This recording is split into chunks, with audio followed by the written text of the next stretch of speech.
And now we present our Sunday play.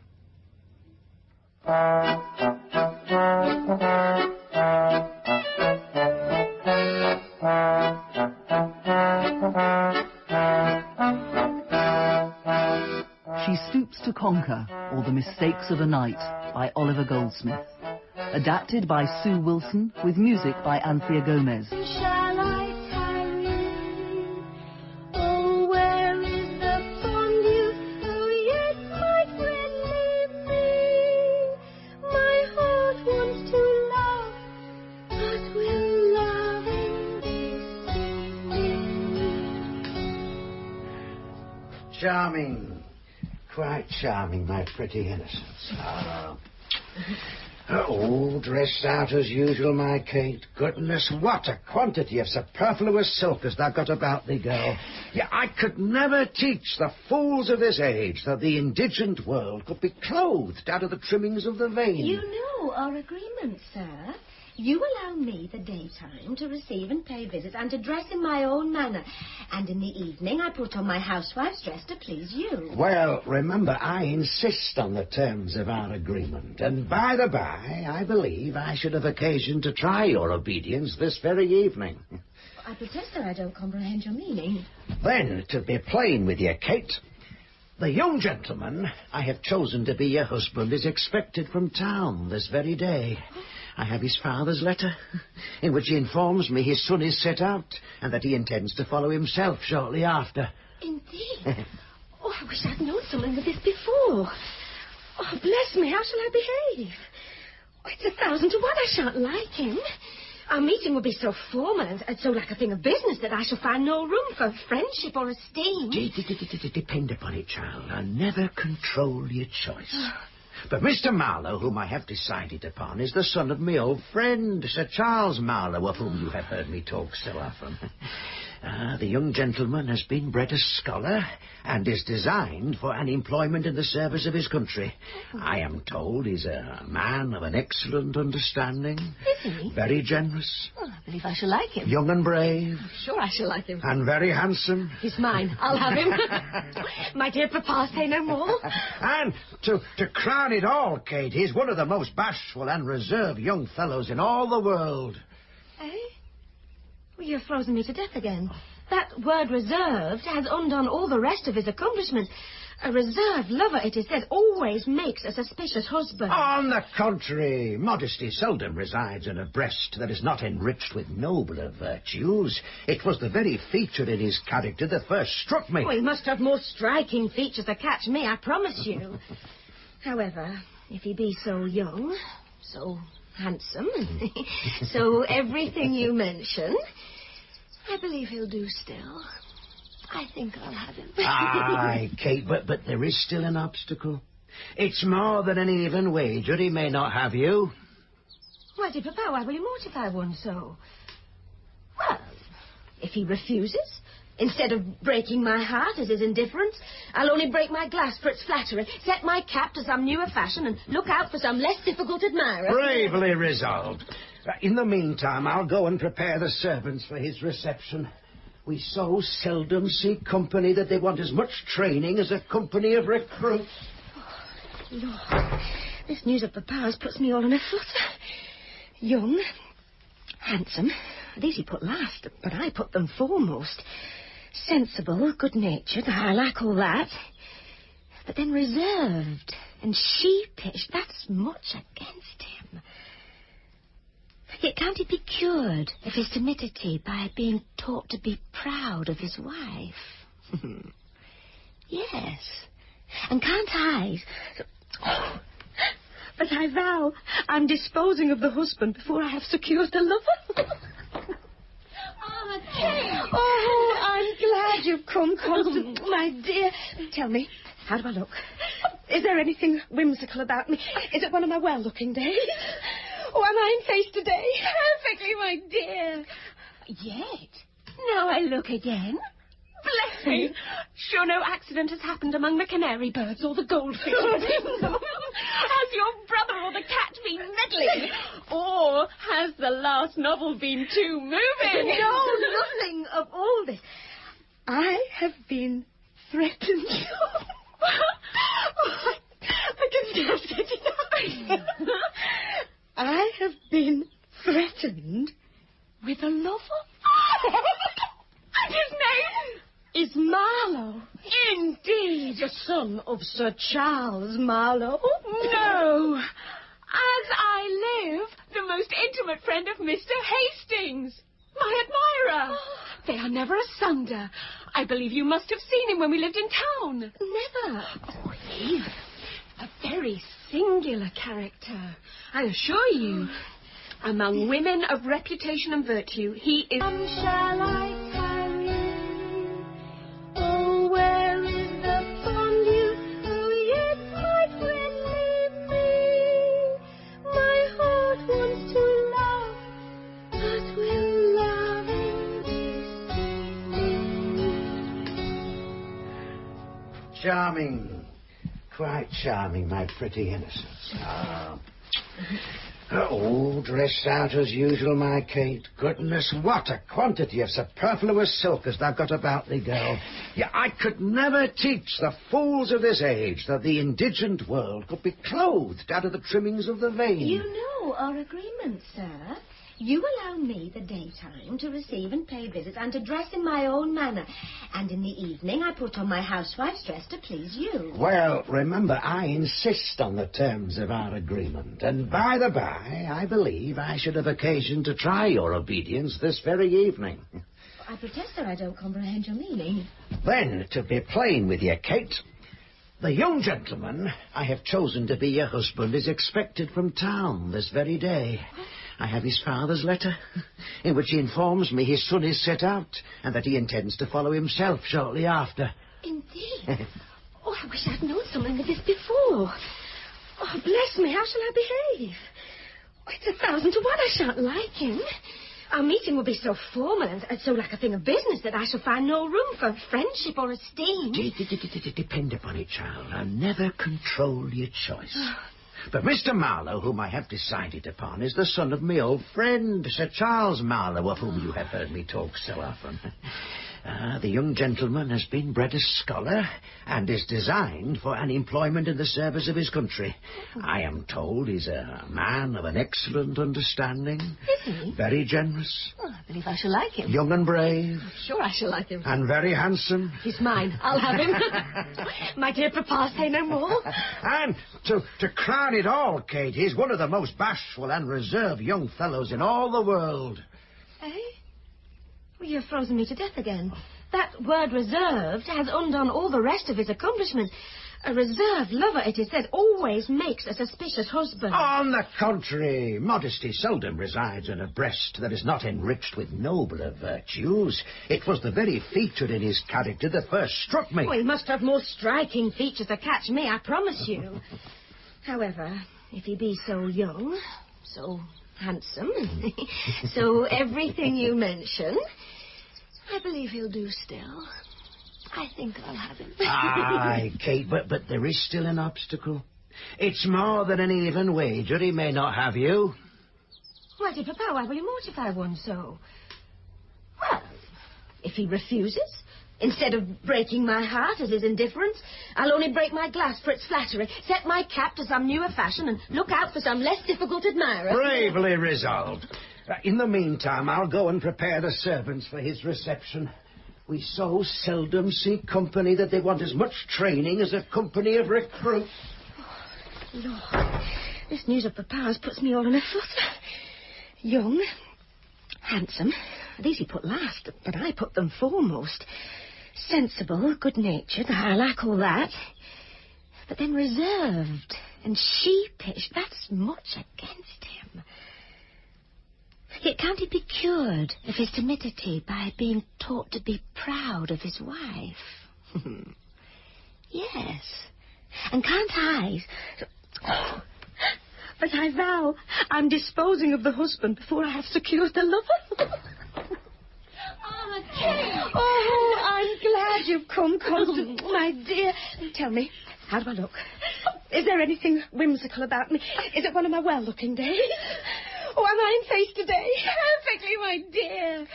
Yet? Now I look again. bless me.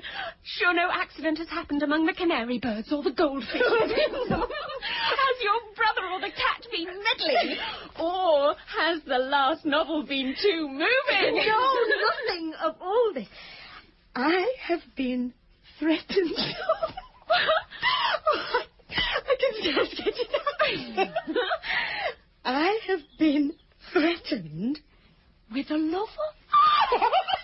And his name? Is Marlowe. Indeed. The son of Sir Charles Marlowe.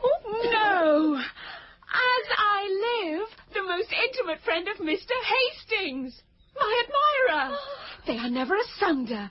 I believe you must have seen him when we lived in town. Never. Oh, he, a very singular character, I assure you. Among women of reputation and virtue, he is the modestest man alive. Oh. But his acquaintance give him a very different character among creatures of another stamp. You understand me? Oh, an odd character indeed. I shall never be able to manage him. What shall I do? Sure, think no more of him. But trust to occurrences for success. But how goes on your own affair, my dear? Oh. Has my mother been courting you for my brother Tony, as usual? Oh, I have just come from one of our agreeable tete-a-tetes. She has been saying 100 tender things and praising her pretty monster as the very pink of perfection. And her partiality is such that she actually thinks him so. A fortune like yours is no small temptation. Oh. Besides, as she has the sole management of it, I'm not surprised to see her unwilling to let it go out of the family. A fortune like mine, which chiefly consists in jewels, is no such mighty temptation. But at any rate, if my dear Hastings be but constant, I make no doubt to be too hard for her at last. However, I let her suppose that I am in love with her son, and she never once dreams that my affections are fixed upon another. My good brother holds out stoutly. I could almost love him for hating you so. He is a good-natured creature at bottom, and I'm sure would wish to see me married to anybody but himself. But my aunt's bell rings for our afternoon's walk round the vegetable plots. Allons! Courage is necessary, as our affairs are critical. Would it were bedtime and all were well.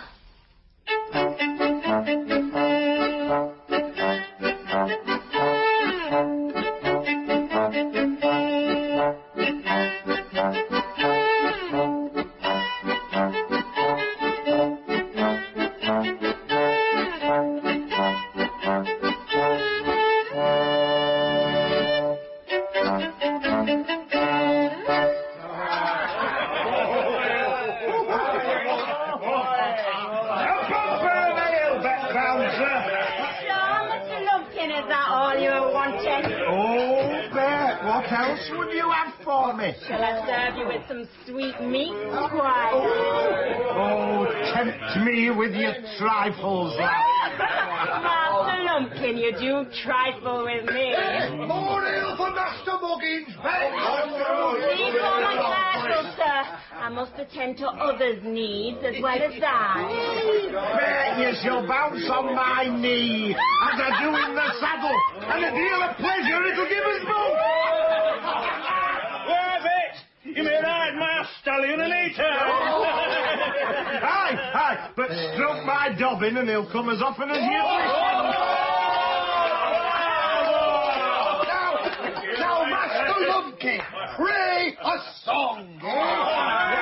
Would you hear a lark drown in a barrel of ale? Tony, knock yourself down for a song. Very well, then. I'll sing you, gentlemen, and my lady, a song I made upon this alehouse, the Three Pigeons. Let schoolmasters puzzle their brains with grammar and nonsense and learning. Good liquor, I stoutly maintain, gives genius a better discerning. Let them brag brag of their heathenish gods, their leathies, their Styxes and Stygians, their quids, their quays and their quads. They're all but a parcel of pigeons. When Methodist preachers come down, preaching that drinking is sinful, I'll wager the rascals a crown. They always preach best with a skin. But when you come down with your pence for a slice of their scurvy religion, I'll leave it to men of sense. But you, my good friend, are the pigeon. Turroddle, turroddle, turroddle. Then come put the punch bowl about, and let us be merry and clever. Our hearts and our liquors are stout. Here's the 3 jolly pigeons forever. Let some cry up, woodcock or hare, your bustards, your ducks and your widgeons. But of all the birds in the air, here's a toast to the 3 jolly pigeons. Turroddle, turroddle, turroddle.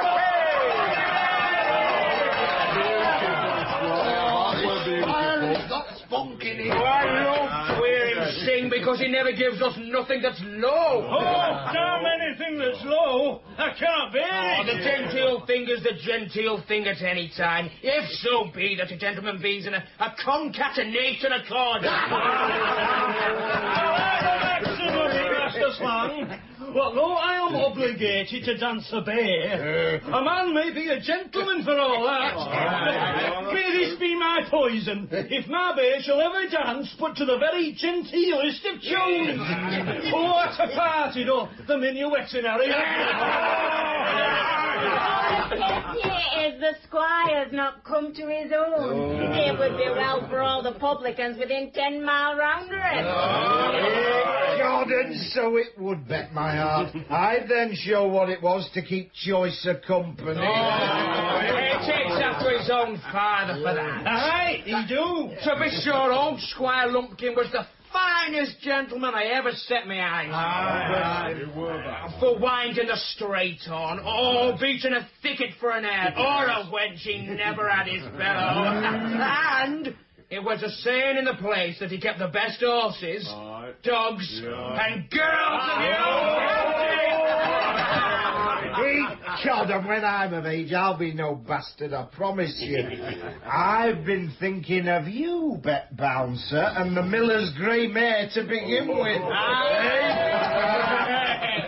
But come, my boys, drink about and be merry, for you pay no reckoning. Well, Tom Twist, what's the matter? There be 2 gentlemen on horseback at the door. They've lost their way up on the forest, and they're talking something about Mr. Hardcastle. Sure as can be. One of them must be the gentleman that's coming down to court my sister. Do they seem to be Londoners? I believe they may.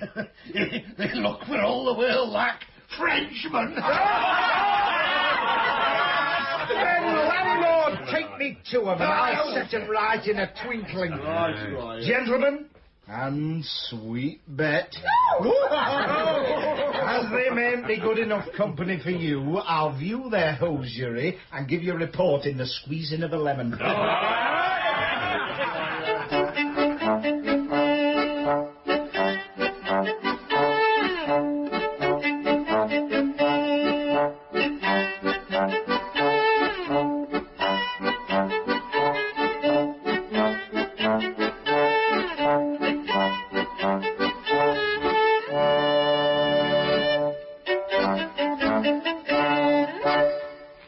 Father-in-law has been calling me whelp and hound this half year. Now, if I pleased, I could be so revenged upon the old Grumble-tonian. I shall soon be worth 1,500 a year, and let him frighten me out of that if he can. So, there stand the 2 dandy prats. Hush, whilst I snoop on them. What a tedious, uncomfortable day we have had of it. We were told it was but 40 miles across the country, and we have come about 80. And all, Marlowe, from that unaccountable reserve of yours that would not let us inquire more frequently on the way. I own, Hastings, I am unwilling to lay myself under an obligation to everyone I meet, and often stand the chance of an unmannerly answer. At present, however, we are not likely to receive any answer. Ho-hum. Ah! Now then, a fellow that can help you's on his way. Will your honours dismount? Here, hold my bridle. Aye, sir. I confess myself sore in the saddle and bowed in the leg. Yes, not the prettiest picture to present to our mistresses. I own, Hastings, I have little stomach for our enterprise. Oh, come, man, you're no gawk with the ladies. I know you for a rattle and a rake at the Flattened Tart in Grotto Gardens. No offence, gentlemen, but I'm told you've been inquiring for one Mr. Hardcastle in these parts. Do you know what part of the country you are in? Not in the least, sir, but should thank you for information. What, know the way you came? No, sir, but if you can inform us. Aye, gentlemen, if you know neither the road you're going, nor where you are, nor the road you came, the first thing I have to inform you is that you've lost your way. We wanted no ghosts to tell us that.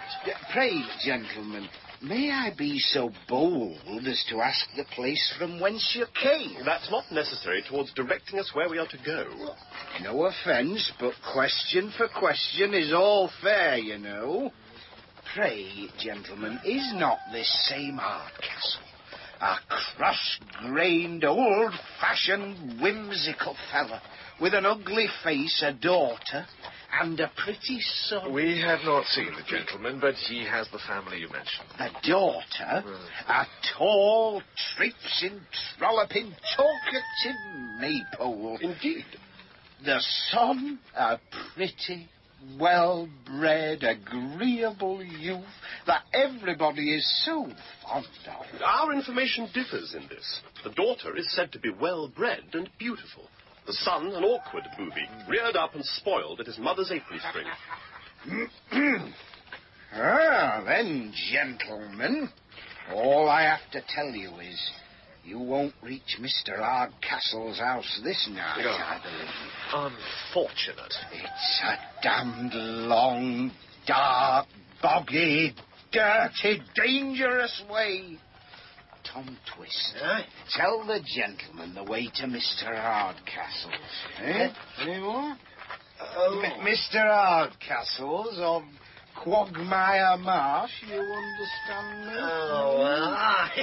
Master Hardcastle's lock of daisy, me masters. You come a deadly deal wrong. That when you came to the bottom of the hill, you should have crossed down Squash Lane. Crossed down Squash Lane? And then you were to keep straight forward till you came to 4 roads. Come to where 4 roads meet? Aye, but you must be sure to take only one of them. Sir, you're facetious. Then, keeping to the right, you are to go sideways till you come upon Crackskull Common. There you must look sharp for the track of the wheel, and go forward till you come to Farmer Murrin's barn. Now, coming to the farmer's barn, you are to turn to the right, and then to the left, and then to the right about again, till you find out the old mill. Man, we're going to soon find out the longitude. What's to be done, Marlowe? Well, this house promises but a poor reception, though perhaps the landlord can accommodate us. Alack, master, we have but one spare bed in the whole house. And to my knowledge, that's taken up by 3 lodgers already. Aye. I've hit it. don't you think, Tom Twist, our landlady could accommodate the gentleman by the fireside with 3 chairs and a bolster? I hate sleeping by the fireside. And I detest your 3 chairs and a bolster. You do you? Then let me see. What if you go on a mile further to the Buck's Head? The old Buck's Head on the hill. One of the best inns in the whole county. Oh, ho! So, we have escaped an adventure for this night, however. Sure you bent sending them to your father's as an inn, be you? Mum, you fool. Let them find that out. You have only to keep on straight forward till you come to a large old house by the roadside. You'll see a pair of large horns over the door. Now that's the sign. Drive up the yard and call stoutly about. Sir, we are obliged to you. The servants can't miss the way. No. But I must tell you, though, the landlord is rich and going to leave off business. So he wants to be thought a gentleman, saving your presence. Well, he'll be for giving you his company, and ecod, if you mind him, he'll persuade you that his mother was an alderman and his aunt a justice of peace. The troubles of old Blade, to be sure. But it keeps as good wines and beds as any in the whole county. Well, if he supplies us with these, we shall want no further connection. We are to turn to the right, did you say? No, straight forward. I'll just fetch my horse and show you a piece of the way. Mum. Aye, Mum. Why? Horses are locked out. Hold, I say, Tom, else we lose the fox in our capers. Hold!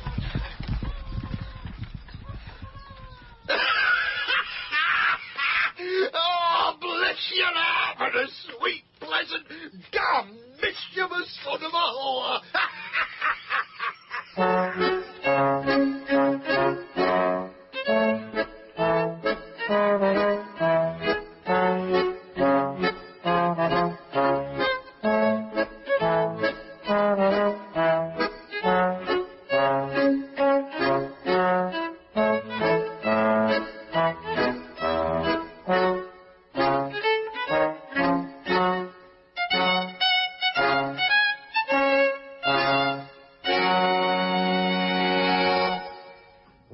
You're perfect in the table exercise I've been teaching you these 3 days.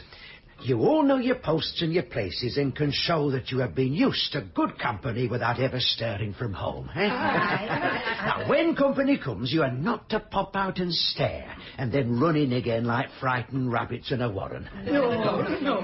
You, Diggory, whom I've taken from the barn, are to make a show at the side table.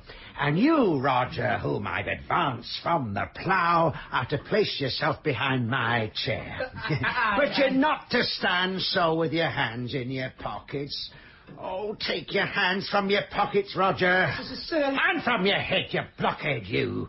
See how Diggory carries his hands, eh? I mean, they're a little too stiff indeed, but that's no great matter. I mind how I hold him. I learned to hold my hands this way when I was upon drill for the militia. And so, being upon drill... You must not be so talkative, Diggory. You must be all attention to the guests. You must hear us talk and not think of talking. You must see us drink and not think of drinking. You must see us eat and not think of eating. By the laws, your worship, that's perfectly impossible. Whenever Diggory sees eating going forward, he's always wishing for a mouthful himself. Oh, blockhead. Is not a bellyful in the kitchen as good as a bellyful in the parlour? Stay your stomach with that reflection. I thank you, worship. Right, now, I was... made a shift to stay my stomach with a slice of cold beef in the pantry. Diggory, you are too talkative. Then, if I happen to say a good thing or tell a good story at table, you must not all burst out a laughing as if you made part of the company. Then, God, your worship must not tell the story of the old grouse in the gun room. Cannot help laughing aloud. For the soul of me. Oh, we have laughed at that these 20 years. Yeah. No, that story is a good one. Well, honest Diggory, you may laugh at that. But still remember to be attentive. Now, suppose one of the company should call for a glass of wine. How will you behave? A glass of wine, sir, if you please. Eh? Why don't you move? God, your worship, I never have courage till I see the eatables and drinkables brought upon table. And then I'm as bold as a lion.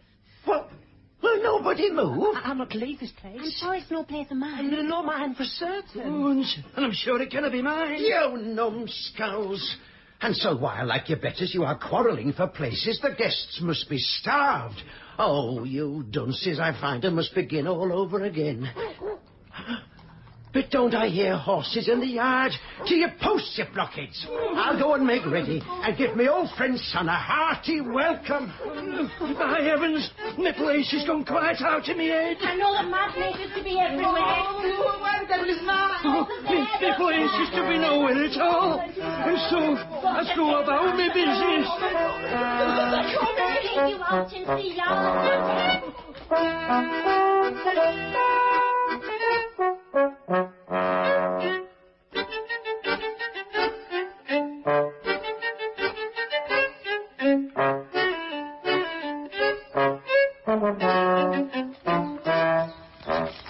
Welcome, gentlemen.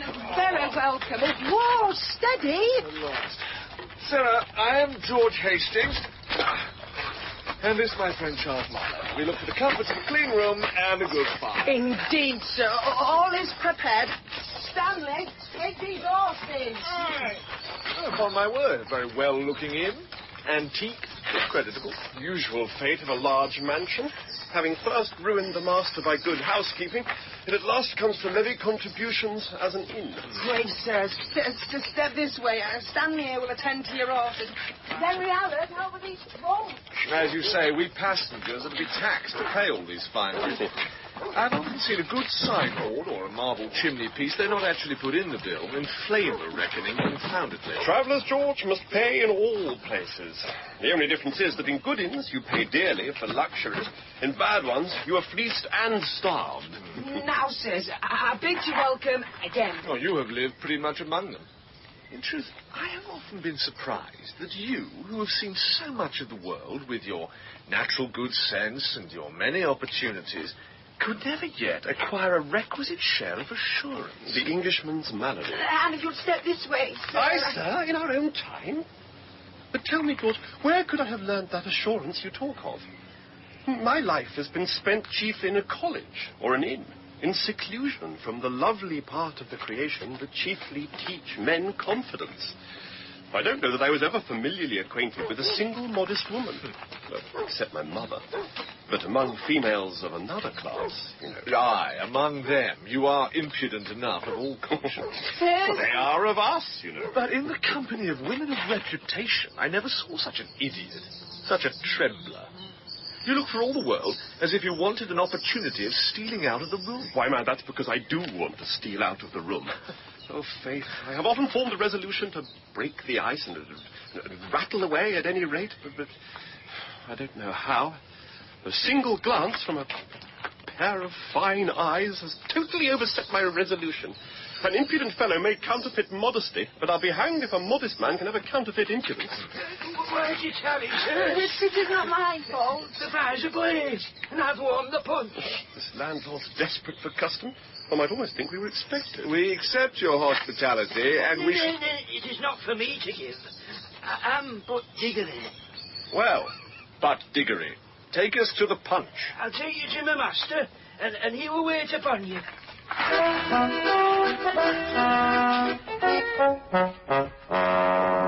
If you could but say, half the fine things to our ladies that I've heard you lavish upon the barmaid of an inn, or even a college bedmaker. Why, George, I can't say fine things to them. They freeze, they petrify me. Well, they may talk of a comet or a burning mountain or some such bagatelle, but to me, a modest woman, dressed out in all her finery, is the most tremendous object of the whole creation. Oh, at this rate, man, how can you ever expect to marry? Never. Unless, as amongst kings and princes, my bride were to be courted by proxy. Well, if indeed, like an Eastern bridegroom, one were to be introduced to a wife he never saw before, it might be endured. But to go through all the terrors of a formal courtship, together with the episode of aunts, grandmothers, and cousins, well, and at last to blurt out the broad, staring question of, Madam, will you marry me? No, that's a strain much above me, I assure you. I pity you. Keep coming, sir. Keep coming. We follow, friend Diggory. But how do you intend behaving to the lady you'll come down to visit at the request of your father? As I behave to all other ladies. Bow very low, answer yes or no to all her demands. But as for the rest, I don't think I shall venture to look into her face until I see my father's again. I'm surprised that one who is so warm a friend can be so cool a lover. And now, sirs, we have come. Pray ease yourselves till I fetch the master. No need hurry him, good Diggory. We shall entertain ourselves and enjoy the amenities of the house. Sir, Your Honour, sirs, honourable sirs, honourable honours. Yes, out, old potwalloper. Now with your cummings had better be gone. To be explicit, my dear Hastings, my chief inducement in coming down here was to be instrumental in forwarding your happiness, not my own. Miss Neville loves you. The family don't know you. As my friend, you were sure of a reception, and let honour do the rest. Oh, my dear Marlowe. But I'll suppress the emotion. Were I a wretch, meanly seeking to carry off a fortune, you should be the last man in the world I would apply to for assistance. But Miss Neville's person is all I ask, and that is mine, both from her deceased father's consent and her own inclination. Oh, happy man. You have talents and art to captivate any woman. I'm doomed to adore the sex, and yet to converse with the only part of it I despise. With this stammer in my address, and this awkward, unprepossessing visage of mine can never permit me to soar above the reach of a milliner's prentice, or one of the Duchesses of Drury Lane. This fellow here to interrupt us. Gentlemen, once more you are heartily welcome. Which is Mr. Marlowe. Sir? Sir, you're heartily welcome. It's not my way, you see, to receive my friends with my back to the fire. I like to give them a hearty reception in the old style. I like to see their horses and trunks taken care of. We've got our names from the servants already. We approve your caution and hospitality, sir. I've been thinking, George, of changing our travelling dresses in the morning. I'm grown confoundedly ashamed of mine. I beg, Mr. Marlowe, you'll use no ceremony in this house. I fancy, Charles, you're right. The first blow is half the battle. I intend opening the campaign with the white and gold. Mr. Marlowe, Mr. Hastings, gentlemen, pray be under no constraint in this house. This is Liberty Hall, gentlemen. You may do just as you please here. Yes, George, if we open the campaign too fiercely at first, we may want ammunition before it is over. I think to reserve the embroidery to secure a retreat. Ah, you're talking of a retreat, Mr. Marlowe. Oh, it puts me in mind of the Duke of Marlborough when we went to besiege Denane. He first summoned the garrison. Don't you think the ventre d'or waistcoat will do with the plain brown? Yeah, he first summoned the garrison, which might consist of about 5,000 men. I think not. Brown and yellow mixed, but very poorly. Yeah, I say, gentlemen, as I was telling you, he summoned the garrison, which might consist of about 5,000 men. But the girls like finery. Which might consist of about 5,000 men, well appointed with stores, ammunition, and other implements of war. Now, says the Duke Duke of Marlborough to George Brooks that stood next to him. You must have heard of George Brooks. I'll pawn my dukedom, says he, but I take that garrison without spilling a drop of blood. What, my good fellow? If you gave us a glass of punch in the meantime, it would help us to carry on the siege with vigour. Punch, sir? This is the most unaccountable kind of modesty I ever met with. Yes, sir, punch. A glass of warm punch after our journey will be comfortable. This is Liberty Hall, you know. Yeah. Here's cup, sir. Oh, so this fellow, in his Liberty Hall, will only let us have just what he pleases. I hope you'll find it to your mind. I have prepared it with mine own hands, and I believe you'll own the ingredients are tolerable. Will you be so good as to pledge me, sir? Here, Mr. Marlowe, here is to our better acquaintance. Oh, very impudent fellow, this. But he's a character, and I'll humour him a little. Sir, my service to you. I see this fellow wants to give us his company and forgets that he's an innkeeper before he's learned to be a gentleman. From the evidence of your cup, my old friend, I suppose you have a good deal of business in this part of the country? Warm work, now and then, at elections, I suppose? No, sir, I have long given that work over. Since our betters have hit upon the expedient of electing each other, there's no business for us that sell ale.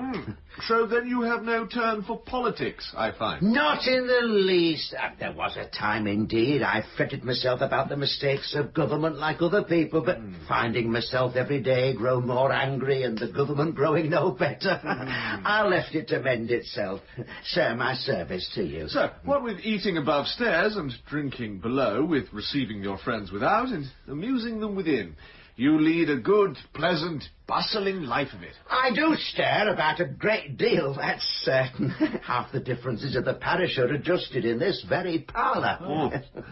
And you have an argument in your cup, old gentleman, better than any in the law courts of Westminster Hall. Aye, young gentleman, that and a little philosophy. Oh, well, this is the first time I ever heard of an innkeeper's philosophy. So then, like an experienced general, you attack them on every quarter. If you find their reason manageable, you attack it with your philosophy. If you find they have no reason, you attack them with this. Here's your health, my philosophy. Oh, good, very good.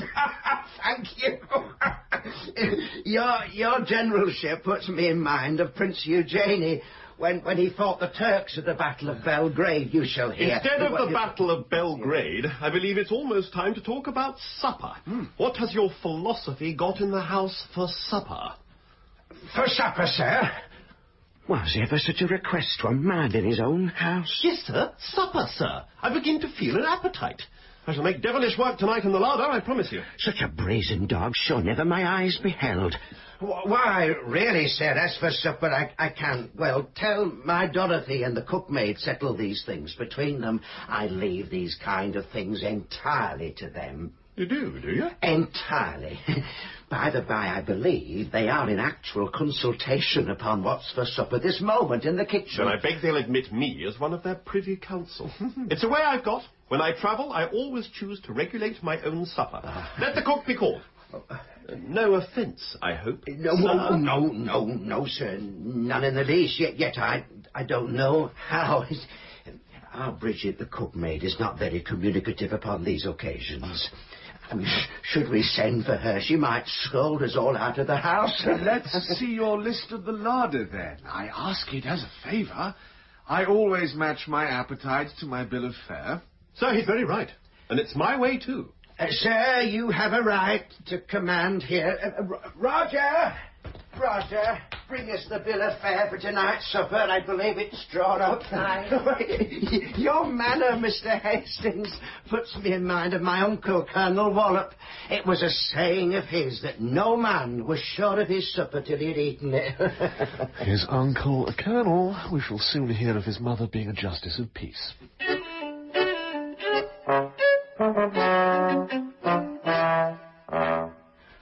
Roger, good. What delicacies are to tempt us? Let's have the bill of fare. What's here? For the first course? For the second course? For the dessert? The devil said, do you think we brought down the whole Joiners Company or the Corporation of Bedford to eat up such a supper? 2 or 3 little things, clean and comfortable, will do. Well, but let's hear it. For the first course, at the top, a pig's face and prune sauce.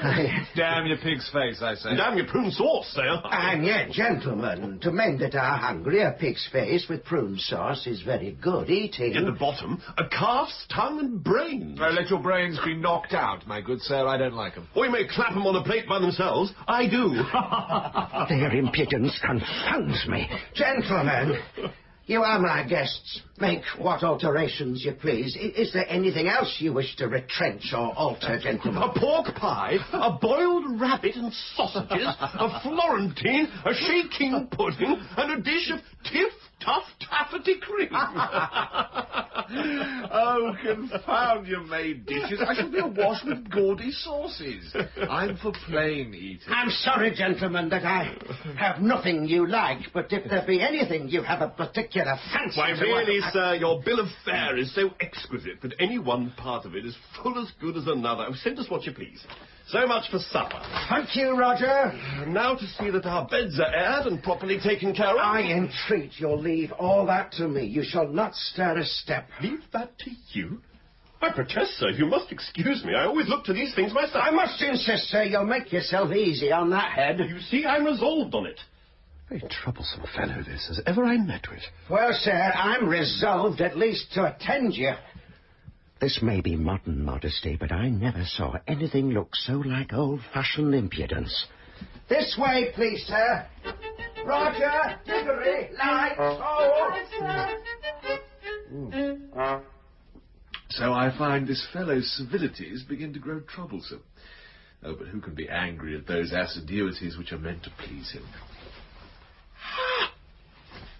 What do I see? Miss Neville, by all that's happy. My dear Hastings! To what unexpected good fortune! To what accident am I to ascribe this happy meeting? Oh, rather let me ask the same question, as I could never have hoped to meet my dearest Constance at an inn. An inn? Sure you mistake. My aunt, my guardian, lives here. What could induce you to think this house an inn? Well, my friend Mr. Marlowe, with whom I came down, and I have been sent here as to an inn, I assure you. A young fellow whom we accidentally met at a house hard by directed us hither. Certainly it must be one of my hopeful cousin's tricks, of whom you have heard me talk so often. Oh, he whom your aunt intends for you. He of whom I have such just apprehension. You have nothing to fear from him, I assure you. You'd adore him if you knew how heartily he despises me. My aunt knows it too, and has undertaken to court me for him, and actually begins to think she has made a conquest. Oh, thou dear dissembler. You must know, my Constance, I have just seized this happy opportunity of my friend's visit here to get admittance into the family. The horses that carried us down are now fatigued with their journey, but they'll soon be refreshed. And then, if my dearest girl will trust in her faithful Hastings, we shall soon be landed in France, where even among slaves the laws of marriage are respected. I have often told you that though ready to obey you, I yet should leave my little fortune behind with reluctance. The greatest part of it was left me by my uncle, the India director, and chiefly consists in jewels. I have been for some time persuading my aunt to let me wear them. I fancy I'm very near succeeding. The instant they are put into my possession, you shall find me ready to make them and myself yours. Oh, perish the baubles! Your person is all I desire. In the meantime, my friend Marlowe must not be led into his mistake. I know the strange reserve of his temper is such that if abruptly informed of it, he would instantly quit the house before our plan was ripe for execution. But how shall we keep him in the deception? Miss Hardcastle is just returned from walking. What if we still continue to deceive him? He's inspecting his chamber and will be here any minute. We must plan quickly.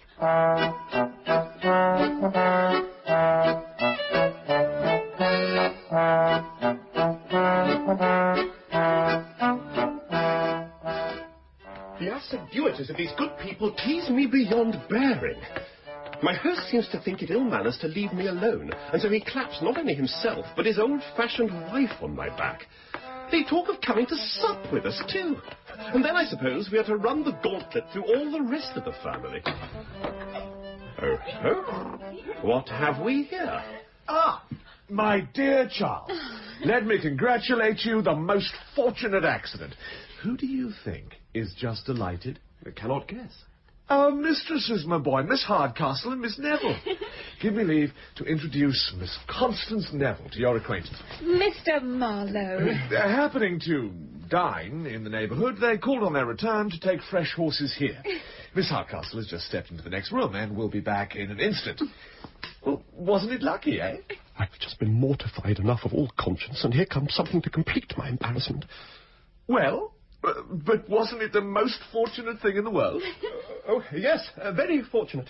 Miss Neville, a most joyful encounter. But our dresses, George, you know, are in disorder. What if we should postpone the happiness till tomorrow? Tomorrow at her own house. It will be every bit as convenient and rather more respectful. Tomorrow let it be. By no means, sir. Your ceremony will displease her. The disorder of your dress will show the ardour of your impatience. Besides, she knows you are in the house and will permit you to see her. The devil, how shall I support it? Hastings, you must not go. You are to assist me, you know. I shall be confoundedly ridiculous. Oh, sure, man. It's but the first plunge and all's over. She's but a woman, you know. And of all women, she that I dread most to encounter. Yet, hang it, I'll take courage. Are we not fortunate that Mr. Hastings and Mr. Marlowe are safely arrived? Miss Hardcastle, Mr. Marlowe, I'm proud of bringing two persons of such merit together that only want to know to esteem each other.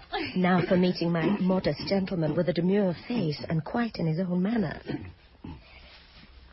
I'm glad of your safe arrival, sir. I'm told you had some accidents, by the way. Only a few, madam. Yet we had some. Yes, madam, a good many accidents. But should be sorry, madam, or rather glad, of any accidents that are so agreeably concluded. You never spoke better in your whole life. Keep it up, and I'll ensure you the victory. I'm afraid you flatter, sir. You that have seen so much of the finest company can find little entertainment in an obscure corner of the country. I have lived, indeed, in the world, madam, but I have kept very little company. I have been but an observer upon life, madam, while others were enjoying it. But that, I am told, is the way to enjoy it at last. Cicero never spoke better. Once more, and you're confirmed an assurance forever. Stand by me, then, and when I'm down, throw in a word or two to set me up again. An observer, like you, upon life, were, I fear, disagreeably employed, since you must have had much more to censure than to approve. Pardon me, madam. I am always willing to be amused. The folly of most people is rather an object of mirth than uneasiness. Bravo! Never spoke so well in your whole life. Well, Miss Hardcastle, I see that you and Mr. Marlowe are going to be very good company. I believe our being here will but embarrass the interview. Not in the least, Mr. Hastings. We like your company of all things. George, so you won't go? How can you leave us? Our presence will but spoil conversation, so we'll retire to the next room. You don't consider, man, that we're to manage a little tete-a-tete of our own. Miss Neville, may I show you?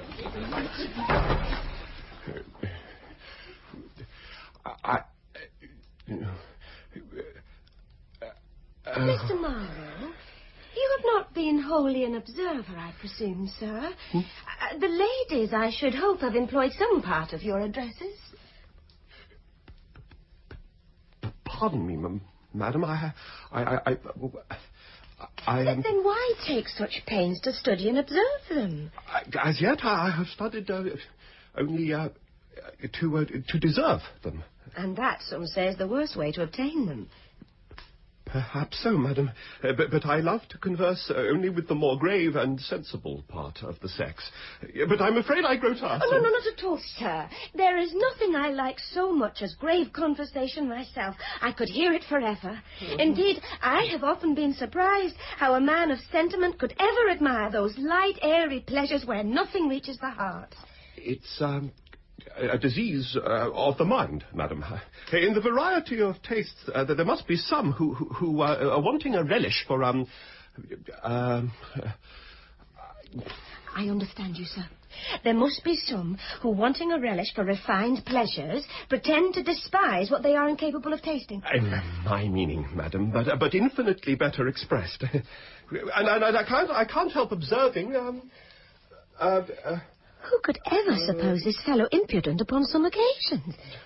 You were going to observe, sir? I was observing, madam, oh, I protest, madam, I forget what I was going to observe. I vow, and so do I. You were observing, sir, that in this age of hypocrisy, something about hypocrisy, sir? Hypocrisy? Yes, madam. In this age of hypocrisy, there are few who, upon strict inquiry, do not, I understand you perfectly, sir. Egad, and that's more than I do myself. You mean that in this hypocritical age, there are few that do not condemn in public what they practice in private, and think they pay every debt to virtue when they praise it? True, madam. Those who have most virtue in their mouths have least of it in their bosoms. But I'm sure I tire you, madam. No, not in the least, sir. There's something so agreeable and spirited in your manner, such life and force. Pray you, sir, go on. Yes, madam.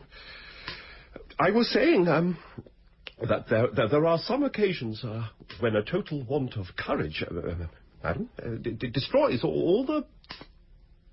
and puts us upon...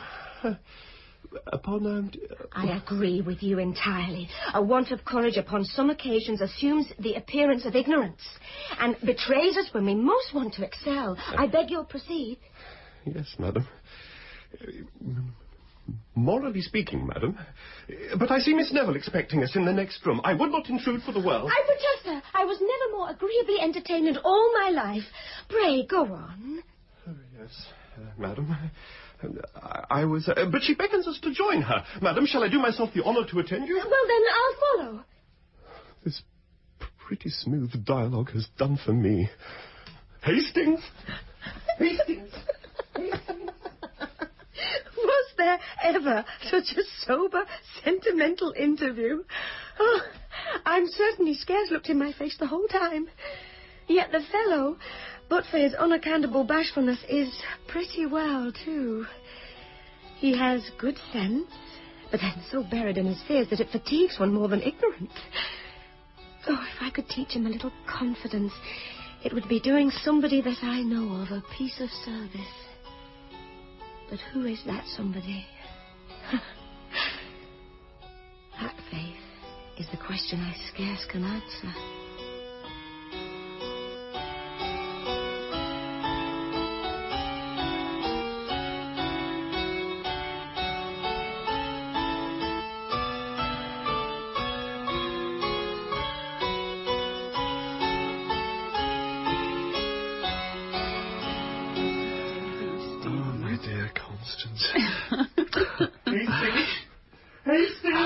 Oh, the devil!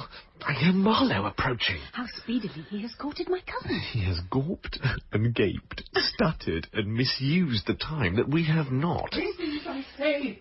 Hastings! Quickly, step into the orangery before we are discovered.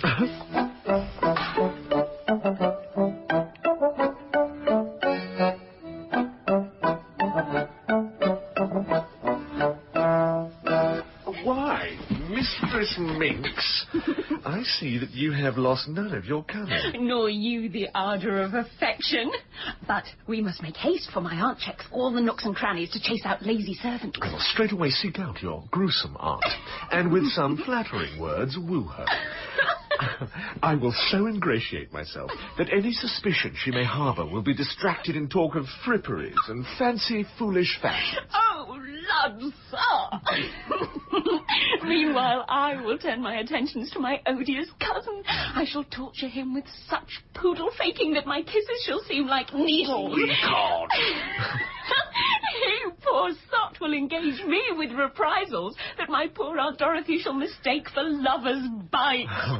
Oh, and so sweet, Constance. Before the candles turn, I will arrange the horses that shall carry us away. Hastings? For the love of God, Hastings, where are you? Dang me, Marley stumbled in here. Quickly, I take my leave. I must find my young Squire Goat and fondle his musky whiskers.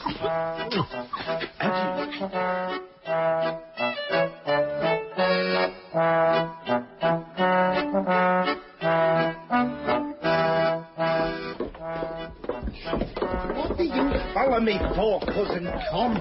I wonder you're not ashamed to be so very engaged. No, I hope Cousin One may speak to one's own relations and not be to fillet. Aye, but I know what sort of relation you want to make me, though, but it won't do. I tell you, Cousin Con, it won't do. So I beg you'll keep your distance. I want no nearer relationship.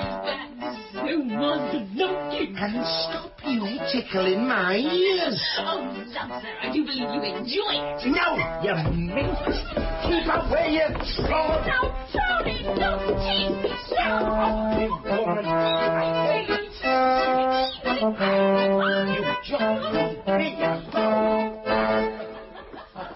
Well, I vow, Mr. Hastings, you are very entertaining. Oh, there's nothing in the world I love to talk of so much as London.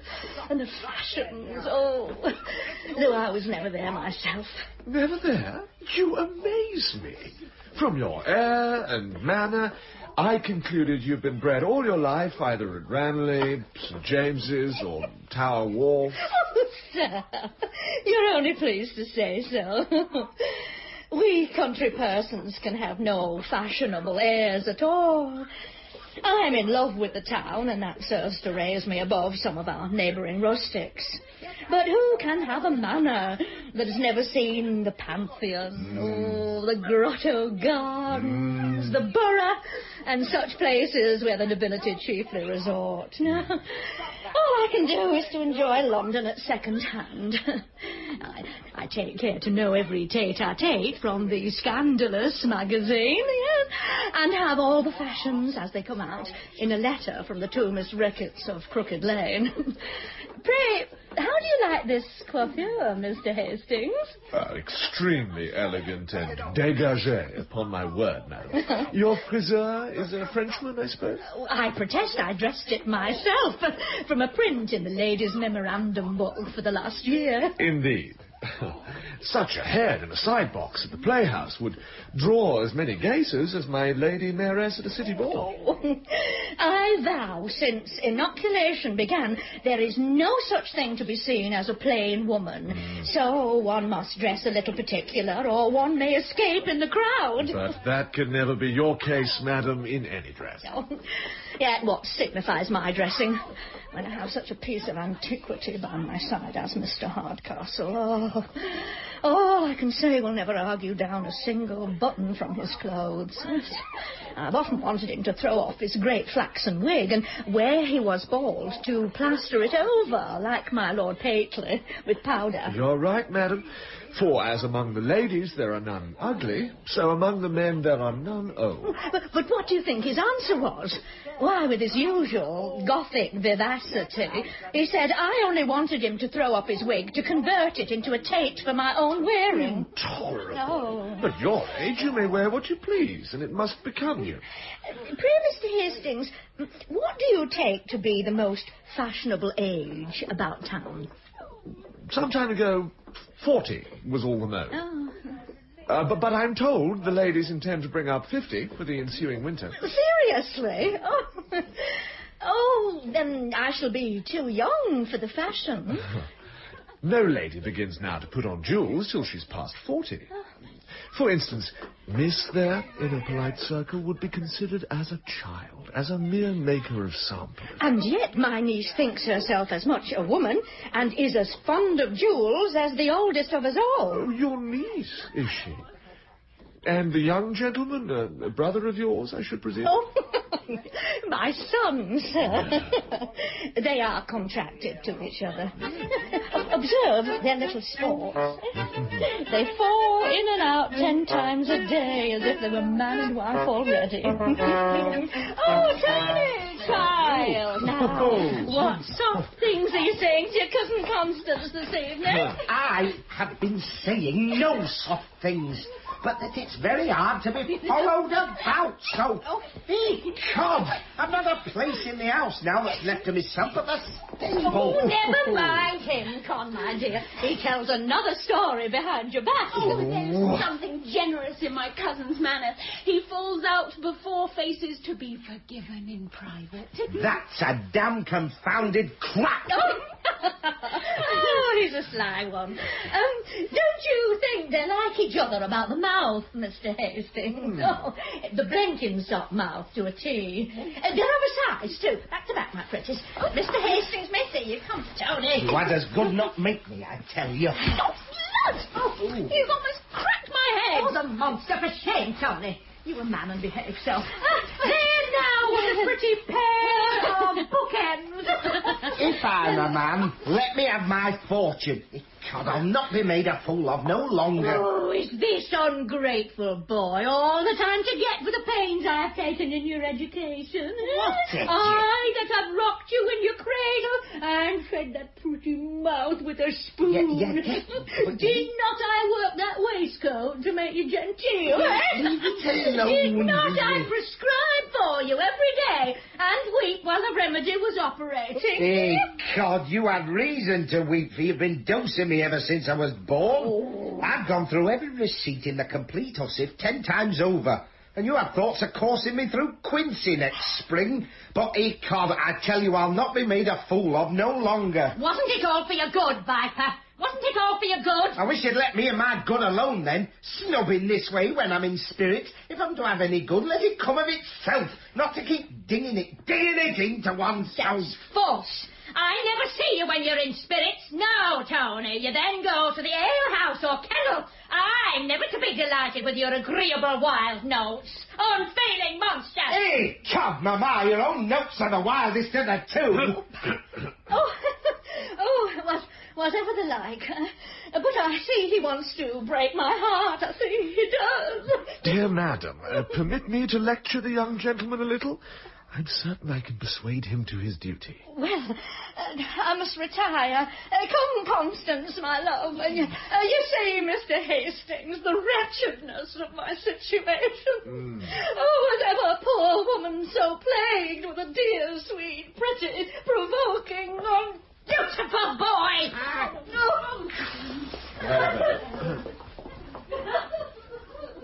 There was a young man a-riding by, and fame was of his will. Rando-do-diddle-o-dee. Don't mind her, let her cry. It's the comfort of her heart. I've seen her and sister cry over a book for an hour together, and they said they liked the book the better, the more it made them cry. Then you're no friend to the ladies, I find, my pretty young gentleman. That's as I find them. Not to her of your mother's choosing, I dare answer. And yet she appears to me a pretty, well-tempered girl. That's because you don't know her as well as I. Hey, God, I know every inch about her, and there's not a more bitter, cantankerous toad in all Christendom. Pretty encouragement, this, for a lover. I've seen her since the height of that. She has as many tricks as a hare in a thicket, or a colt the first day's breaking. To me, she appears sensible and silent. Aye, before company. But when she's with her playmates, she's as loud as hog in a gate. But there is a meek modesty about her that charms me. Yes, but curb her never so little. She kicks up and you're flung in a ditch. Yes. But you must allow her a little beauty. Yes, you must allow her some beauty. Trollop. She's all a made-up thing, man. Whoa, could you but see Bet Bouncer of these parts, you might then talk of beauty. God, she has two eyes as black as sloes, and cheeks as broad and red as a pulpit cushion, she'd make two of she. Well, what say you to a friend that would take this bitter bargain off your hands? Anon? Would you thank him that would take Miss Neville and leave you to happiness and your dear Miss Bouncer? Aye, but where is there such a friend? For who would take her? I am he. Oh! If you but assist me, I'll engage to whip her off to France, and you shall never hear more of her. Assist you? Ecod, I will to the last drop of my blood. I'll clap a pair of horses to our chase that shall trundle you off in a twinkling, and maybe get you a part of her fortune beside, in jewels that you little dream of. Oh, my dear squire, this looks like a lad of spirit. Come along, then, and you shall see more of my spirit before you have done with me. We are the boys that fears no noise, where the thundering cannons roar.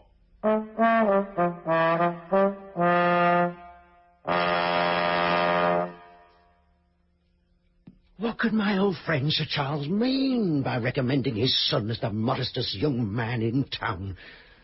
To me, he appears the most impudent piece of brass that ever spoke with a tongue. He has taken possession of the easy chair by the fireside already. He took off his boots in the parlour and desired me, to see them taken care of. I'm desirous to know how his impudence affects my daughter. She will certainly be shocked at it. Ah, well, my Kate, I see you've changed your dress as I bid you. And yet I believe there was no great occasion. I find such a pleasure, sir, in obeying your commands that I take care to observe them without ever debating their propriety. And yet, Kate, I sometimes give you some cause, particularly when I recommended my modest gentleman to you as a lover today. You taught me to expect something extraordinary, and I find the original exceeds the description. I was never so surprised in my life. He has quite confounded all my faculties. I never saw anything like it. And a man of the world, too. Aye, he learned it all abroad. What a fool was I to think a young man could learn modesty by travelling.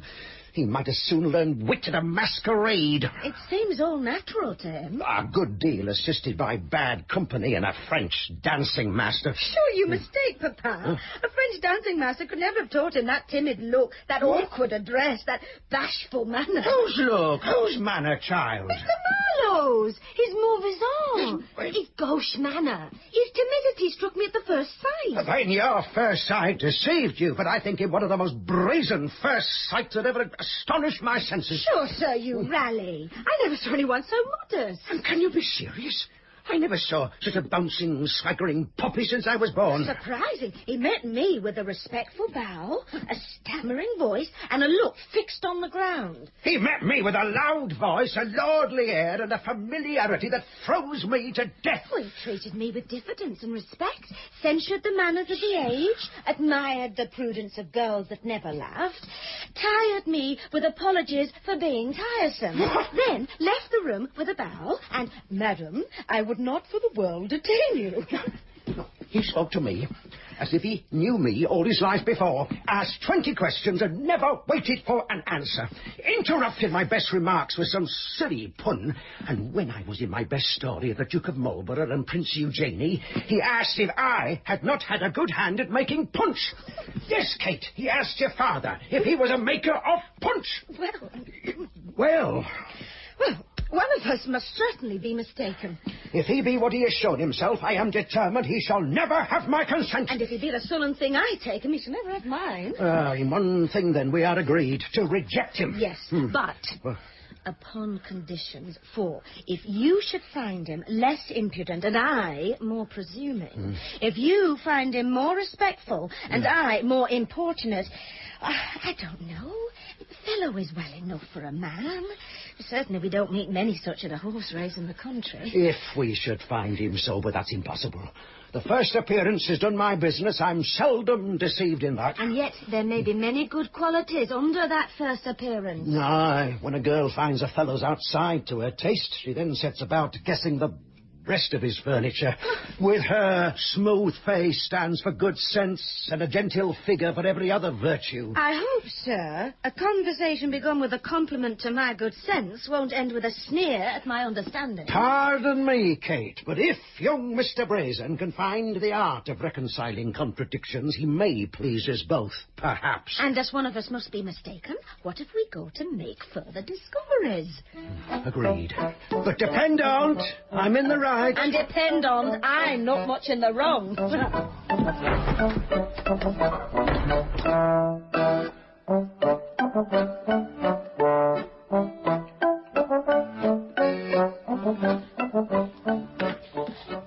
God, I got them. Here they are. My cousin Con's necklaces, earrings and all. My mother shan't cheat the poor souls out of their fortune neither. My dear friend, how have you managed with your mother? I hope you've amused her with pretending love for your cousin and that you're willing to be reconciled at last. Our horses will be refreshed in a short time and we shall soon be ready to set off. And here's something to bear your charges by the way. Your sweetheart's jewels. Keep them and hang those, I say, that would rob you of one of them. But how have you procured them from your mother? Ask me no questions and I'll tell you no fibs. I procured them by the rule of thumb. If I had not a key to every drawer in my mother's bureau, how could I go to the alehouse so often as I do? An honest man may rob himself of his own at any time. Yes, but to be plain with you, Miss Neville is endeavouring to procure them from her aunt this very instant. If she succeeds, it will be the most delicate way, at least, of obtaining them. Well, keep them till you know how it will be. But I know how it will be well enough. She'd as soon part with the only sound tooth in her head. But I dread the effects of her resentment when she finds she's lost them. Never you mind her resentment. Leave me to manage that. I don't value her resentment the bounce of a cracker. Suits. Here they are. Quickly, prance.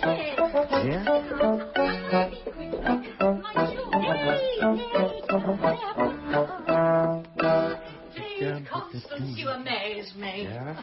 Such a girl as you wants jewels. It would be time enough for jewels, my dear, 20 years hence, when your beauty begins to want repairs. But what will repair beauty at 40 will certainly improve it at 20, madam. Yours, my dear, can admit of none. That natural blush is beyond 1,000 ornaments. Besides, child, jewels are quite out at present. Don't you see half the ladies of our acquaintance, my Lady Kildaylight and Mrs. Crump and the rest of them, carry their jewels to town and bring back nothing but paste and marquisee. But who knows, madam, but somebody that shall be nameless would like me best with all my little finery about me. Consult your glass, my dear, and then see if with such a pair of eyes you want any better sparklers. What do you think, Tony, my dear? Does your cousin Con want any jewels in your eyes to set off her beauty? That's as they're after, maybe. My dear aunt, if you knew how it would oblige me. A period of old-fashioned rose and table-cut things that would make you look like the court of King Solomon at a puppet show. Besides, I believe I can't readily come at them. They may be missing, for aught I know to the contrary. Then why don't you tell her so at once, as she's so longing for them? Tell her they're lost. It's the only way to quiet her. Say they're lost and call me to bear witness. You know, my dear, I'm only keeping them for you. So if I say they're gone, you'll bear me witness, will you? Never fear me. God, I'll say I saw them taken out with my own eyes. I desire them but for a day, madam, just to be permitted to show them as mementos, and then they may be locked up again. To be plain with you, my dear Constance, if I could find them, you should have them. They're missing, I assure you. Lost, for aught I know. But we must have patience, wherever they are. I'll not believe it. This is but a shallow pretence to deny me. I know they're too valuable to be so slightly kept, and as you are to answer for the loss. Don't be alarmed, Constance. If they be lost, I must restore an equivalent. But my son knows they are missing and not to be found. Yet they are missing and not to be found. That I can bear witness to. I'll take my oath on't. No! You must learn resignation, my dear, for though we lose our fortune, yet we should not lose our patience. See me, how calm I am. Aye, people are generally calm at the misfortunes of others. Now, I wonder a girl of your good sense should waste a thought upon such trumpery. We shall soon find them, and in the meantime you shall make use of my garnets till your jewels be found. I detest garnets! The most becoming things in the world to set up a clear complexion. You have often seen how well they look upon me. Now you shall have them. Oh, I dislike them of all things. Was ever anything so provoking to mislay my own jewels and force me to wear her trumpery? 'Cause... Don't be a fool. If she gives you the garnets, take what you can get. The jewels are your own already. I've stolen them out of her bureau and she does not know it. Fly to your Spark, he'll tell you more of the matter. Leave me to manage her. My dear cousin.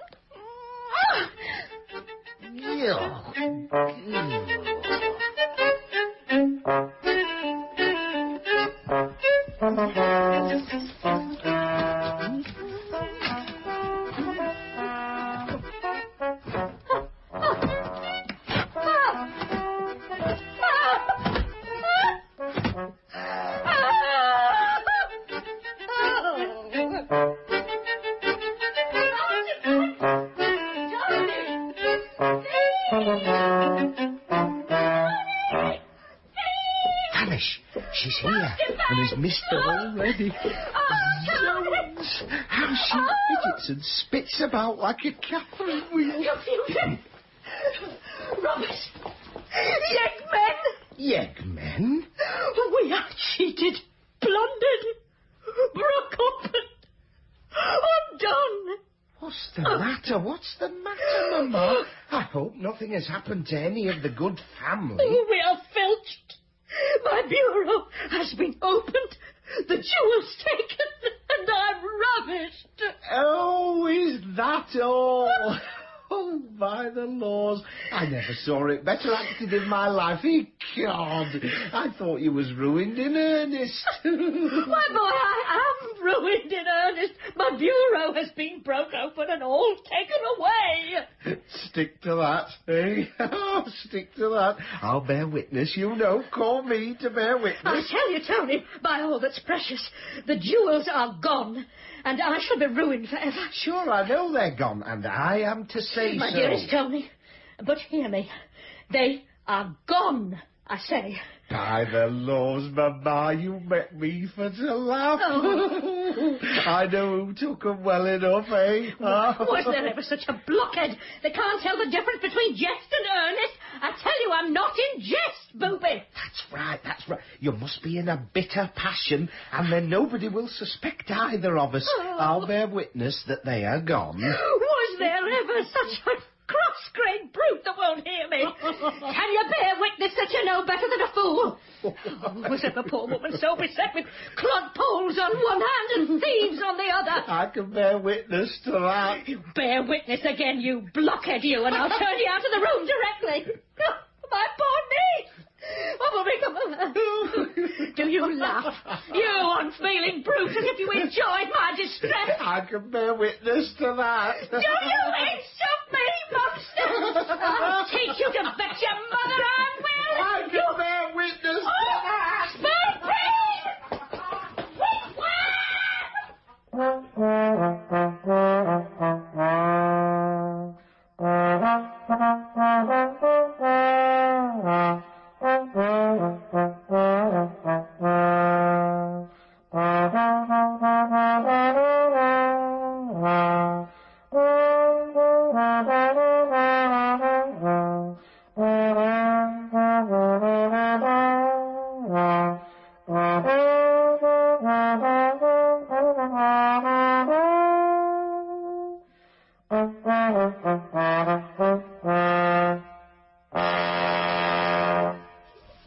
What an unaccountable creature's that brother of mine, to send them to the house as an inn. I don't wonder at his impudence. Oh, what's more, madam, the young gentleman, as he passed by in your present dress, asked me if you were the barmaid. He mistook you for the barmaid, madam. Then as I live, I'm resolved to keep up the delusion. Tell me, Pimple, how do you like my present dress? Don't you think I look something like Bet Bouncer at the Three Pigeons? Oh, madam, I think you've more to recommend her than Bet, for she does need to hoist herself up and pull herself down, and she do pout and prattle with great sauciness. Indeed. And are you sure he does not remember my face or person? Certain of it. And foul, I thought so. For though we spoke for some time together, yet his fears were such that he never once looked at my face during the interview. Indeed, if he had, my bonnet would have kept him from seeing me. But what do you want from keeping him in his mistake? In the first place, I shall be seen. And that is no small advantage to a girl who brings her face to market. Then I shall perhaps make an acquaintance. And that's no small victory gained over one who never addresses any but the wildest of her sex. But my chief aim is to take my gentleman off his guard and, like an invisible champion of romance, examine all his aspects before I offer to combat. But are you sure you can act your part and disguise your voice so that he may mistake that as he has already mistaken your person? Never fear me. I think I've got the true barcant. Did your honour call? Attend the master there. Pipes and tobacco for the company. Oh, the spit has been outrageous this half hour. Don't, madam. Oh, dear. What a bawling in every part of the house. I have scarce a moment's repose. If I go to the best room, there I find my host and his story. If I fly to the gallery, there we have my hostess with her curtsy down to the ground. But here in the orangery, I have at last got a moment to myself for recollection. Did you call, sir? Did your honour call? As for Miss Hardcastle, she's too grave and sentimental for me. Did your honour? No, child. Besides, from the glimpse I had of her, I think she squints. I'm sure, sir, I heard the bell ring. No. I have pleased my father, however, by coming down. Now tomorrow please myself by returning. Ah, me. Perhaps the other gentleman called, sir. I tell you, no. I should be glad to know, sir. We have such a parcel of servants. No, I tell you. Oh. Yes, child, I think I did call. I wanted... Oh, I vow, child, you are vastly handsome. Oh, lass, sir. You'll make one ashamed. Never saw a more sprightly, mischievous eye. Yes, my dear, yes, I did call. Have you got any of your, what you call it, in the house? Eh? Hey? No, sir. We've been out of that these 10 days. Oh, one may call in this house, I find, to very little purpose. Suppose I should call for a taste, just by way of trial, of the nectar of your lips. Perhaps I might be disappointed of that, too? Nectar? Nectar, that's a liquor there's no call for in these parts. It's French, I suppose. We keep no French wines here, sir. Oh, true English growth, I assure you. Then it's odd I should not know it. We brew all sorts of wines in this house, and I have lived here these 18 years. 18 years? Why? One would think, child, you kept the bar before you were born. Oh. How old are you? Oh, sir, I must not tell my age. They say women in music should never be dated.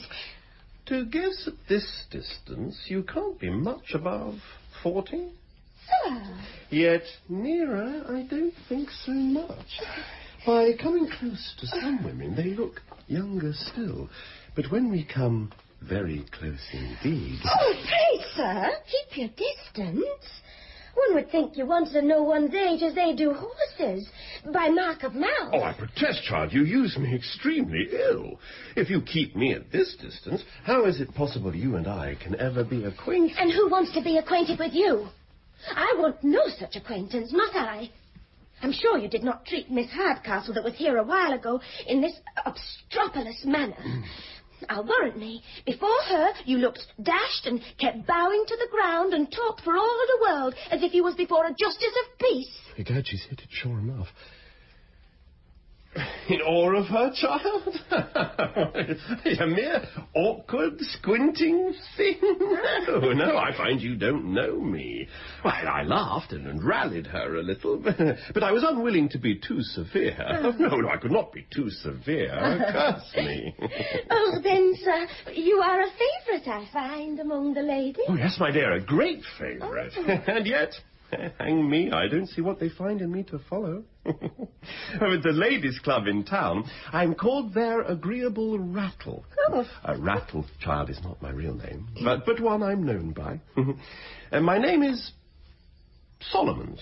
Oh. Mr. Solomons, my dear. At your service. Oh, sir, you were introducing me to your club, not to yourself. And you're so great a favourite there, you say. Oh, yes, my dear.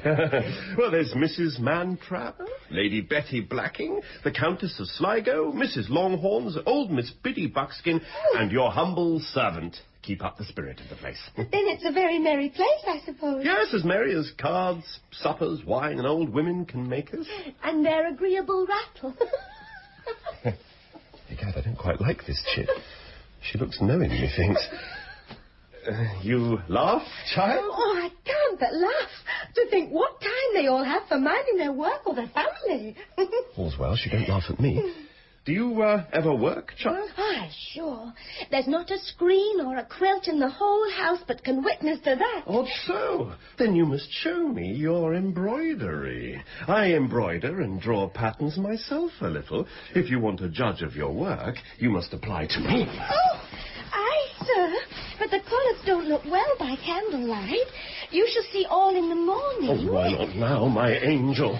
Such beauty fars beyond the power of resistance. Oh! The landlord here. My old luck. Time to quit the field. Until later, my lovely... Oh, madam. Oh, I find this is your modest lover. This is your humble admirer that kept his eyes fixed on the ground and only adored at humble distance. Kate, Kate! Art thou not ashamed to deceive thy father so? Never trust me, dear Papa, but he's still the modest man I first took him for. You'll be convinced of it as well as I. By the hand of my body, I believe his impudence is infectious. Didn't I see him seize your hand?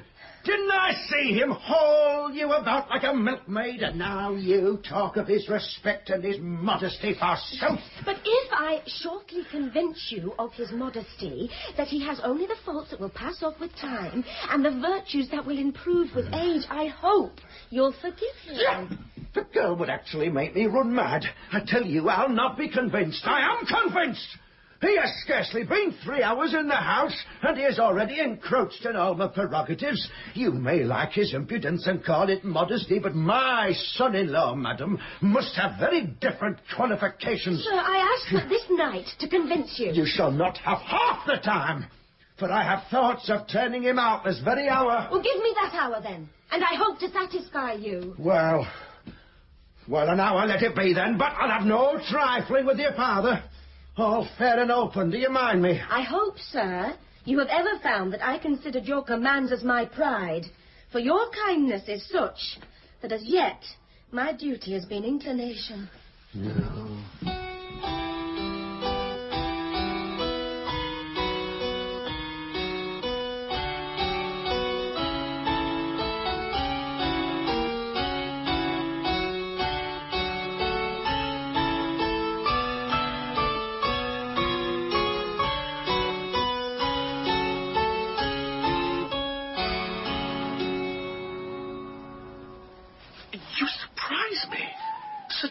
Marlowe expected here this night? Yes. Where have you had your information? You may depend upon it. I just saw his letter to Mr. Hardcastle, in which he tells him he intends setting out a few hours after his son. Then, my Constance, all must be completed before he arrives. He knows me, and should he find me here, would discover my name and perhaps my designs to the rest of the family. The jewels, I hope, are safe. Yes, yes. I have sent them to Marlowe, who keeps the keys of our baggage, and if I should not see him again, will write him further directions. In the meantime, I'll go to prepare matters for our elopement. I've had Master Lumpkin's promise of a carriage. Adieu. Success attend you. In the meantime, I'll go amuse my aunt with the old pretense of a violent passion for my cousin.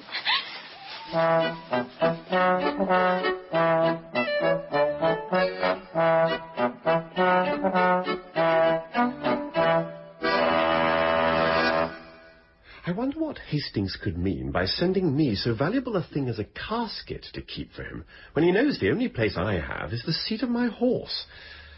Have you deposited the casket with the landlady, as I ordered you? Have you put it into her own hands, Jeremy? Oh, yes, Your Honour. She said she'd keep it safe, did she? Oh, yeah.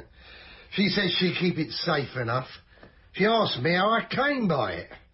And she said she had a great mind to make me give an account of myself. Go now and unpack my boxes. Yes, sir. They're safe, however. What an unaccountable set of beings have we got amongst.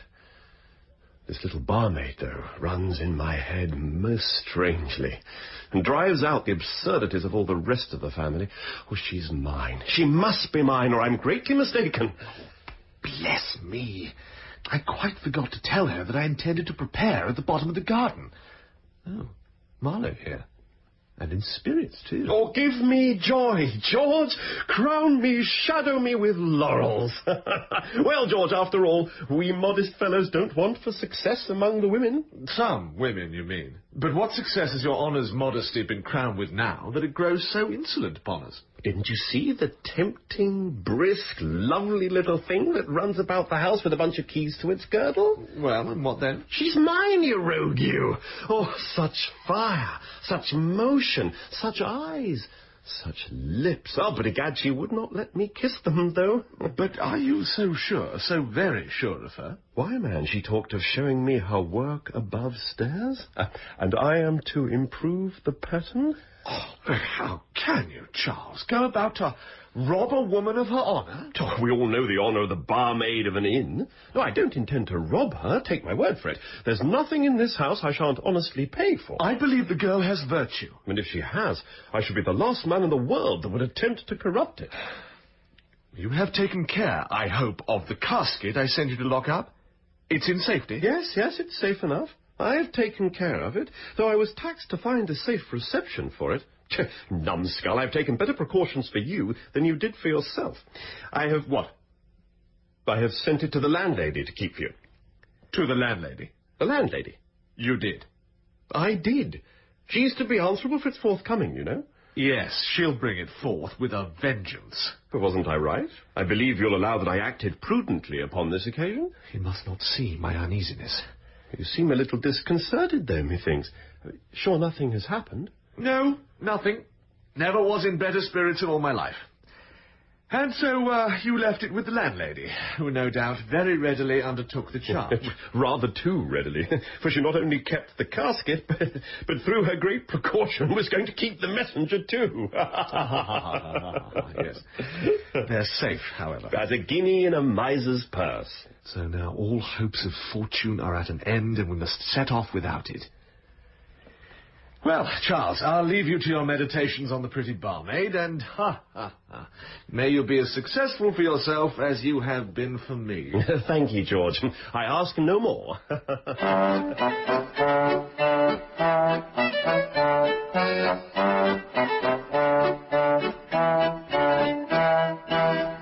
I no longer know my own house. It's turned all topsy-turvy. His servants have got drunk already. Oh, I'll bear it no longer. And yet, from my respect for his father, I'll be calm. Ah, Mr. Marlowe, your servant. I'm your very humble servant. Sir, your humble servant. What's to be the wonder now? I believe, sir, you must be sensible, sir, that no man alive ought to be more welcome than your father's son, sir. I hope you think so. Oh, I do, from my soul, sir. I don't want much entreaty. I generally make my father's son welcome wherever he goes. I believe you do, from my soul, sir. But though I say nothing to your own conduct, that of your servants is insufferable. Their manner of drinking is setting a very bad example in this house, I assure you. Test, my very good sir, that's no fault of mine. Oh. If they don't drink as they ought, they are to blame. I ordered them not to spare the cellar. I did, I assure you. Here, let one of my servants come up. Jeremy! My positive directions were that as I did not drink myself, they should make up for my deficiencies below. Then they had your orders for what they do. I'm satisfied. Oh, they had, I assure you. You shall hear from one of them themselves. Are you, Jeremy? Come forward, sir. What were my orders? Were you not told to drink freely and call for what you thought fit for the good of the house? I begin to lose my patience. Please, Your Honour. Liberty Hall forever, I say.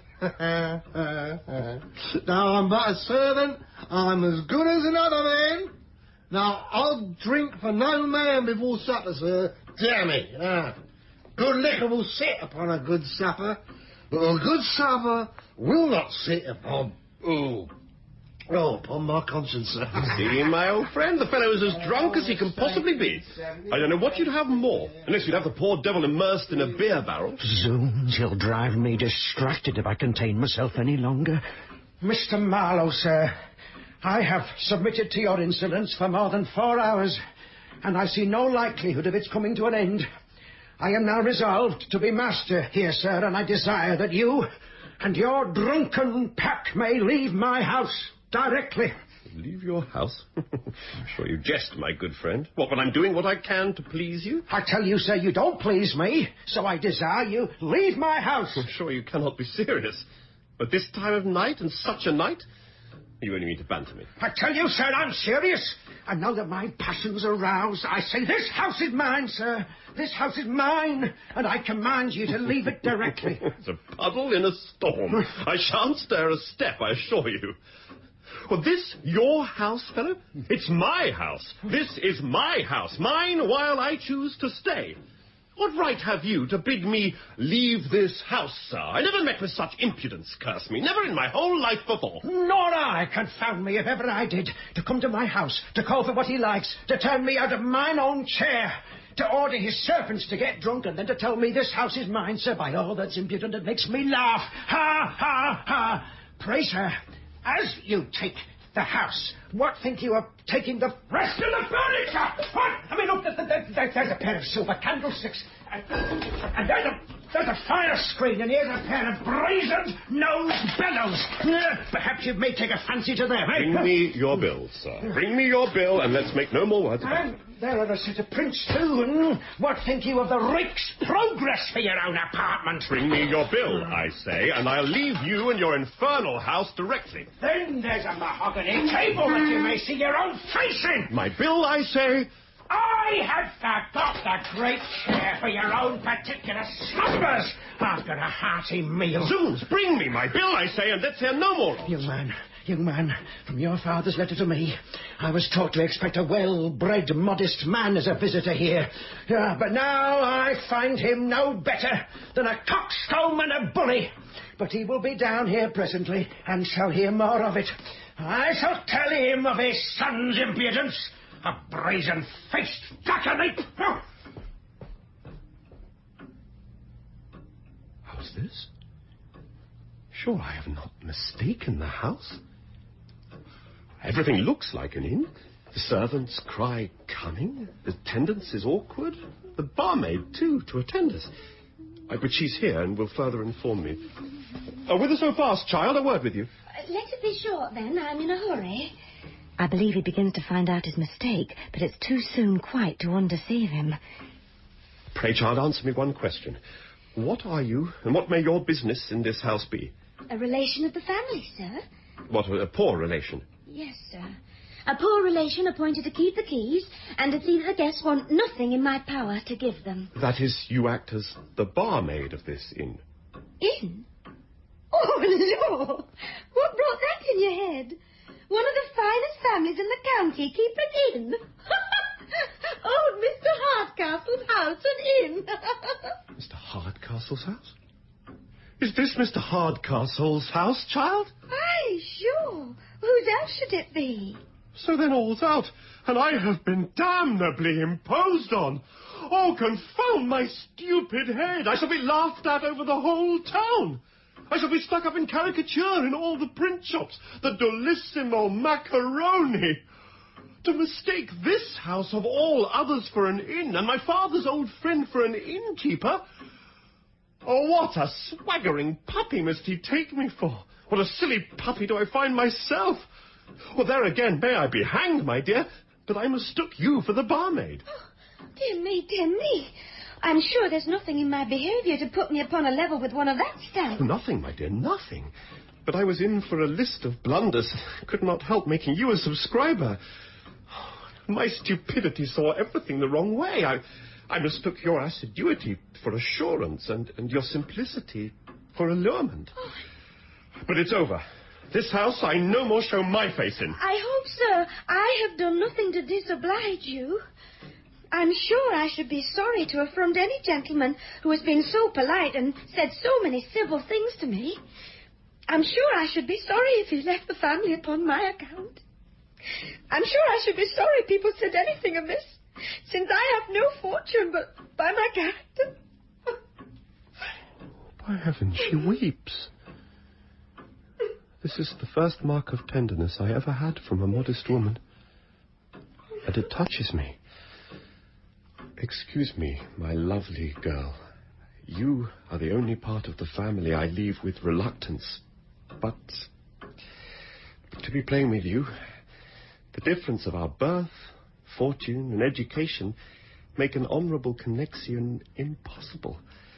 And I can never harbour a thought of seducing simplicity that trusted in my honour, or bringing ruin upon one whose only fault was being too lovely. Generous man. I now begin to admire him. But I'm sure my family is as good as Miss Hardcastle's. And though I'm poor, that's no great misfortune to a contented mind. And until this moment, I never thought it was bad to want fortune. And why now, my pretty Simplicity?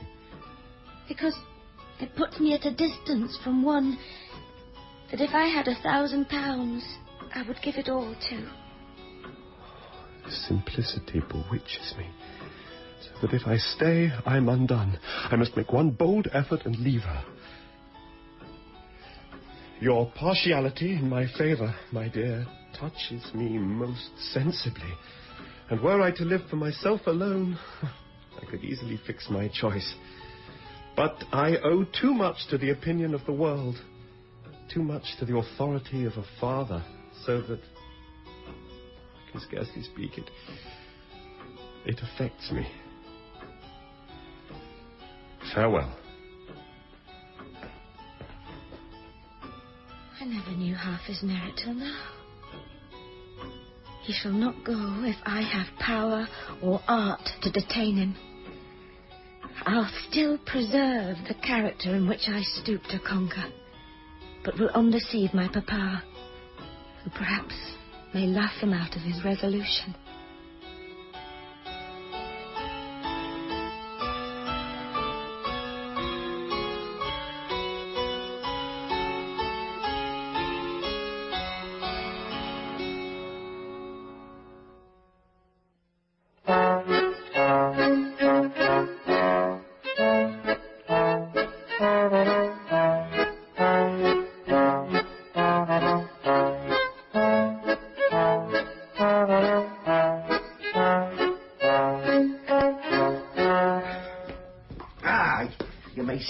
Yourselves next time. I've done my duty.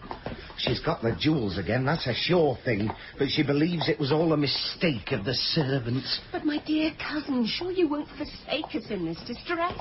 If she in the least suspects that I'm going off, I shall certainly be locked up.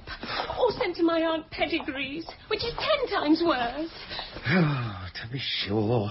Aunts of all kinds are damn bad things, but what can I do?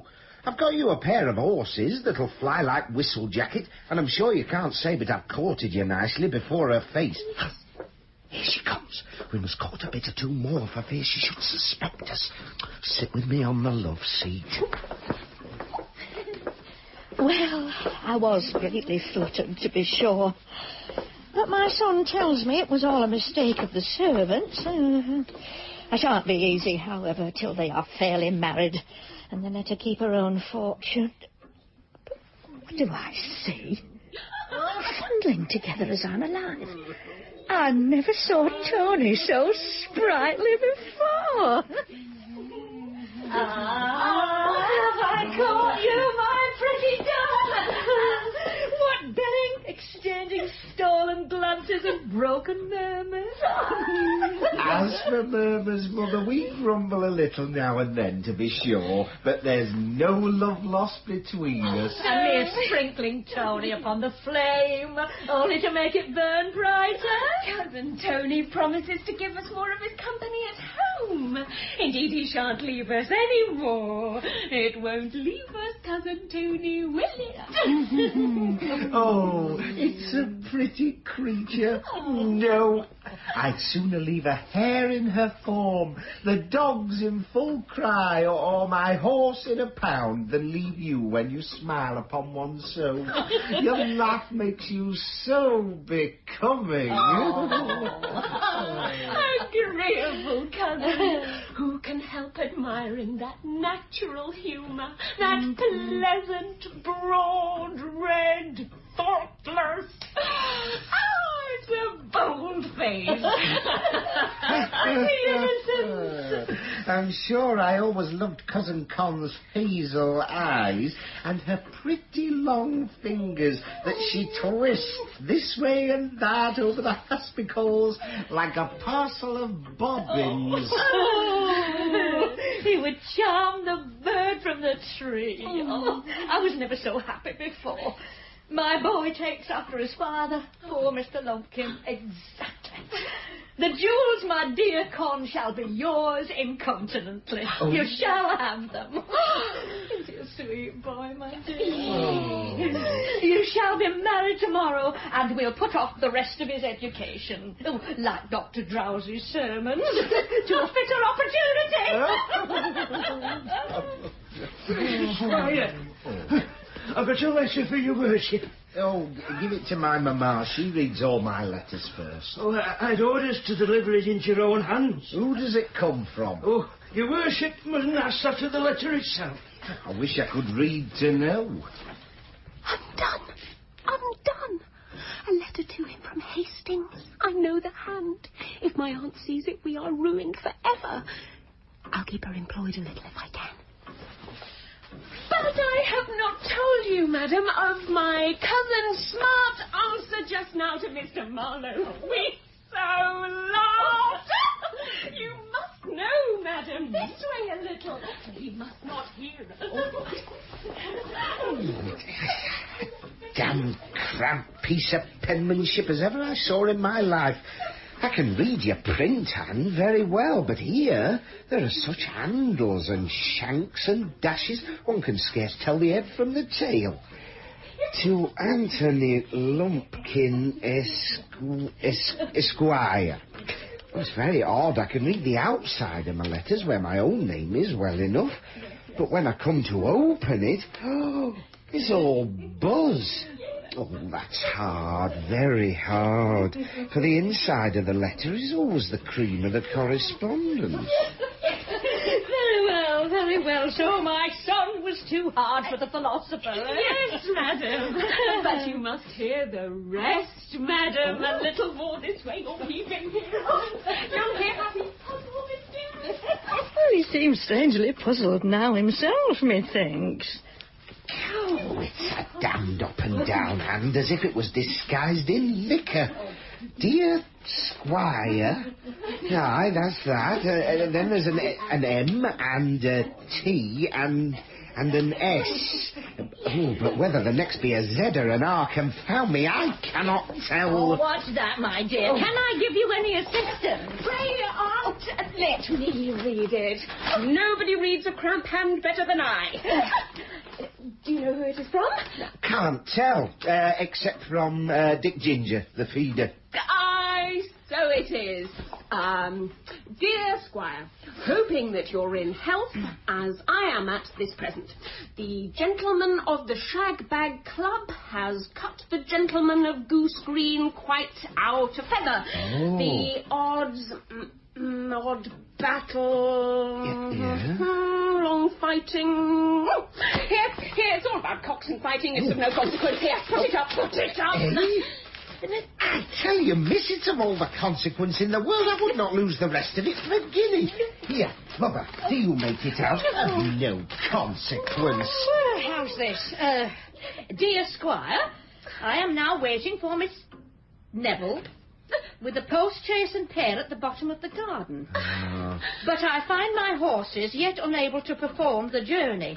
I expect you'll assist us with a pair of fresh horses as you promised. Dispatch is necessary as the hag... the hag, your mother, will otherwise suspect us, yours Hastings. Grant me patience. I shall run distracted. My rage chokes me. I hope, madam, you'll suspend your resentment for a few moments and not impute to me any impertinence or sinister design that belongs to another. Fine spoken, madam. You are the most miraculously polite and quite the very pink of courtesy and circumspection, madam. And you great ill-fashioned... Oh! Scared enough sense to keep your mouth shut! Were you two joined against me? But I'll defeat all your plots in a moment. As for you, madam, since you have got a pair of horses ready, it would be cruel to disappoint them. So, if you please, instead of running away with your spark, prepare this very moment to run off with me. Your old Aunt Peregrine will keep you secure, I'll warrant me. No. You two, sir, may mount your horse and guard us upon the way. Here, Thomas, Roger, Dickory. I'll show you that I wish you better than you do yourselves. Come, cousiners, follow me. Roger, Dickory, harness the horses. Pitbull, pack Miss Neville's trunk. Oh, so now I'm completely ruined. Aye, that's a sure thing. What better could be expected from being connected with such a stupid fool? And after all the nods and signs I made him... By the laws, miss, it was your own cleverness and not my stupidity that did your business. You were so nice and so busy with your shag bags and your goose turd greens that I thought you could never be making believe. Sir, I find by my servant that you have shown my letter and betrayed us. Was this well done, young gentleman? Here's another. Ask Miss there who betrayed you.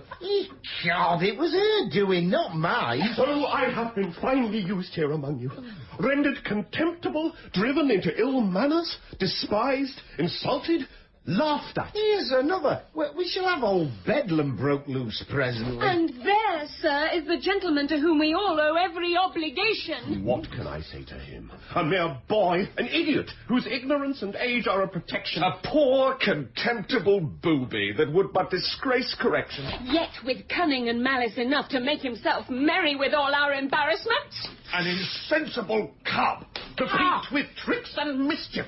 Oh, dammy! I'll fight you both, one after the other, with baskets. Baskets? As for him, he's below resentment. But your conduct, Mr. Hastings, requires an explanation. You knew of my mistakes, yet would not undeceive me. Tortured as I am with my own disappointments, is this a time for explanations? It is not friendly, Mr. Marlowe. But, sir... Miss Neville, what are you about? Make ready! Mr. Marlowe, we had not ourselves realized your mistake till it was too late to undeceive you. Be pacified. My mistress desires you'll get ready immediately, madam. The horses are putting to. Your hat and things are in the next room. We're to go 30 miles before morning. Well, I'll come presently. Was it well done, sir, to assist in rendering me ridiculous? To hang me out for the scorn of all my acquaintance? Depend upon it, sir, I shall expect an explanation. Was it well done, sir, if you're upon that subject, to deliver what I entrusted to yourself to the care of another, sir? Mr. Hastings, Mr. Marlowe, why will you increase my distress by this groundless dispute? I implore, I entreat you. Yes, no, madam. My mistress is impatient. I come. Pray, be pacified. If I leave you thus, I shall die with apprehension. Your fan, muff, and gloves, madam. The horses are waiting. Oh, Mr. Marlowe, if you knew what a scene of constraint and ill nature lies before me, I'm sure it would convert your resentment into pity. I am so distracted with a variety of passions that I don't know what I do. Forgive me, madam. George, forgive me. You know my hasty temper and should not exasperate it. The torture of my situation is my only excuse. Well, my dear Hastings, if you have that esteem for me that I think, that I am sure you have. Your constancy for 3 years will but increase the happiness of our future connexion. If... Neville! Constance! Where Constance is? I'm coming! Well, constancy. Remember, constancy is the word. Farewell. Farewell, my dearest. Oh, my heart. How can I support this? To be so near happiness, and such happiness. You see now, young gentleman, the effects of your folly? What might be amusement to you is here disappointment and even distress. God, I've hit it! It's here. Your hands. Yours and yours, my poor crabstick. My boots there, ho! Aye, sir. Meet me 2 hours hence at the bottom of the garden, and if you don't find Tony Lumpkin a more good-natured fellow than you thought, I'll give you leave to run me through the guts with a shoulder of mutton, and you shall have Bet Bouncer into the bargain. Come along. My boots there, ho!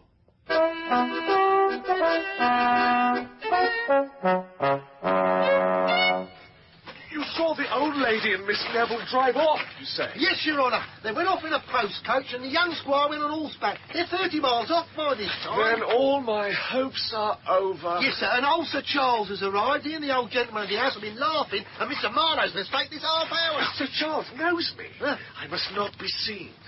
So, now to my fruitless appointment at the bottom of the garden. This is about the time...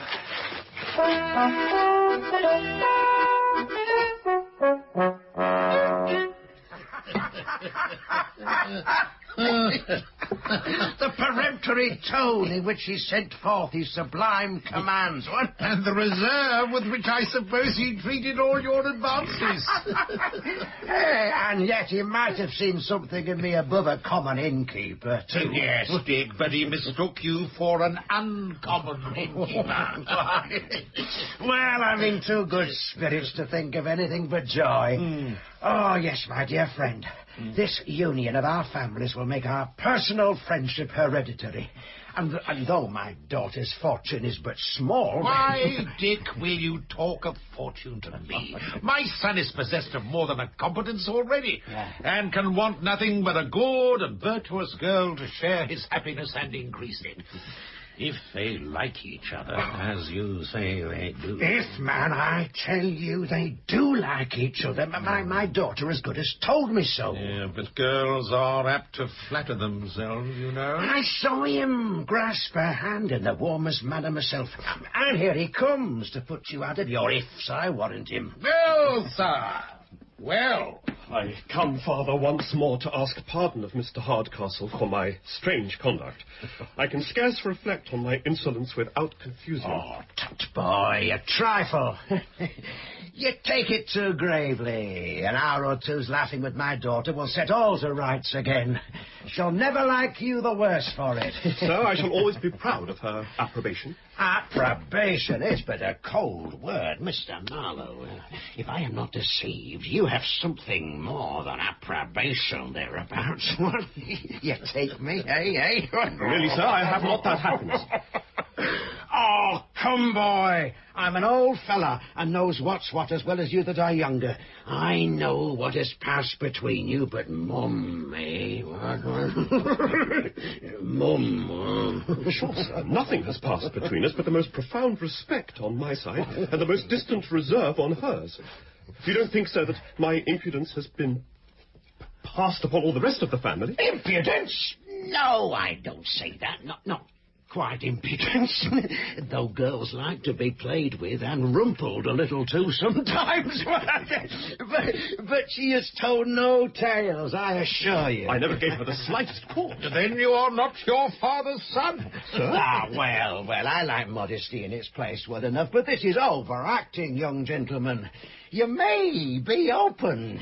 Your father and I will like you the better for it. Aye, Charles, let's hear you. May I die, sir, if I ever... I tell you, she don't dislike you, and as I'm sure you like her... Yes, sir. I see no reason why you should not be joined as fast as the parson can tie you. Indeed, if the good Dr. Drowsy can get up to speed. But him, Your sir... father approves the match. I admire it. Every moment's delay will be doing mischief. But why won't you hear me? By all that's just and true, I never gave Miss Hardcastle the slightest mark of my attachment, or even the most distant hint to suspect me of affection. We had but one interview, and that was formal, modest, and uninteresting. This fellow's formal, modest impudence is beyond bearing. And you never grasped her hand or made any protestations? As heaven is my witness, I came down in obedience to your commands. Why, I saw the lady without emotion and parted without reluctance. I hope you'll exact no further proofs of my duty, nor prevent me from leaving a house in which I suffer so many mortifications. I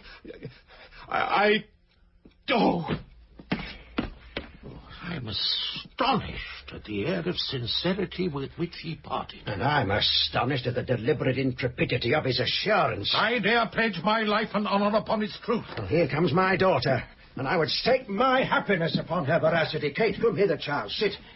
Now, answer me sincerely, and without reserve. Has Mr. Marlowe made you any professions of love and affection? Oh, well, the question is very abrupt, sir. But since you require unreserved sincerity, I think he has. You see? And pray, madam, have you and my son had more than one interview? Yes, sir. Several. You see? But did he profess any attachment? A lasting one. Did he talk of love? Much, sir. Amazing. And all this formally? Formally. Now, my friend, I hope you're satisfied. And how did he behave, madam? But as most professed admirers do. He said some civil things of my face, talked much of his want of merit and the greatness of mine, mentioned his heart, gave a short tragedy speech, and ended with pretended rapture. Now I'm perfectly convinced. Indeed, I know his conversation among women to be modest and reticent. This forward-canting, ranting manner by no means describes him, and I am confident he never sat for the picture. Then what, sir, if I should convince you to your face of my sincerity? If you and my papa, in about half an hour, will place yourself behind that screen, you shall hear him declare his passion to me in person. Agreed. And if I find him what you describe, all my happiness in him must have an end. And if you don't find him what I describe, I fear my happiness must never have a beginning. Come, Charles, let us warm the minutes with some punch, eh?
What an idiot am I, to wait here for a fellow who probably takes a delight in mortifying me. He never intended to be punctual. And I'll wait no longer. But what do I see? It is he, and perhaps with news of my Constance. Ah, my honest squire. I now find you a man of your word. This looks like friendship. I'm your friend, and the best friend you have in the world, if you knew but all. Oh, this riding by night, by the by, is cursedly tiresome.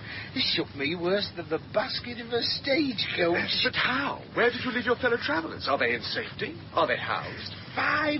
25 miles in 3 hours is no such bad driving. The poor beasts are all sweated out.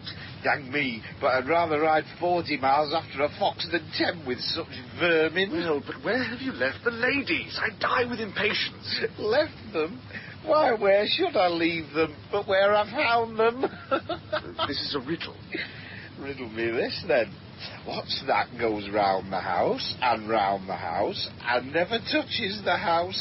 I'm still astray. Why, that's it, man. I've led them astray. By jingo, there's not a pond or a pothole within 5 miles of the place, but they can tell me taste. Oh, I see.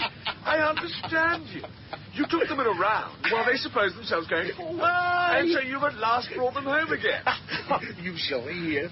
I first took them down Featherbed Lane, where we stuck fast in the mud. I then rattled them crack over the stones of up and down the hill, and I then introduced them to the gibbet on Heavy Tree Heath. And from that, with a circumbendibus, I fairly lodged them in the horse pond at the bottom of the garden. But no accident, I hope. Oh, no. Only Mother is confoundedly frightened. She thinks herself 40 miles off. She's sick of the journey, and the nags can scarce crawl. So, if your own horses be ready, you may whip off with cousin, and I'll be bound that no soul here can budge a foot to follow you. My dear friend, how can I be grateful?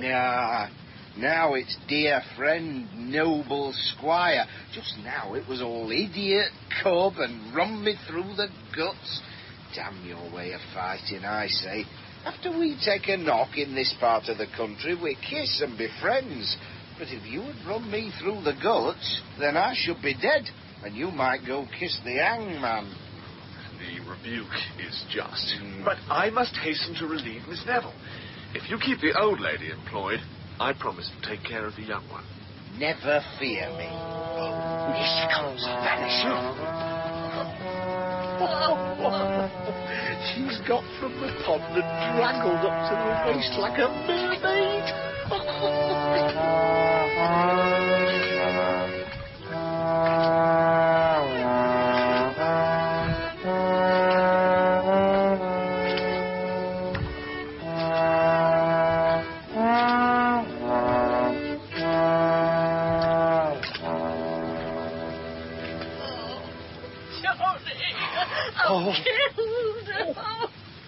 Shook.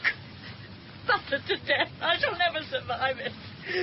That last jolt that laid us against the quicksand had just done my business. Alack, Mamma, it was all your own fault. What? Would be for running away by night without knowing an inch of the way. Oh, no. I wish we were at home again. I've never met so many accidents in so short a journey. Drenched in the mud, overturned in a ditch, stuck fast in a slope, jolted to a jelly, and at last to lose our way. Oh, whereabouts do you think we are, Tony? By my guess, we should be upon Crackskull Common, about 40 miles from home. That's the most notorious spot in the whole country. I only want a robbery to make a complete night hunt. Now, don't be afraid, Mamma. Don't be afraid. 2 of the 5 that kept here are hanged. And the other 3 may not find us. Yeah, don't be afraid. Is that a man that's galloping behind us? Oh, no, it's only a tree. Don't be afraid. The fright will certainly kill me. Oh, do you see anything like a black hat moving behind the thicket? No, it's only a cow. Don't be afraid, Mama. Don't be afraid. That's a man, Tony. I see a man coming towards us. If he perceives us, we are undone. Father, by all that's unlucky, come to take one of his night walks. It's a highwayman with pistols as long as my arm, a damned ill-looking fellow. He approaches. You hide yourself in that thicket and leave me to manage him. If there be any danger, I'll cough and cry. When I cough, be sure to keep close. I'm either mistaken or I heard voices of people in want of help. Oh, Tony! Is that you? What a night. I did not expect you so soon back. Are your mother and her charge in safety? Very safe, sir, at my Aunt Pedigree's. A finest danger. 40 miles in 3 hours? Sure, that's too much, my youngster. Stout horses and willing minds make short journeys, as they say. Oh, sure, he'll do the dear boy no harm. But I heard a voice here. I should be glad to know from whence it came. It was I, sir, talking to myself, sir. I was saying that 40 miles in 3 hours was very good going. As to be sure it was. I've got a sort of cold by being out in the weather. We'll go in, if you please. But if you talk to yourself, you did not answer yourself. I am certain I heard 2 voices, and I am resolved to find the other out. He's going to find me out. What need you do, sir, if I tell you? I'll lay down my life for the truth, sir. I'll tell you all, No, sir. no, I tell you, I will not be detained. I insist on seeing. It's in vain to expect I'll believe you. Oh, yes. You murdered my poor boy, my darling. Oh, here, good gentlemen, whet your rage upon me. Take my money and my life, but spare that young gentleman, spare my child, if you have any mercy. My wife, as I am a Christian. From whence can she come, or what does this mean? Oh, take compassion on us, good Mr. Highwayman. Take our money and watch us. All we have but spare our lives. We will never bring you to justice until we won't, good Mr. Highwayman. I believe the woman's out of her senses. What, Dorothy, don't you know me? Mr. Hardcastle. I'm alive. Oh, my fears blinded me. Who, my dear, could have expected to meet you here in this frightful place so far from home? What has brought you to follow us? For sure, Dorothy, you've not lost your wits. So far from home when you are within 40 yards of your own door. What? This is one of your old tricks, you graceless rogue, you. Don't you know the gate and the mulberry tree? And don't you remember the horse pond, my dear? Yes, I shall remember the horse pond as long as I live. I have caught my death in it. And it is to you, you graceless varlet, I owe all this. I'll teach you to a brew, your mother, I will. Okay, shut, Mother. All the parish says you've spoiled me, so you may take the fruits of... Oh, I'll spoil you. I'll spoil you. Come in.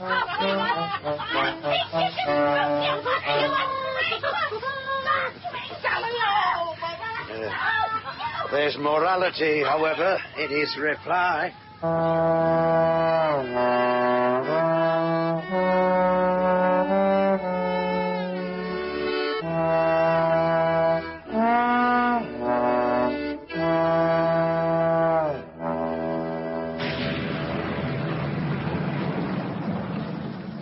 My dear Constance, why will you deliberate thus? If we delay a moment, all is lost forever. Pluck up a little resolution, and we shall soon be out of the reach of her malignity. I find it impossible. My spirits are so sunk with the agitations I have suffered that I am unable to face any new danger. 2 or 3 years' patience will at last crown us with happiness. Oh, such a tedious delay is worse than inconstancy. Let us fly, my charmer. Let us date our happiness from this very moment. Perish fortune, love and content will increase what we possess beyond a monarch's review. Oh, let me prevail. No, Mr. Hastings, no. Prudence once more comes to my relief, and I will obey its dictates. In a moment of passion, fortune may be despised, but it ever produces a lasting repentance. My dear Constance. Nay, I'm resolved to apply to Mr. Hardcastle's compassion and justice for redress. But though he had the will, he has not the power to relieve you. But he has influence, and upon that I am resolved to rely. I have no hopes. But since you persist, I must reluctantly obey you.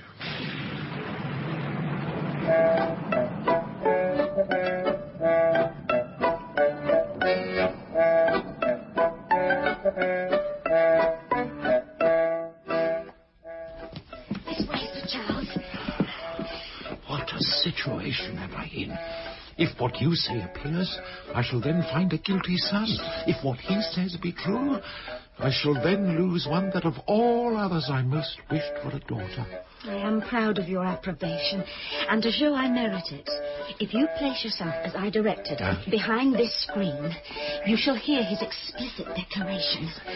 Oh, but he comes. Quickly, fetch Matthias. I'll to him and keep him to the appointment. Oh, sir. Though prepared for setting out, I come once more to take leave. Nor did I, till this moment, know the pain I feel in the separation. I believe those sufferings cannot be very great, sir, which you can so easily remove. A day or two longer, perhaps, might lessen your uneasiness by showing you the little value of what you now think proper to regret.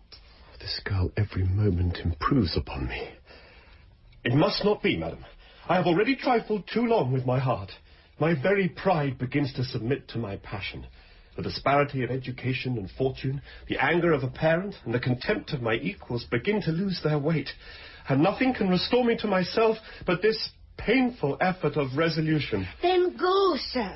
I'll urge nothing more to detain you.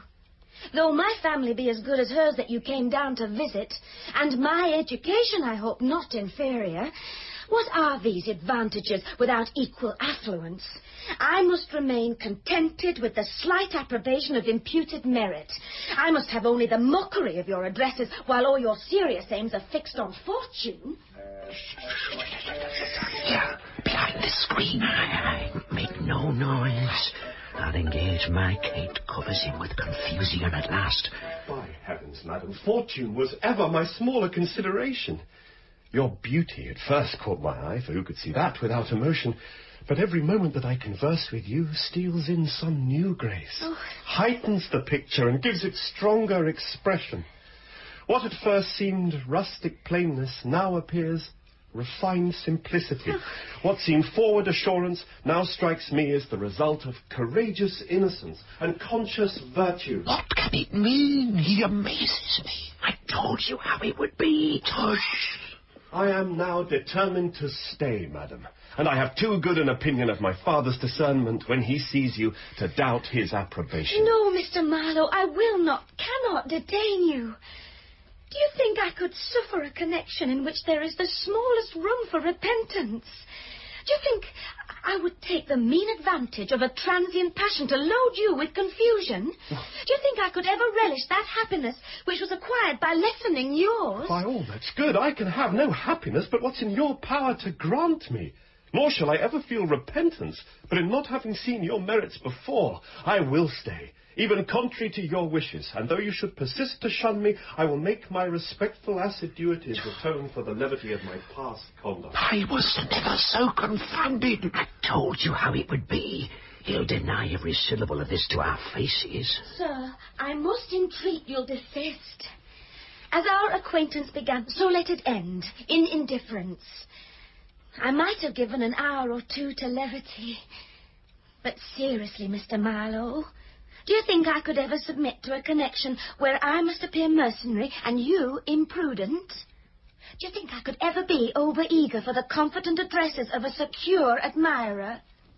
Does this look like security? Does this look like confidence? Oh, sir. No, madam, every moment that shows me your merit only serves to increase my diffidence and confusion. Here, let me continue. I can hold it no longer. Get up, Charles. Charles, how hast thou deceived me? Is this your indifference, your uninteresting conversation? Your cold contempt, your formal interview. What have you to say now? Well, then I'm all amazement. What can it mean? It means that you can say and unsay things at pleasure.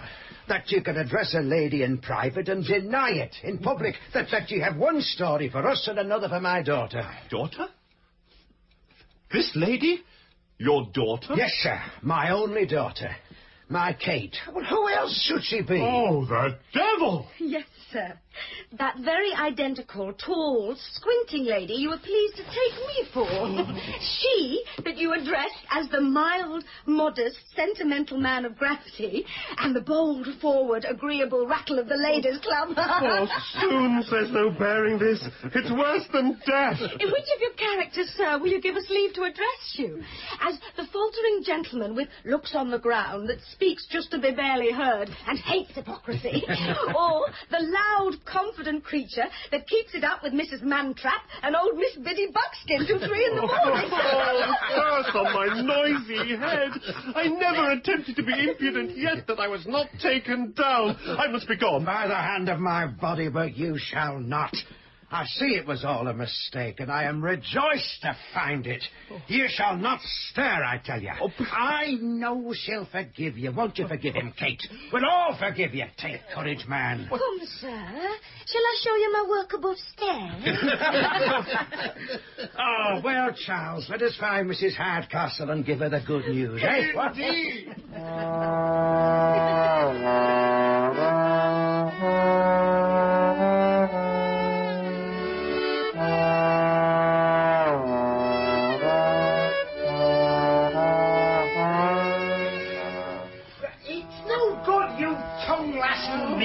Rocketing and ranting. I'd as soon marry our saddleback sow as yon Madam Overblown. Ah, Dorothy, my love, hey. Are you recovered from your adventure? I feel sure our news will restore your spirits. So they're gone off.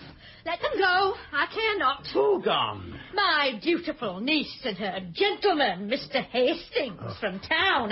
He who came down with our modest visitor here. Oh, my honest George Hastings, as worthy a fellow as lives, and the girl could not have made a more prudent choice. Then, by the hand of my body, I'm proud of the connection. Well, if he has taken away the lady, he has not taken her fortune. That remains of this family to console us for her loss. Sure, Dorothy, you would not be so mercenary. Aye, that's my affair, not yours. But you know if your son, when of age, refuses to marry his cousin, her whole fortune is then at her own disposal. Aye, but he's not of age, and she has not thought proper to wait for his refusal. Look, Miss Neville, here is Mr. Hardcastle. What, returned so soon? I begin not to like it. For my late attempt to fly off with your niece, let my present confusion be my punishment. We are now come back to appeal to your justice and humanity. By her father's consent, I first paid her my addresses, and our passions were first founded in duty. Since his death, I have been obliged to stoop to dissimulation to avoid oppression. In an hour of levity, I was ready even to give up my fortune to secure my choice. But I'm now recovered from the delusion and hope for your fair judgment. Although my aunt would commit me to a different sentence. This is all but the whining end of a modern novel. Be it what it will, I'm glad they are come back to reclaim their due. Come hither, Tony boy. Do you refuse this lady's hand whom I now offer you? What signifies my refusing? You know I can't refuse her till I'm of age, Father. While I thought conceding your age, boy, was likely to conduce to your improvement, I concurred with your mother's desire to keep it secret. Mr. Hardcastle! But since I find she turns it to a wrong use, I must now declare you have been of age these last 3 months. Of age? Am I of age, Father? Above 3 months. Then you'll see the first use I'll make of my liberty. Witness all men by these presents that I, Anthony Lumpkin, Esquire of blank place, refuse you, Constantia Neville, spinster of no place at all, for my true and lawful wife. So Constance Neville may marry whom she pleases, and Tony Lumpkin is his own man again! Oh, brave squire! My worthy friend! Thy undutiful offspring! Joy, my dear George, I give you joy sincerely. And could I prevail upon my little tyrant here to be less arbitrary, I too should profess to be the happiest man alive. How say you, Kate? Come, madam, you are now driven to the very last scene of all your contrivances. I know you like him. I'm sure he loves you. And you must and shall have him. And I say so, too. And Mr. Marlowe, if she makes as good a wife as she has a daughter, I don't believe you'll ever repent your bargain. So, now, to supper. Tomorrow we shall gather all the poor of the parish about us, and the mistakes of the night shall be crowned with a merry morning. So, boy, take her. And as you have been mistaken in the mistress, my wish is that you may never be mistaken in the wife. Be warned, sir, afore he join hands, for women ain't all that they seems. Think long afore reading the banns, they'll run me down, they'll wear their schemes. So pluck 'em and pitch 'em and tumble and ditch 'em. Don't truck with their romantic dreams. Don't truck with their romantic dreams. Now home, sir, with all your advice, love weakens the firmest of wills, and men will go seeking a wife where once they'd only be seeking thrills. Before we can bed them, we'll woo 'em and wed them for love. We will study new skills for love.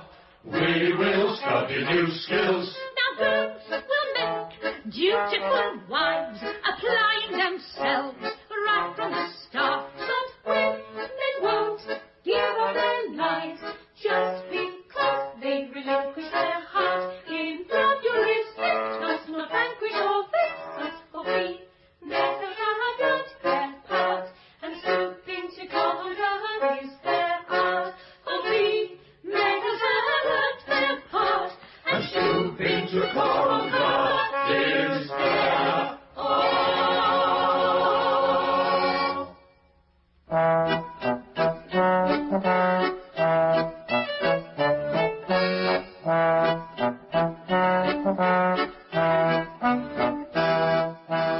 In She Stoops to Conquer by Oliver Goldsmith, Julia Mackenzie played Mrs. Hardcastle and Clive Francis Mr. Hardcastle. Tony Lumpkin was played by Adrian Scarborough and Kate Hardcastle was played by Amanda Root. Young Marlowe was Martin Ball, Hastings Jonathan Cake and Constance Neville Cathy Sarah. Norman Rodway was Sir Charles Marlowe, Terry Malloy Landlord Twist and Jeremy, Ian Brooker Diggory and Master Muggins, Richard Neal, Roger and Master Slang, and Naomi Harris, Pimple and Bet Bouncer.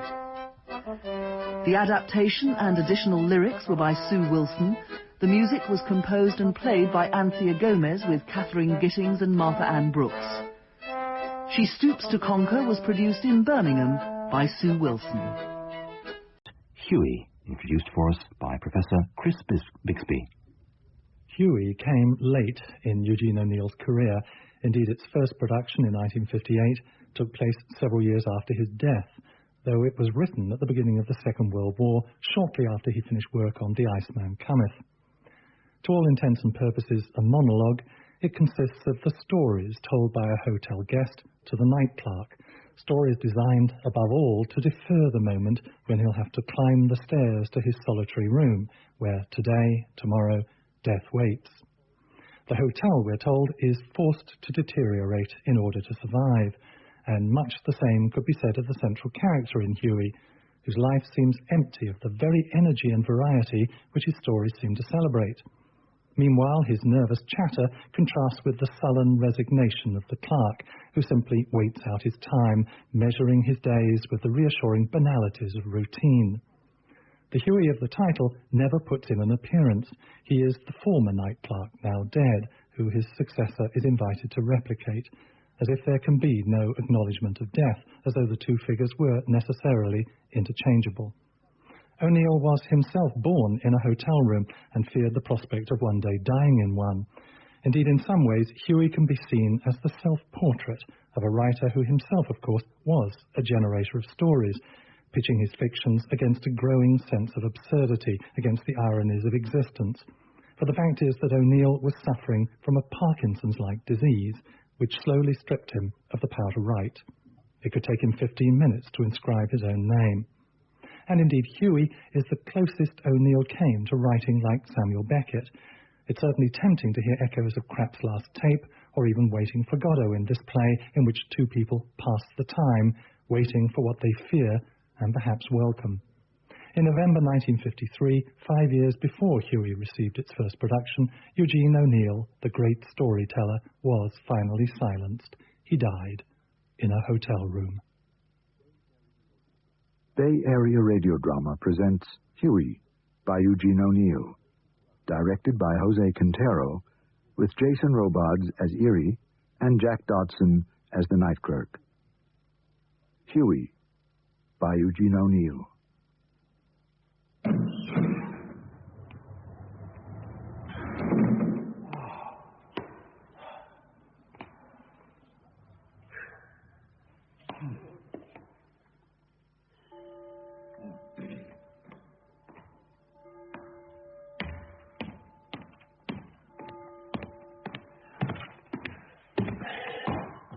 Key. Key. Oh, forgot you ain't seen me before. Erie Smith's the name. I'm an old-timer in this flea bag, 492. 492. Yes, How long have you been on the job? 4 or 5 days. Oh, I've been off on a drunk. Yep, come to now, though. Tapering off. Well, I'm glad they fired that young squirt they took on when Hughie got sick. One of them fresh, wise punks, you couldn't tell him nothing. Well, pleased to meet you, pal. I hope you stick around. Glad to know you, Mr. Smith. What's your name? Hughes. Charlie Hughes. Huh? Hughes? Say, is that on the level? Charlie Hughes. Well, I'll be damned. What the hell do you know about that? Say, now I notice it. You don't look like Hughie, but you remind me of him somehow. You ain't by any chance related? Oh, you mean to the Hughes that worked here so long and died recently? Yeah. No, sir. No relation. Oh, that's right, yeah. Hughie told me he had no relations left, except his wife and kids, of course. Oh, yeah, poor guy croaked last week. His funeral was what started me off on a bat. Boy. Sub-drunk. I don't go on one often. No. Bummed open in my book. Guy gets careless. Gabs about things he knows, and when he comes to, he's liable to find there's guys who'd feel easier if he wasn't around no more. That's the trouble with knowing things. Take my tip, pal. Don't ever know nothing. Be a sap and stay healthy. But I always keep my noggin working. Booze or no booze, I'm no sucker. What was I saying? Oh, yeah, so I'm drunk. I sure hit the highest parts. Should have seen the doll I made the night before last. Did she take me to the cleaners?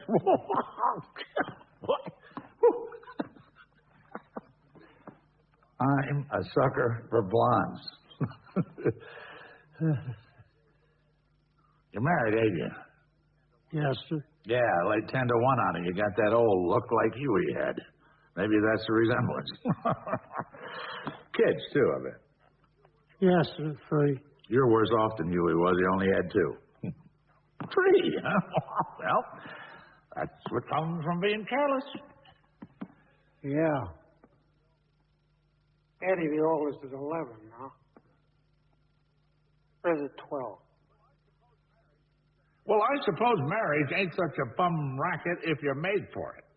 Huey didn't seem to mind it so much, but if you want my lowdown, his wife is a bum in spades. Or I don't mean cheap now.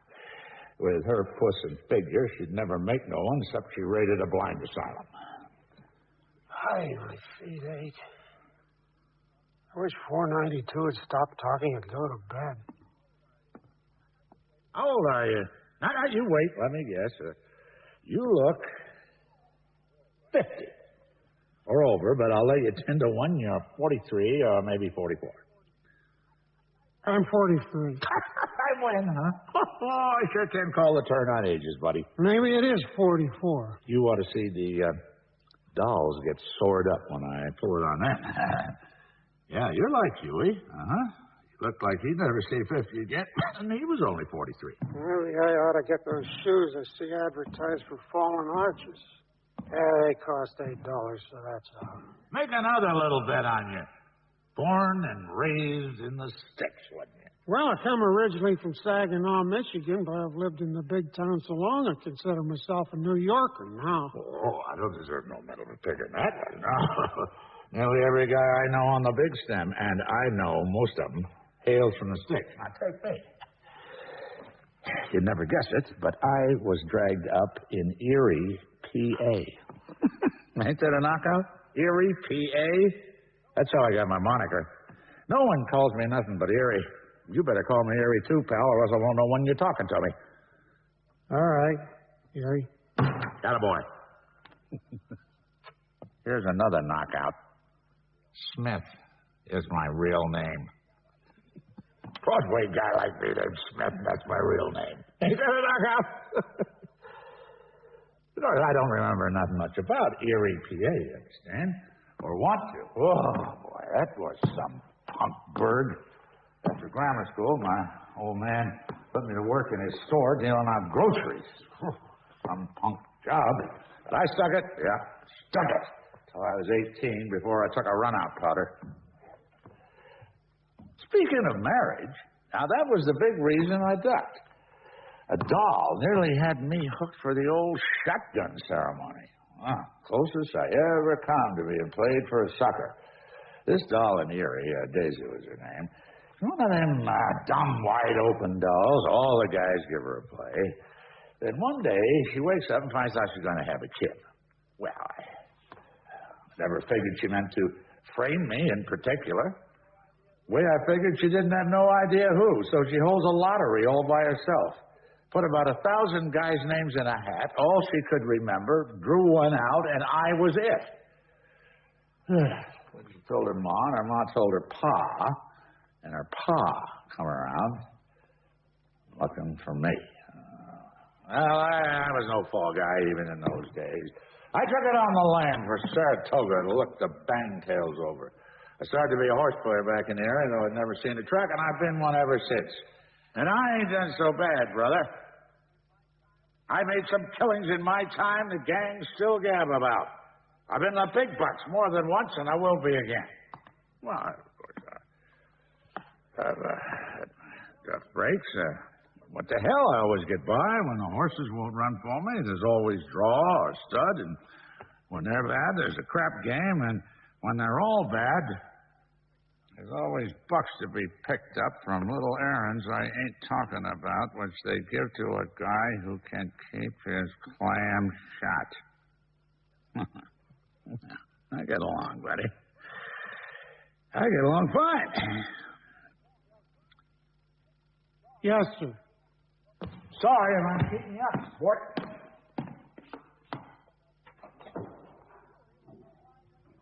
Huey was a wide-awake guy. He was always waiting for me to roll in. He'd say, hello, Erie, how the Bangtails treat you? Or how's luck? Or did you make the old bones behave? And then I'd tell him I'd done. He'd ask, what's new along the big stem? And I'd tell him the latest off the grapevine. Sure used to hand me a laugh to hear old Huey cracking like a sport. In all the years I known him, he never bet a buck on nothing. Well, it ain't his fault. No, he'd have took a chance, but how could he with his wife keeping cases on every nickel of his salary? I showed him lots of ways he could cross her up, but he was too scared, yeah? The biggest knockout was when he used to kid me about dames. He'd crack, what, no blonde tonight, Erie? You must be slipping. You never seen a guy more bashful with a doll around than Huey was. Yeah. I used to introduce him to some of the tramps I'd drag home with me. I'd wise them up to kid him along and pretend they fell for him. In 2 minutes, they'd have him hanging on the ropes. Face would get red. Looked like he wanted to crawl under that desk there. Oh, some of them dolls was raw babies. Made it pretty raw propositions. He'd stutter like he's paralyzed, but he ate it up just the same as Tickle Pink. Yeah, I used to hope maybe I could nerve him up to do a little cheating. Yeah, I'd offer to fix it up for him with one of my dolls. Hell, I got plenty. I wouldn't have minded. I'd tell him, just let that wife of yours know you're cheating, and she'll have some respect for you. But he was too scared. Some queens I brought in here in my time, brother. Railed from the follies and the scandals and frolics that would knock your eye out. And I can still make them. You watch. Oh, I ain't slipping. Not a job I'd like. I'd bang those cans louder than they do. I'd wake up the whole damn city.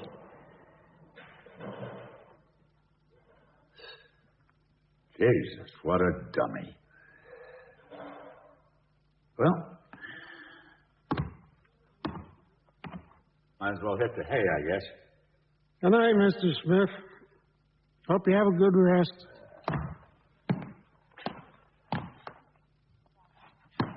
What a crummy dump. What did I come back for? I should have stayed on a drunk. Now, you'd never guess it, buddy, but when I first come here, this was a classy hotel. Clean, too. I've been camping here off and on for the last 15 years, but I've got a good notion to move out. This place ain't been the same since old Huey got took to the hospital.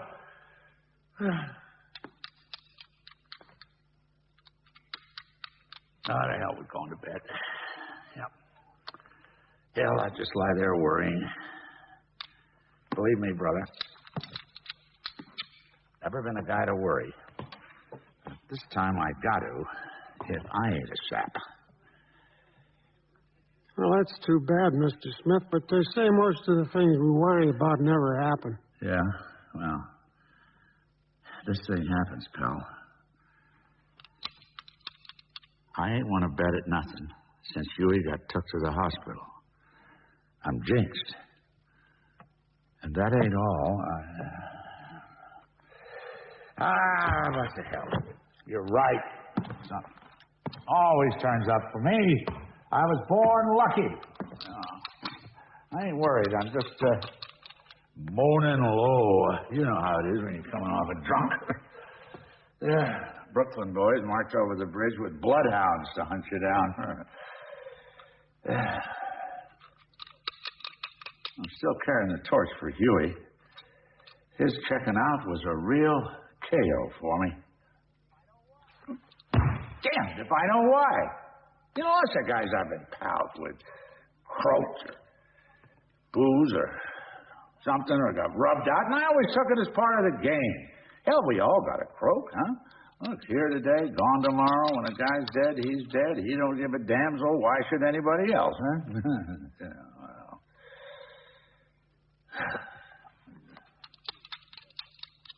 I miss Huey, I guess.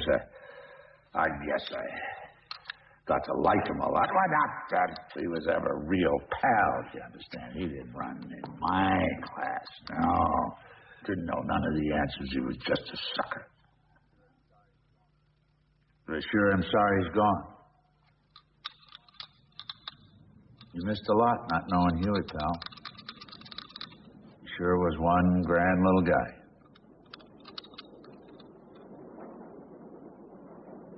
Only so many L trains pass in one night, each one passing leaves one less to pass. But I always tell Jess when she nags me to worry about something. That's life, isn't it? What are you going to do about it?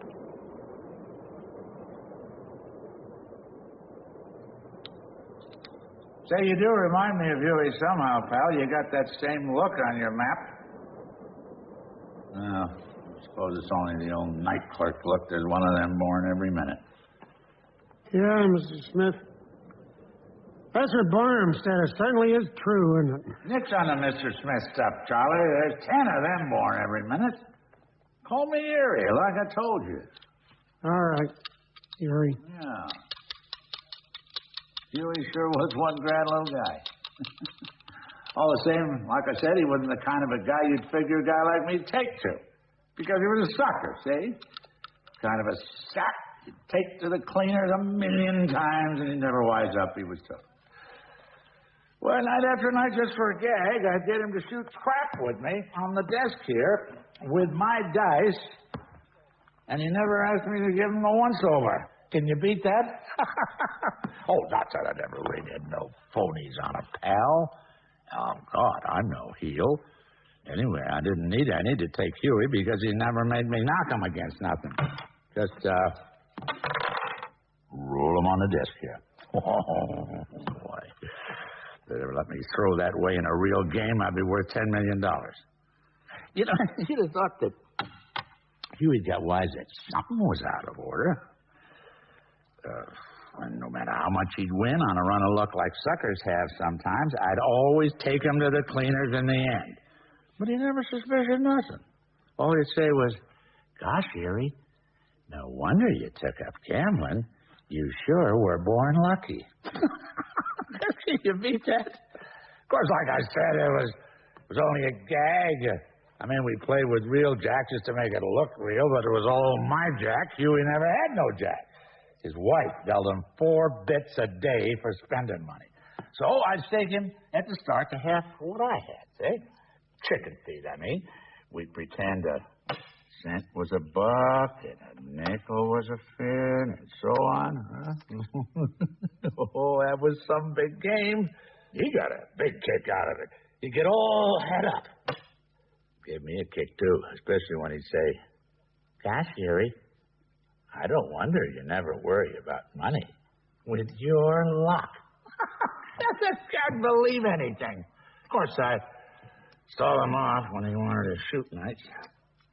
I didn't have a goddamn nickel. Ah, what laughs he used to hand me. He always called the horses the bang tails, like he'd known them all his life. He never even seen a racehorse. Not until I kidnapped him one day and took him on down to Belmont. Oh, what a kick he got out of that. I was scared he'd pass out with the excitement. And he wasn't doing no betting either. All he had was 4 bits. It was just the track and the crowd and the horses that got him. Mostly the horses. You know, funny how a dumb, simple guy like Huey can all of a sudden get something right. He says they're the most beautiful things in the world, I think. And he wins. I tell you, pal, I'd rather sleep in the same stall with old man of war than make the whole damn Follies. What do you think? Oh, yeah, I agree with you, Mr. Smith. Erie. Oh, yeah? Well, I bet you never seen one either, except back at the old fairgrounds in the sticks. I don't mean them kind of turtles. I mean a real horse.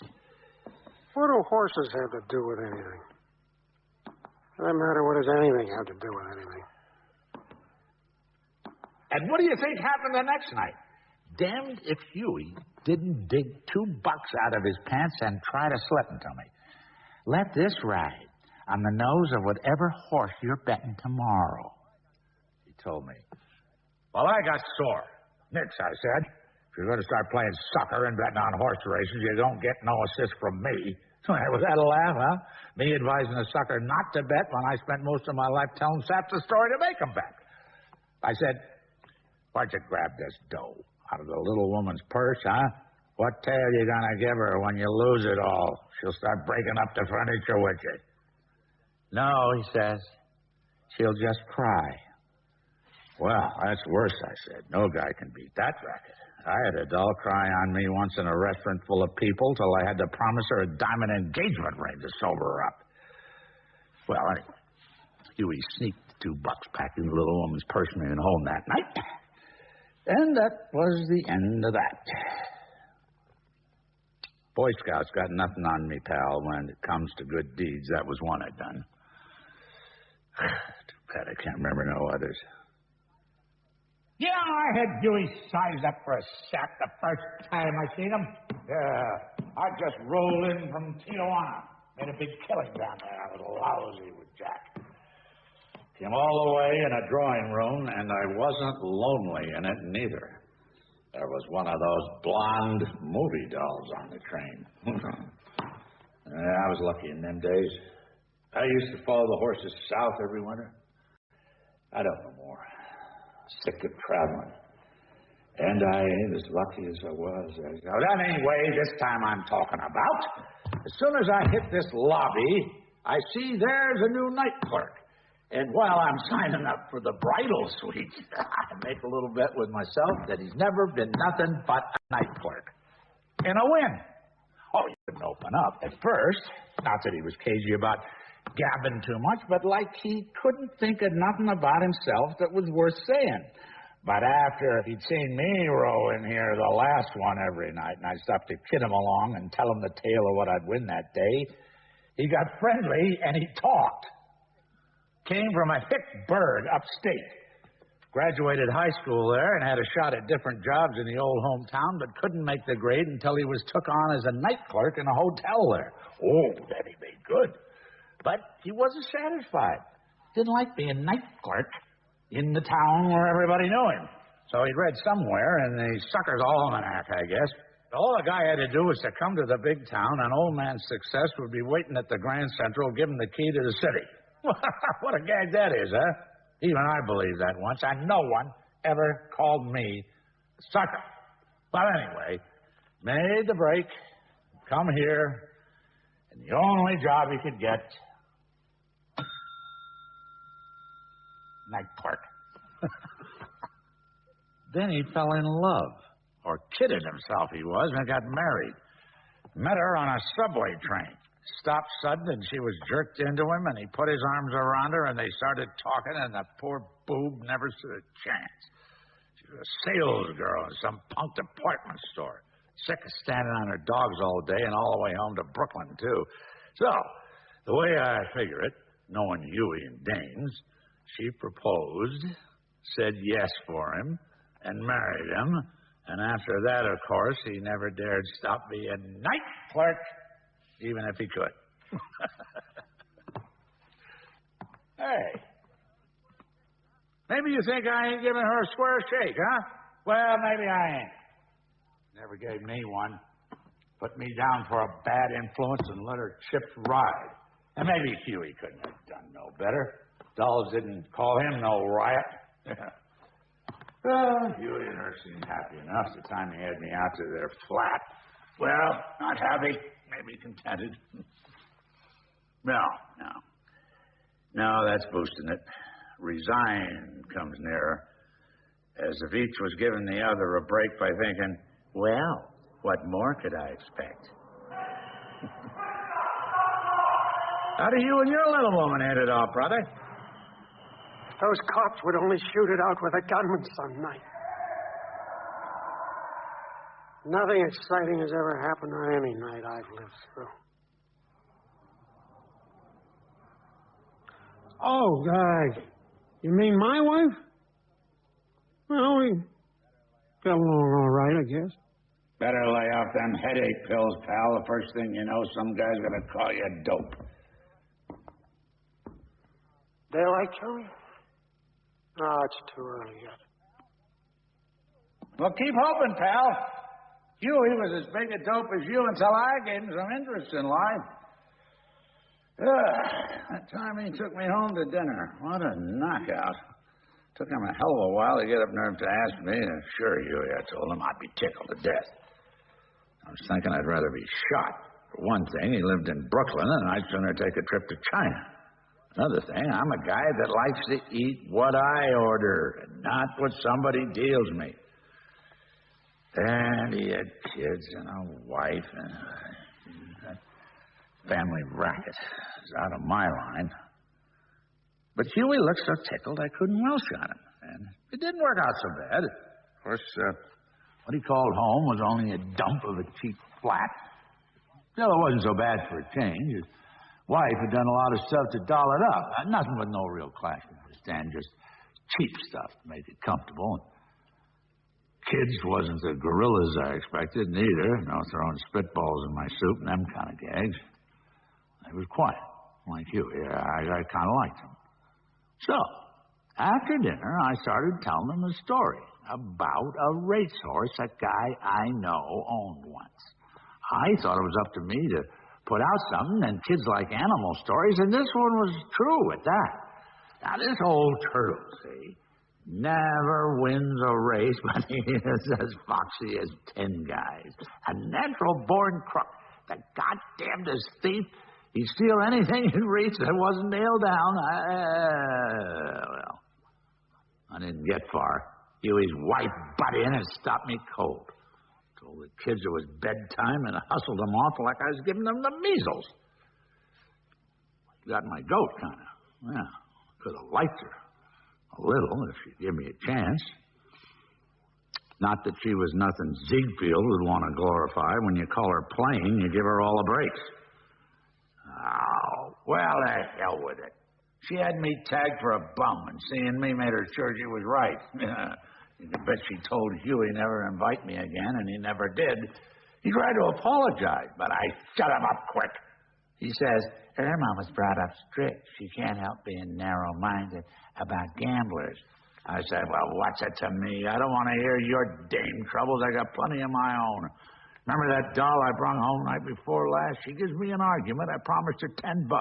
I told her, listen, baby, I got an impediment in my speech. Maybe it sounded like 10, but it was 2, and that's all you get. Hell, I don't want to buy your soul. What would I do with it? Now she's peddling the news along Broadway. I'm a rat and a chiseler. And, of course, all the rats and chiselers believe her. Before she's through, I won't have a friend left. I switched the subject on Huey, see, on purpose. He never did beef to me about his wife again. Believe me, pal, I can stop guys that start telling me their family troubles. Going down 6th. Will he die, Doctor? Or isn't he lucky? Oh, I'm afraid not, but he'll have to be absolutely quiet for months and months. With a pretty nurse taking care of him? Probably not pretty. Well, anyway, I say he's lucky. Yeah, that's a good one, Harry. Yeah, that's the best one I heard in a long time. Jesus. This sure is a dead dump. About as homey as the morgue. Getting late. Better beat it up to my cell and grab some shut-eye.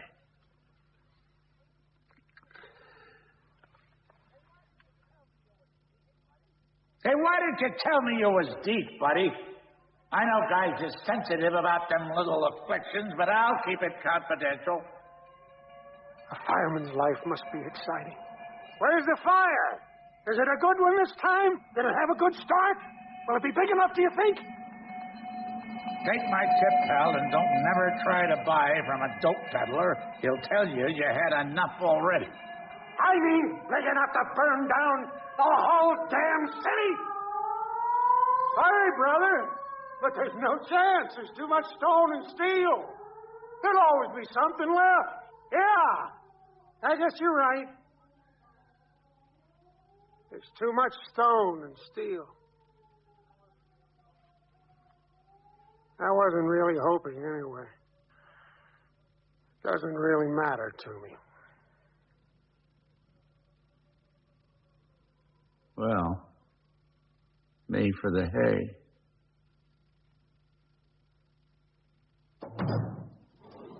Christ. It's lonely. I wish Huey were here. By God, if he was, I'd tell him a tale that would make his eyes pop. And the bigger the story, the harder he'd fall. It was that kind of a sap. He thought gambling was romantic. I guess he saw me like a sort of dream guy. Sort of guy he'd like to be if he could have took a chance. I guess he led a sort of double life, listening to me gabbing about hitting the high spots. Come to figure it, I'll bet he even cheated on his wife that way, using me and my dolls. No wonder he liked me, huh? Yeah. The bigger I made myself, the more he laughed it up. Oh, I went easy on him at first. I didn't lie.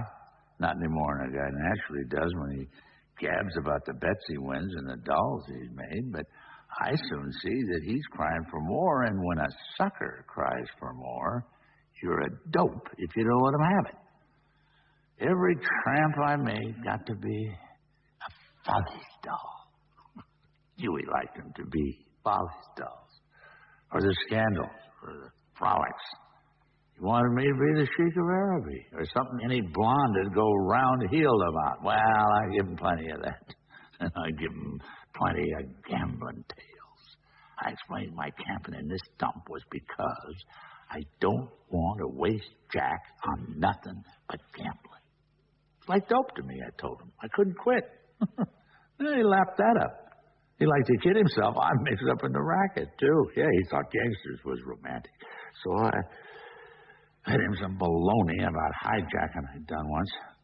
I told him I knew all the big shots. Well, so I do, most of them. To say hello, and sometimes they say hello back, and, well, who wouldn't know him? It hangs around Broadway in the joints. I run little errands for him, sometimes, because there's dough in it. But you see, I'm cagey about getting in where it ain't healthy. Huey wanted to think that me and Legs Diamond was old pals, so I give him that, too. I give him anything he cried for. Don't get me wrong, pal. What I fed Huey wasn't all lies.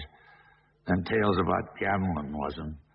They were stories of big games and killings that really happened since I've been hanging around.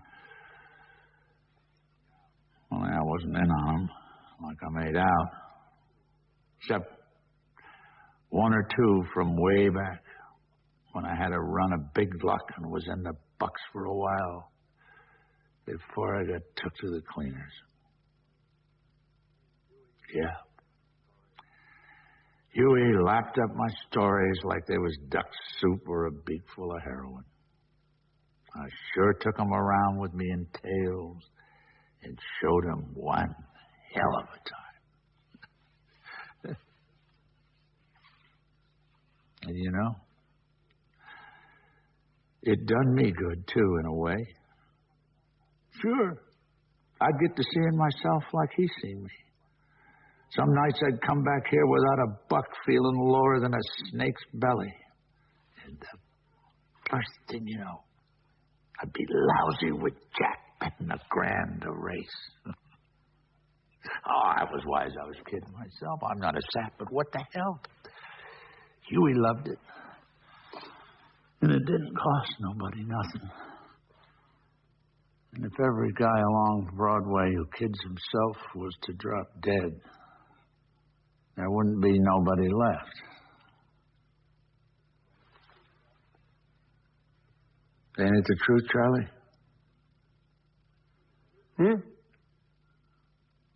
Truth? I'm afraid I didn't go with...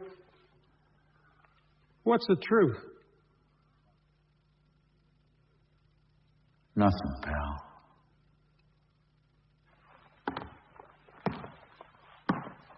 Not a thing.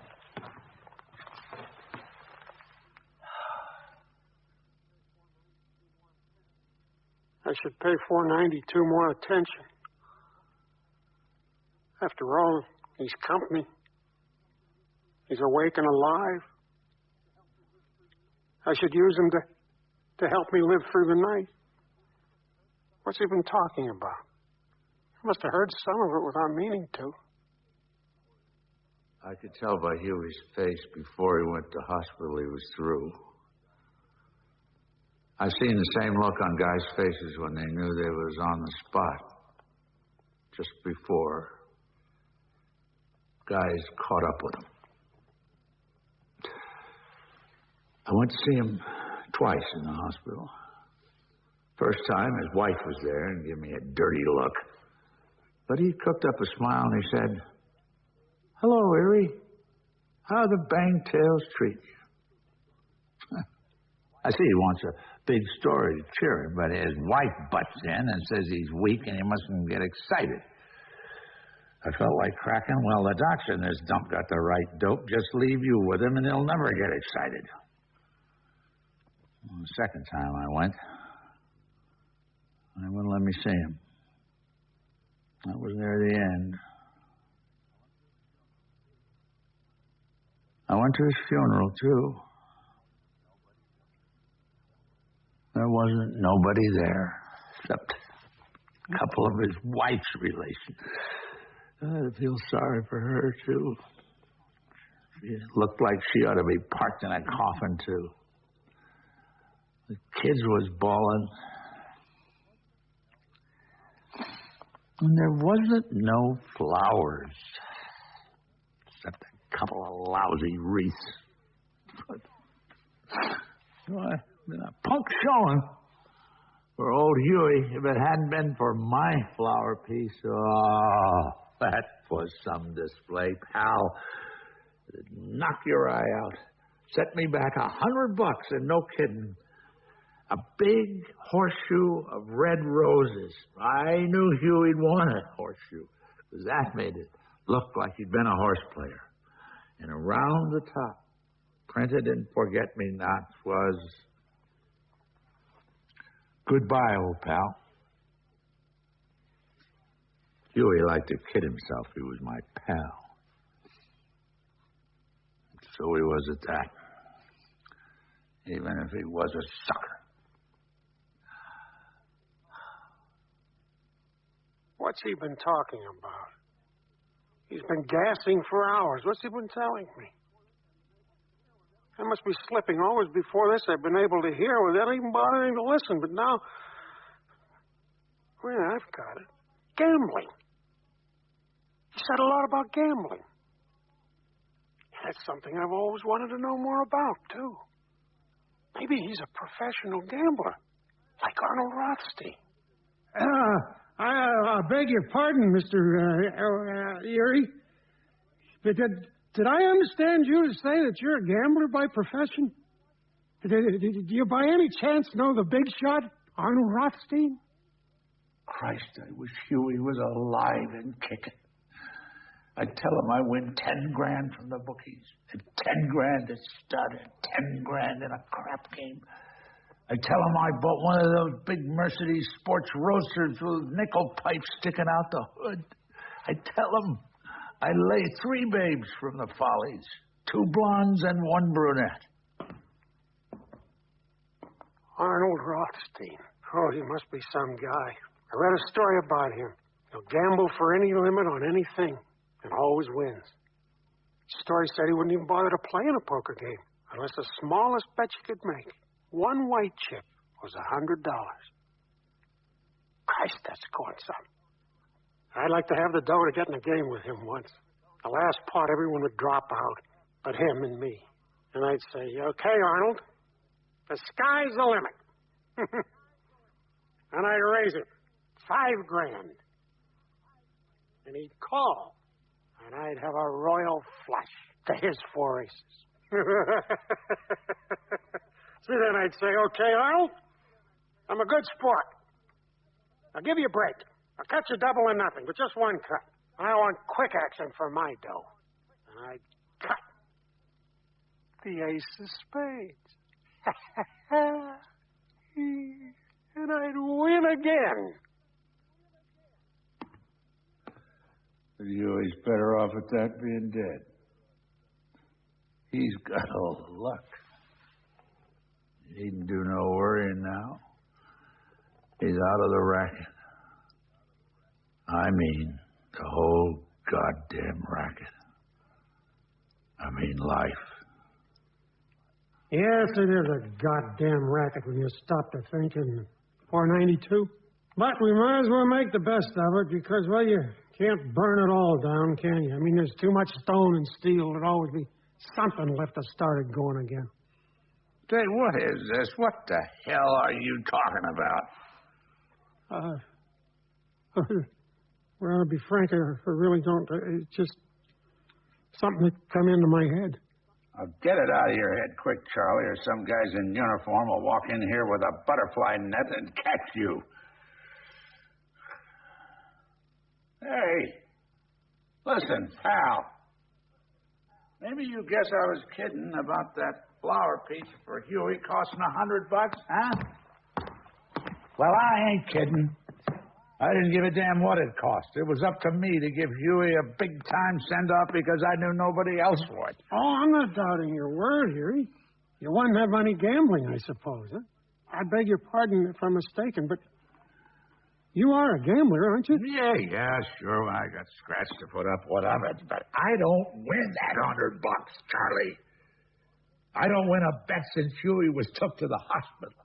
I had to get down on my knees and beg every guy I knew for a sawbuck here and a sawbuck there until I raised it.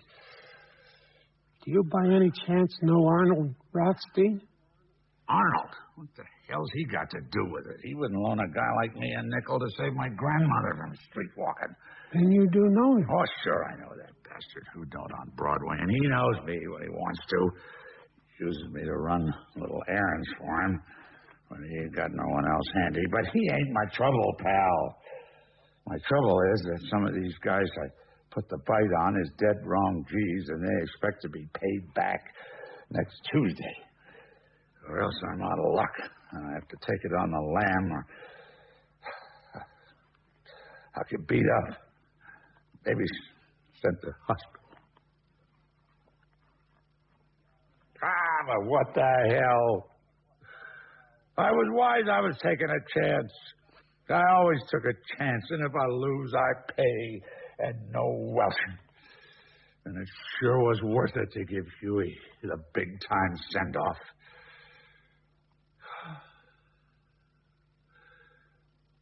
But even that ain't my big worry, Charlie. My big worry is the run of bad luck I had since Huey got took to the hospital. Not a win. That ain't natural. I've always been a lucky guy, lucky enough to get by and pay up, I mean. I'd never worry about owing guys the way I owe them guys. I'd always know I'd make a win that would fix it, but now I got a lousy hunch. When I lost Huey, I lost my luck. I mean, I've lost the old confidence. He used to give me confidence.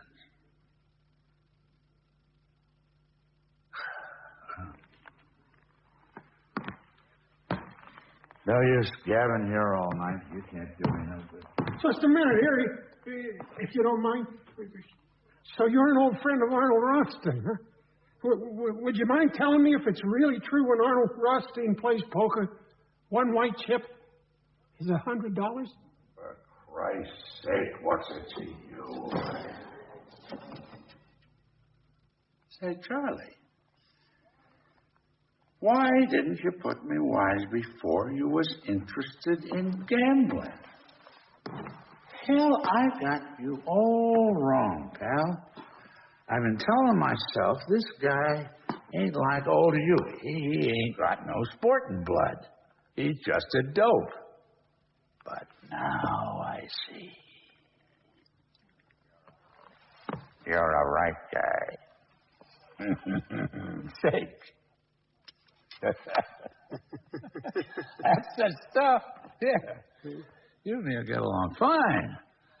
Hey, I'll give you all the breaks like I give Huey. Thank you, Erie. Is it true when Arnold Rothstein plays poker, one white chip? Set you back $100? Sure, why not? Arnold's in the Bucks, ain't he? And when you're in the Bucks casino, there's chip. I had to know, pal. I was in the Bucks when Arnold was a piker. Well, one time down in New Orleans, I lit a cigar with a C-note, just for a gag. I was with a bunch of high-class dolls, and I wanted to see their eyes pop out, and believe me, brother, they sure popped. After that, I could have made them one at a time or all together. Hell, I once won 20 grand on a single race. That's action. A good crap game's action, too. Hell, I've been in games where there was 100 grand in real folded money lying around the floor. That's traveling. Yeah.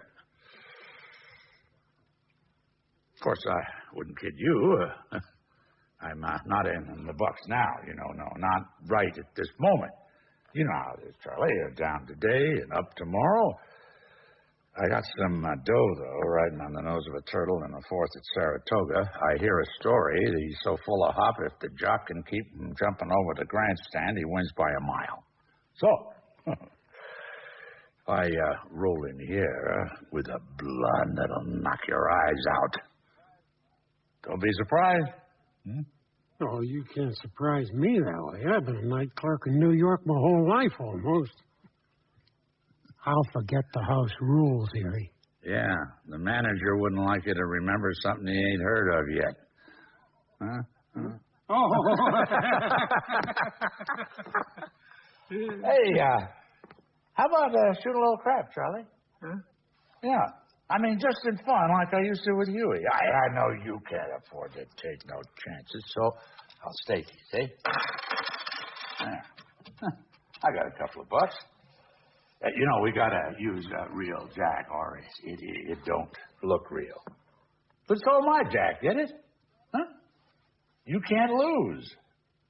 I just want to show you how I'll take you to the cleaners. It'll give me confidence.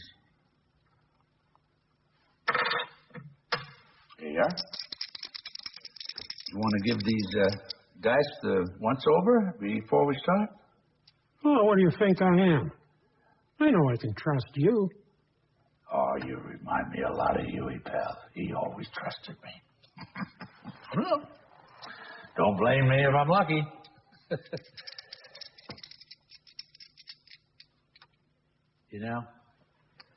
It's time I quit carrying the torch for Huey. What's the use? Don't do him no good. He's gone, like we all gotta go. Him yesterday, me and you tomorrow, and who cares, and what's the difference? It's all in the racket, huh? I shoot 2 bits. I fade you. 4 is my point. Yeah.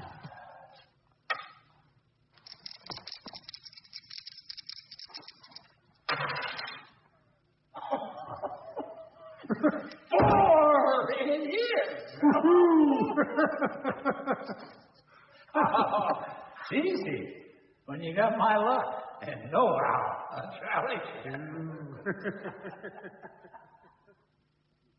That was Huey by Eugene O'Neill. Directed by Jose Quintero, with Jason Robards as Erie and Jack Dodson as the night clerk. The sound design was by Randy Tom, recorded at Skywalker North Studios, with production and engineering assistance by Dennis Leonard, Sharon Tom, Kent Brown, and Jim McKee. We present a new play by David Calcutt, based on stories in the Mabinogion, Kingdom of Crows and Carrion.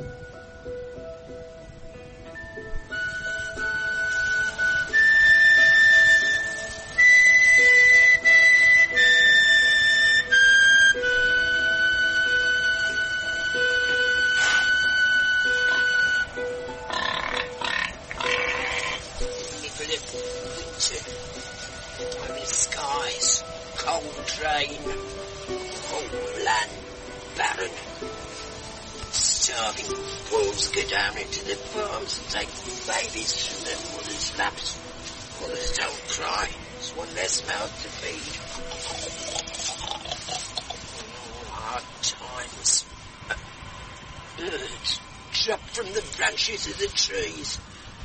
Even the moon looks hungry. Times. Unless you're a pig. We can eat anything. We don't care. What's that? What's that I can smell? Down here. Somewhere. It's under these leaves. Dig it up.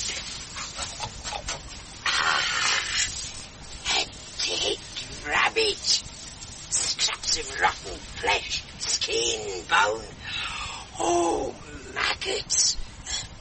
Real feast. Andre, here he comes. The man who calls himself my master. You're Edwin. That is the truth was told. What are you doing? Well, what does it look like here? Do you want some? No. Suit yourself. It's cold. Better than nothing. No. I mean the weather. Weather's cold. I am cold. No, your blood's too thin. You're getting old. It's true. Oh, you look terrible. Like a scarecrow. How old are you? I don't know. I was born twice. Yes, I know. Once to my mother, and again to the witch. This rabbit's I good. have been in the world a long time. Especially the maggots. Make my tongue tickle. Perhaps too long. There. That's all finished. No waste. Oh, this winter seems to have been here forever. I can't remember the last time my feet were warm. I'll keep you warm tonight. My blood's hot. Well. We'll snuggle up together. No, I'll sleep alone. Oh, what's the matter? Don't you find me attractive anymore? Yeah. Well, you're no picture yourself. Your skin's yellow and your teeth are falling out. Gridge on the poet, gridge on the magician. Look at you. Hello. I feel what I want. Going to look for something else to eat. Not just me. The world's worn out as if everything's running down. Oh, the things I have seen this last year. Deserts where there were green valleys. Whole forests leafless, dead. Towns and villages washed away by floods. On the roads, beggars who were once princes by the roadside. Bloated corpses.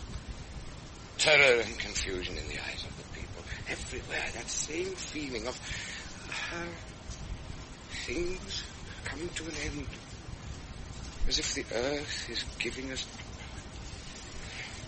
Oh, perhaps I have been too long in the world. We're tired of each other.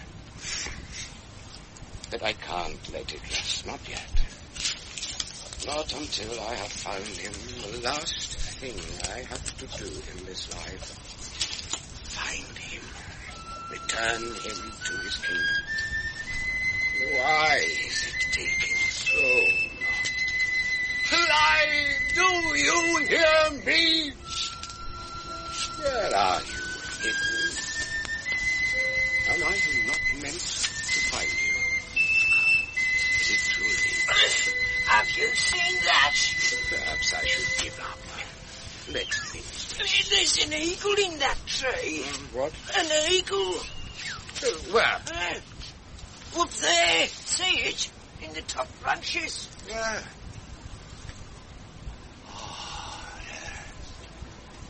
I see. It's strange, isn't it? Never seen an eagle round here before. It's him. Are you sure? Yes. How do you know? I know. He heard me, or someone did. The sergeant's over. Cool him down there. In a moment. I just need to, prepare myself. You could leave him there, of course. Leave him? He seems happy enough. Leave him? I could. He won't stay there long. In a few minutes, he'll take flight. Be gone forever. If I were to remain silent... No, it must be done. I have to call him. Why? It's my destiny. And his. Oak that grows between two lakes, dark by sky and hill. Man in a bird's body. I think this is life. Down he comes. Dropping through the branches.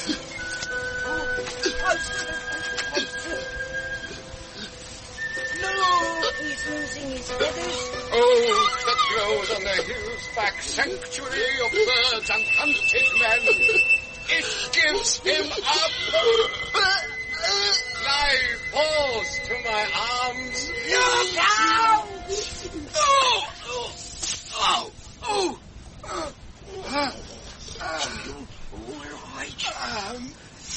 I think so. I can't move him. Pull him off me. There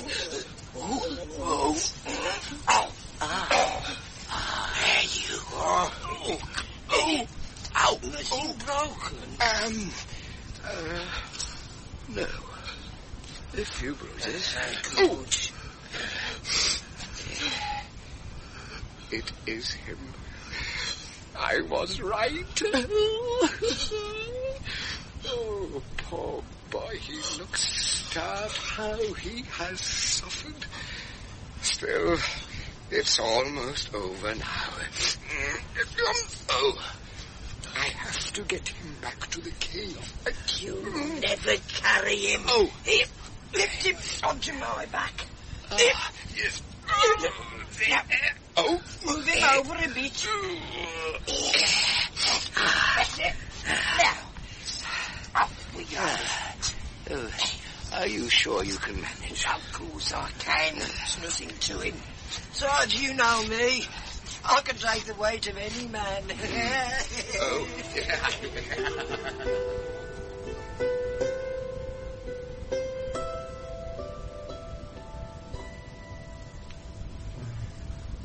Wake. Lie. Do you hear me? Well, you don't seem to be doing much good. Wake. It's time. Perhaps he won't. What do you mean?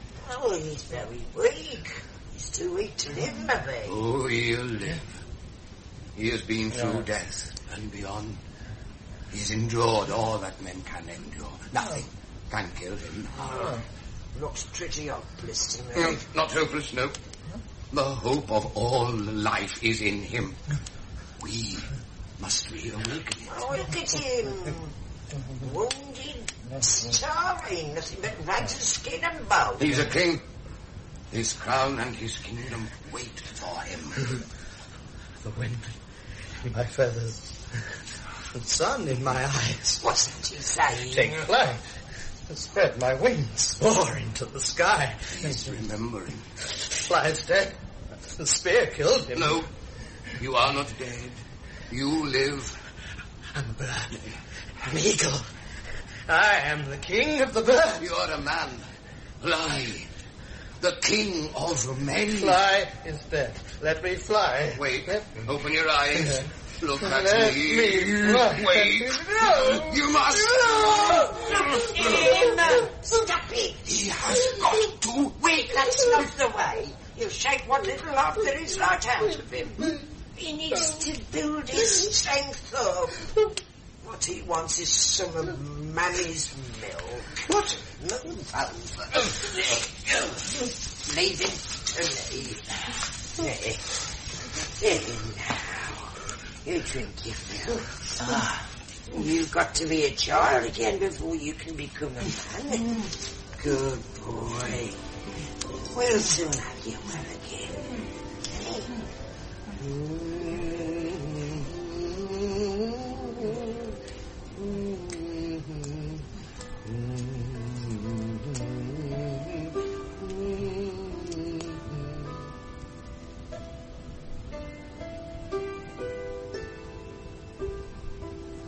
The weather's getting worse. No going out today. I've just scratch around in here for a few scraps.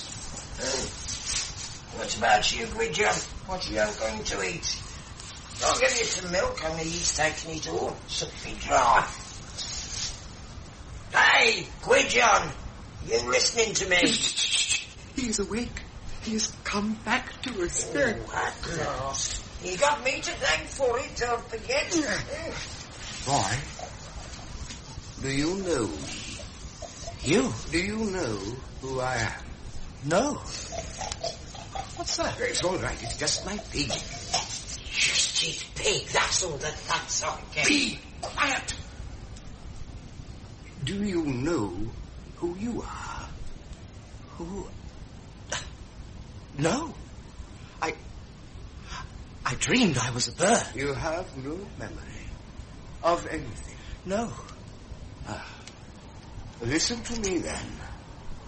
I'll tell you the story of who you are and where you came from. It will take a long time to tell, but we have all winter. Besides, you need to regain your strength. When spring comes, you will be strong again, and you'll know who you are, and you will leave here to meet your destiny. My destiny? What is it? Be patient. You'll come to know it. Tell me first. Do I have a name? Yeah. Your name is Fly. Your father was a king. His name was Matt. And my mother? What was my mother's name? Your mother. Go on. Tell him who his mother is. I will come to that in my own time. Well, you told him who his father was. Let me deal with this. Who are you talking to? My pig, Ceridwen. She speaks to you. Oh, yeah. You must be a magician. Oh, he is. Magician, poet, storyteller. What's she saying? You wouldn't think it to look at him, would you? It's nothing important. I wish I could understand. As your knowledge deepens, perhaps you will. He might not like what I've got to say. Will you tell me about my mother and father? Yes. At the right time. All you need to know for now is that your father was a king. And your mother cursed you at your birth. Swear this destiny on him. He shall never have a wife from among the people of this earth. That wind blew the fire out. You better make it up again. All right. My mother cursed me? Yes. Why? Well, that's what your story's all about. That's what your destiny is. To fulfill the events brought about by that curse. But the reason for the curse goes back to things that happened before you were born. It's like a web or a net that was woven long ago in which you are caught. By learning how the web was made, perhaps you can break it and free yourself. Ah, there now. That'll burn again. Are you ready to listen? Yes. Where does my story begin? It begins with a king. Not your father, another king. His name was Pwyll. And one day he was hunting alone in the forest. Suddenly, a wild boar stepped out from the undergrowth into the path in front of him. It was the biggest creature he had ever seen. Eyes red as blood, a hot breath blowing from its nostrils, tusks curved and sharp as 2 new moons. At any moment, Pwyll expected the monster to attack him. But it didn't. It just stood there, looking at him. So, Pwyll fitted an arrow to his bow, drew back the string, and loosed the arrow. It pierced the boar's neck, and the creature fell dead. But when Pwyll went to examine the animal, he found 2 arrows in it. The second had pierced the boar's neck on the other side. Leave that. Why? It's mine. Don't lay a finger on it. I killed it. The boar belongs to me. This is my arrow. And this is mine. The one that killed it. How can you be sure? How can you? Whichever of us killed it, I came here first, so I claim the animal. Thief! Do you know who you're speaking to? I am Pwyll, King of Dyfed. Draw your sword. And I am Arawn, King of Annwn, Lord of the Dead.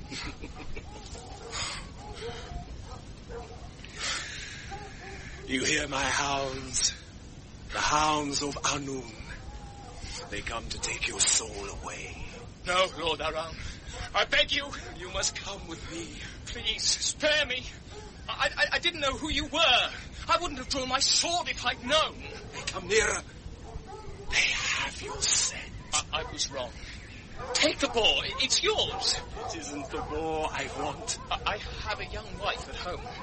We're only just married. She'd be heartbroken. I beg you, spare me this time.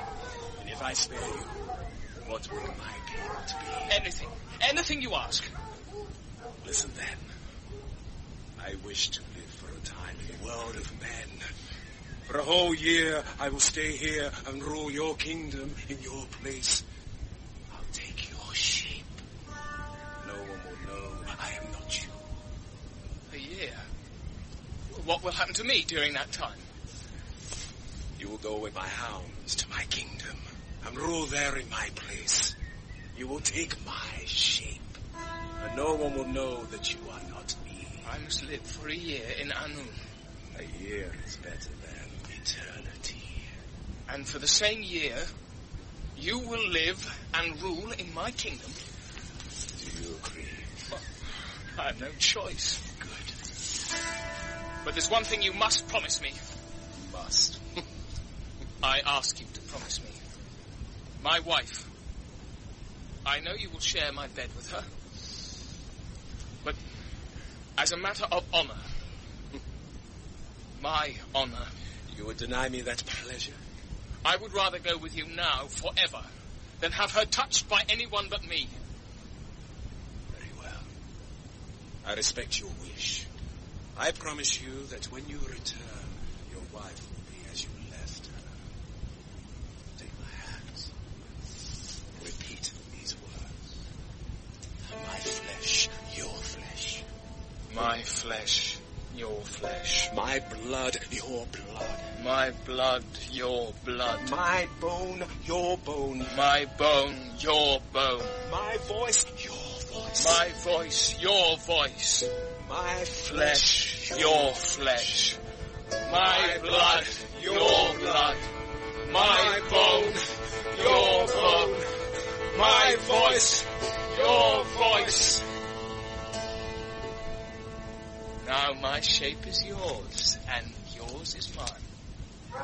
There's my horse. Take it and go to my kingdom. How will I find it? Follow my hounds. They'll lead you there. Quickly! A year from today, we'll meet here again.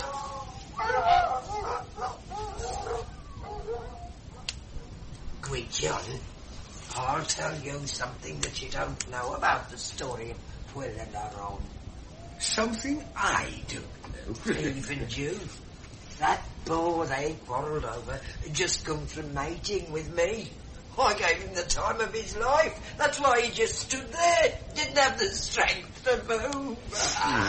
Did Aron keep his promise not to touch Pwyll's wife? For a time, but not for long.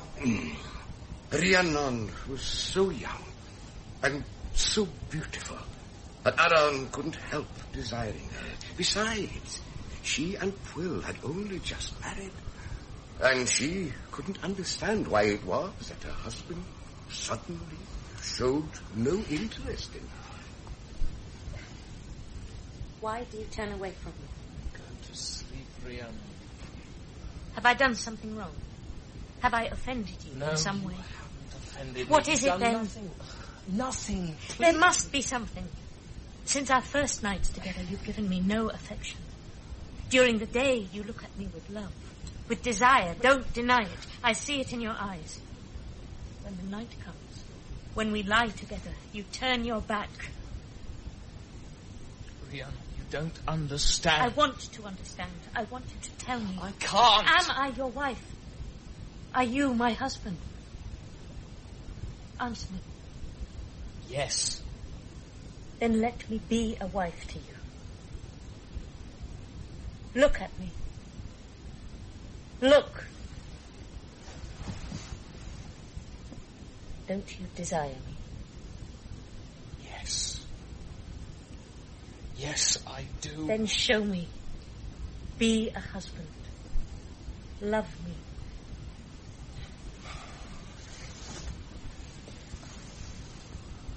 So, Aron broke his promise to Pwyll and loved Rhiannon. And at the end of the year, when Pwyll returned home, he found his wife 6 months pregnant. Oh! You betrayed me! Betrayed you? Deceived! Mocked! How? Given yourself to another! I've done no such thing. I know you have! I don't understand. With another's child. Your child. The brat is not mine! Please, my lord, explain. Away from me! Don't touch me. You're no longer my wife. Take yourself and that bastard you're carrying back to its father! I don't understand. But it wasn't her fault. Pwyll didn't care about that. His honour had been ruined, that's all he knew. Honour, men's honour. He couldn't bear to have her near him, nor to see her give birth to another's child. So he took her to the shore and put her in a boat and cast her out on the sea. Let the waves take you. If you die, the sea takes the blame, not me. And if you live... If I live, it will be hate that keeps me living.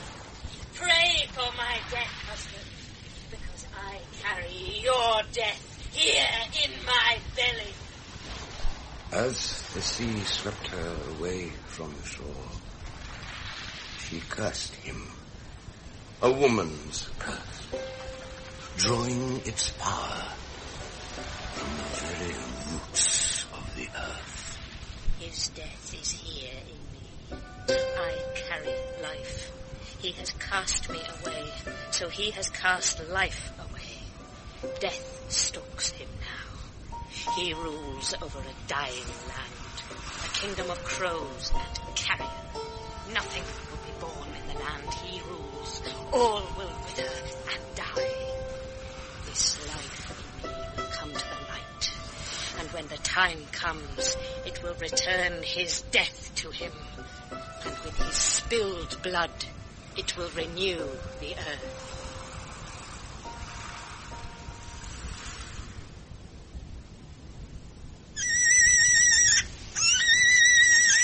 Kill it! I can't. Now. Its eyes. Kill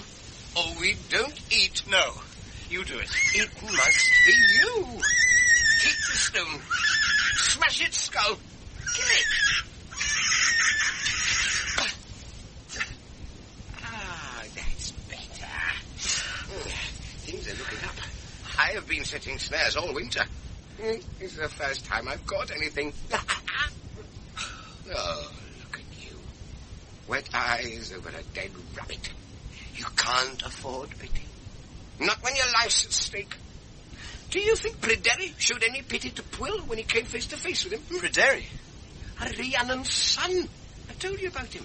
You told me she was saved by a fisherman and that she gave birth to 2 children, a boy and a girl. You didn't tell me their names. Oh, thought I did. Pryderi, that's the son's name. And her daughter's? What was her name? I'll tell you later. Why not now? Because she doesn't come into the story yet. You must deal with one thing at a time. The first thing I want to deal with is this rabbit. We'll take it back to the cave. Yeah, get it skinned and cooked. But why? I can't think about anything else at the moment. No, I'm starving. Oh, that's better. Yeah, good. Oh, it's very good. Oh, what a sight. Grease all over his fingers, bits of skin and fat in the beard. Oh, disgusting. Think I found him attractive once. Mankind, the glory of creation. Oh, don't make me laugh. Now, where were we? Rhiannon's been saved by a fisherman. And she's given birth to 2 children. A boy named Pryderi and a girl whose name you won't tell me. Right. Rhiannon didn't stay with the fisherman long. As soon as her children were old enough, she left with them. Nobody saw them again for 16 years. And then? Well, I'll tell you. But first we must go back to Pwyll.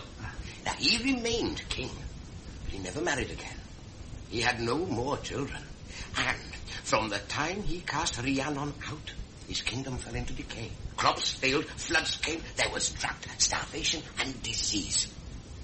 Pwyll ignored it all. He stayed shut up in his castle, growing older and fatter, and sleeping little.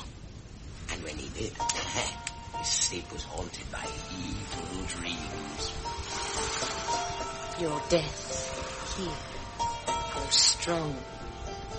It lives, it breathes, it calls. Hear my hounds of Annwn. Across the whole land, the earth cries for your death. They have your soul. It comes with teeth and claws, with wings and talons. They call your soul. Closer, the whole earth brings you your death. No. See it. Look into its face. Go! Away from me, no! I'll kill you! I'll kill death! Wake up! You've been dreaming. Dreaming. I heard you shout. Yes, a dream. That's all. Get me some water. Yes.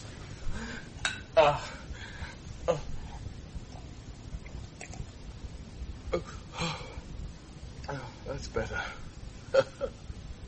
Am I afraid of dreams? Am I? No, that's right. For a year I lived in Annwn, among the dead. I saw such sights there.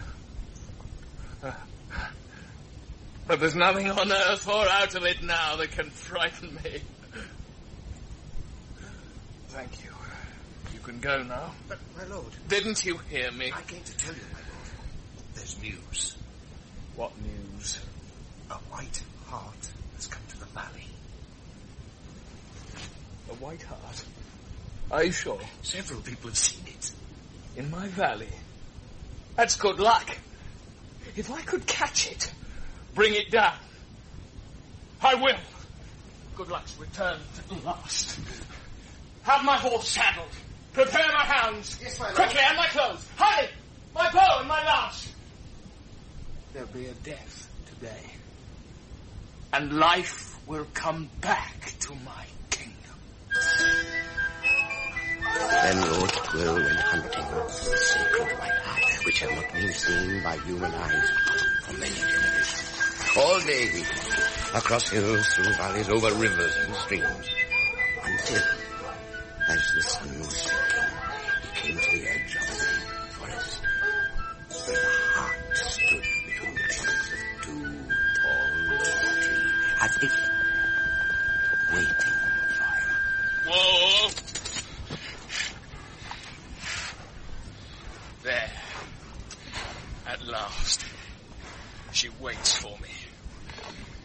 knows there's no escape. Fit an arrow to my bow, draw back the string, and I hit her. She cried out, but her voice, she's gone into the forest. I'll follow her, hunt her down. My arrow's in her. She's mine. He followed his hound into the forest. They raced ahead of him. Their cries grew distant, until they were lost amongst the hushed stillness of the trees. The light was fading. The shadows lengthening the trees grew thick and close together as he drew nearer to the heart of the forest. And all around him, there was silence. Not a single bird cries. My hound's gone. What's happened? Never mind, it doesn't matter. There's her trail. Fresh blood. She's near. Near. There, in that thicket, something moved. A shadow. She's in there. Can't take my horse. I'll go on foot. She won't escape me. Further and further, deeper and deeper, through briars and brambles and thorns that cut and tore into his flesh like claws. She must be here, somewhere. I won't give up. She's close. Very close. Where is she? Where is she? Here. What? I'm here. Who are you? You know me. If I could see your face. Get free of these thorns! See the wound where your arrow struck me. I struck a deer. But the wound you gave me when you cast me out went deeper and has never healed. Cast you out? Rhiannon. Now the time has come when it will be healed. You led me here. You led yourself. You came looking for a death. And you found one. It's your own. Who speaks now? Your death. There's no light. I can't see you. Let me get free of these thorns. And I'll fight you, whoever you are. I'm not afraid. It has turned against you.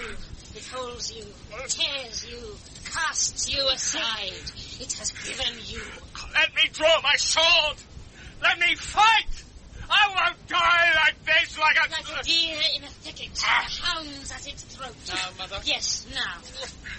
No! Rhiannon, I beg you, don't let me. This for my mother. Tell Around when you see him, his son has sent you.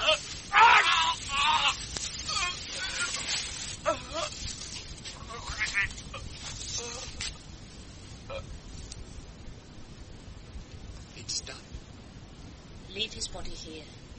Let the crows and foxes have it. You've done well, Pryderi. Now you and your sister can go home at last and take possession of your kingdom. Was it right for them to kill him like that? Was it right for him to cast his wife out? No, of course not, but to die like that, murdered, alone and trapped. You feel pity for him? At the moment of his death, yes. Perhaps then you felt his death. Felt? As if it were your own. Yes. Good, very good. Why do you ask? There's no reason. None. Sleep. Let's sleep now. Oh, not yet. Did Pryderi become king? Yes.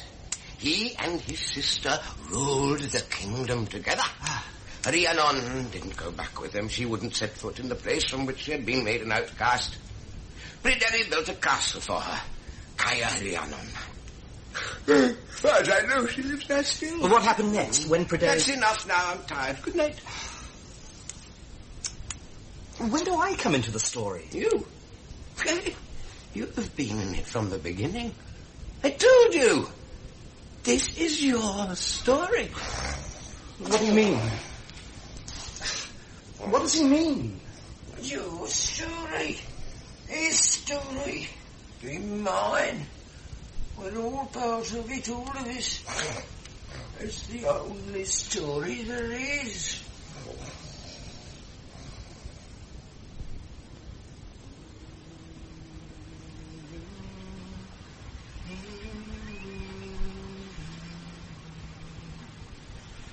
My love is dead, my love is cold, he lies in the ground as the year grows old. Where have I heard that before? My love lies deep beneath the earth. I wait for the spring to give him birth. Strange. Just came into my head. Almost as if I wasn't singing it, but... What's that?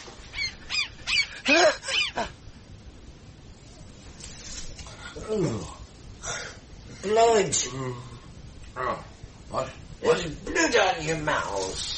You've been biting your lips again, chewing your tongue. Oh, is it morning already? Morning? It's almost noon. Where's Clay? Oh, he went out about an hour ago. You let him go? You let him go out alone? Don't worry yourself, he'll be back soon. You've got him up. I suppose you're right. Oh, I feel stiff. And hungry. Is there any meat left on those bones? No, I finished it off. It's working harder on me than I thought. What is? Healing him. Bringing back the old memories. They live in me, Cerridwen, and they work hard on me. Give it up then. You can do anything. No. The pattern's fixed. Like the stars and the seasons. Must be lived through to the end. And what is the end, eh? Tell me that. I can't see that far. But there is an end, and it must be endured. Oh, you'll kill yourself, you know that. And if you want my opinion... I don't. I just want some water. Oh, it's stale. Don't go. Gwydion! What is it? What's the matter? Out there. Something's happened to you. Those marks on your arms and your face. Marks? The scratches. Well, I hadn't noticed them. Tell me what happened, quickly. I was watching a hawk kill a pigeon. Mm. Some blood fell onto my face. I went to a stream to wash it off. Suddenly, I was very tired. I lay down and slept, and I had a dream. I was a bird, an eagle. I was flying high above the earth towards the sun. I could feel the wind in my feathers, my wings stretched out. And then something caught hold of me and began to pull me down. It's a net. I was caught in a net, and the net was dragging me down. I struggled, but I couldn't get free. I felt as if all my bones were breaking, but my body was being wrenched apart. I screamed, and I hit the earth. It's all right. It was only a dream. I lay on the ground, and I was a man, but I was still caught in the net. And then there was a woman standing above me. What did she look like? She was beautiful. Her hair was golden. She wore a white dress. There was something about her. As if you knew her. Yes. Go on. She knelt down beside me. Her face was kind and sad. She leaned forward. She put her face close to mine. And she spoke softly. I swear this destiny on you. You shall never have a wife from among the people of this earth. Her words filled me with terror, even though she smiled as she said them and her voice was gentle. And then I saw her dress. Yes. Stained with blood. Fresh blood. The blood she shed for you. The blood all mothers shed for their sons. Who said that? A pig. I can understand her. It's about time you did learn a bit of straight talking. You said my mother. She was, wasn't she? That woman. She was my mother. Tell me what happened next. Why did she curse me? What had I done to her? I want to know. Answer it. I will. After he has told me the rest of his dream. That woman, my mother, stood up again. And I saw another woman standing beside her. She was younger. Her hair was dark. She was beautiful as well. But there was something strange and cruel about her beauty. There was blood on her dress, too. She knelt down and spoke to me. The hand that plucks me shall wither. He that tastes me will eat bitterness. The one that holds me embraces his doom. As she spoke, I could smell flowers. And there were petals falling. Thousands of petals all around me, over me. The scent was everywhere, rich, sweet, and deadly. Overpowering me, I couldn't breathe. And the petals scratched. They scratched me like claws. It's all right now. I woke. They were gone. I was alone in the forest. I came back here. You have been remembering. Understanding is returning. That's why you can hear Ceridwen. It's waking in you. What?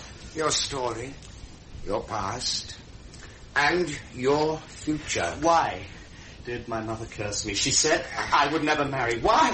And who was that other woman? Gwydion. Can't you guess? It's obvious. Ceridwen. There are two women in every man's life. Yeah. One's his mother and the other's Shut up. My wife. Is that who she was? But my mother said... See what you have done now? He's confused. Will you tell me? Yes. Who was my mother? Aranorod. Pryderi's sister. And why did she curse me? Because your father took her by force. And then cast her out. Cast her out? Like Quill did to Rhiannon? Yes. Yes, and you helped him, Gwydion, don't forget that. You? He was my master. I served him. I still serve him even though he's dead.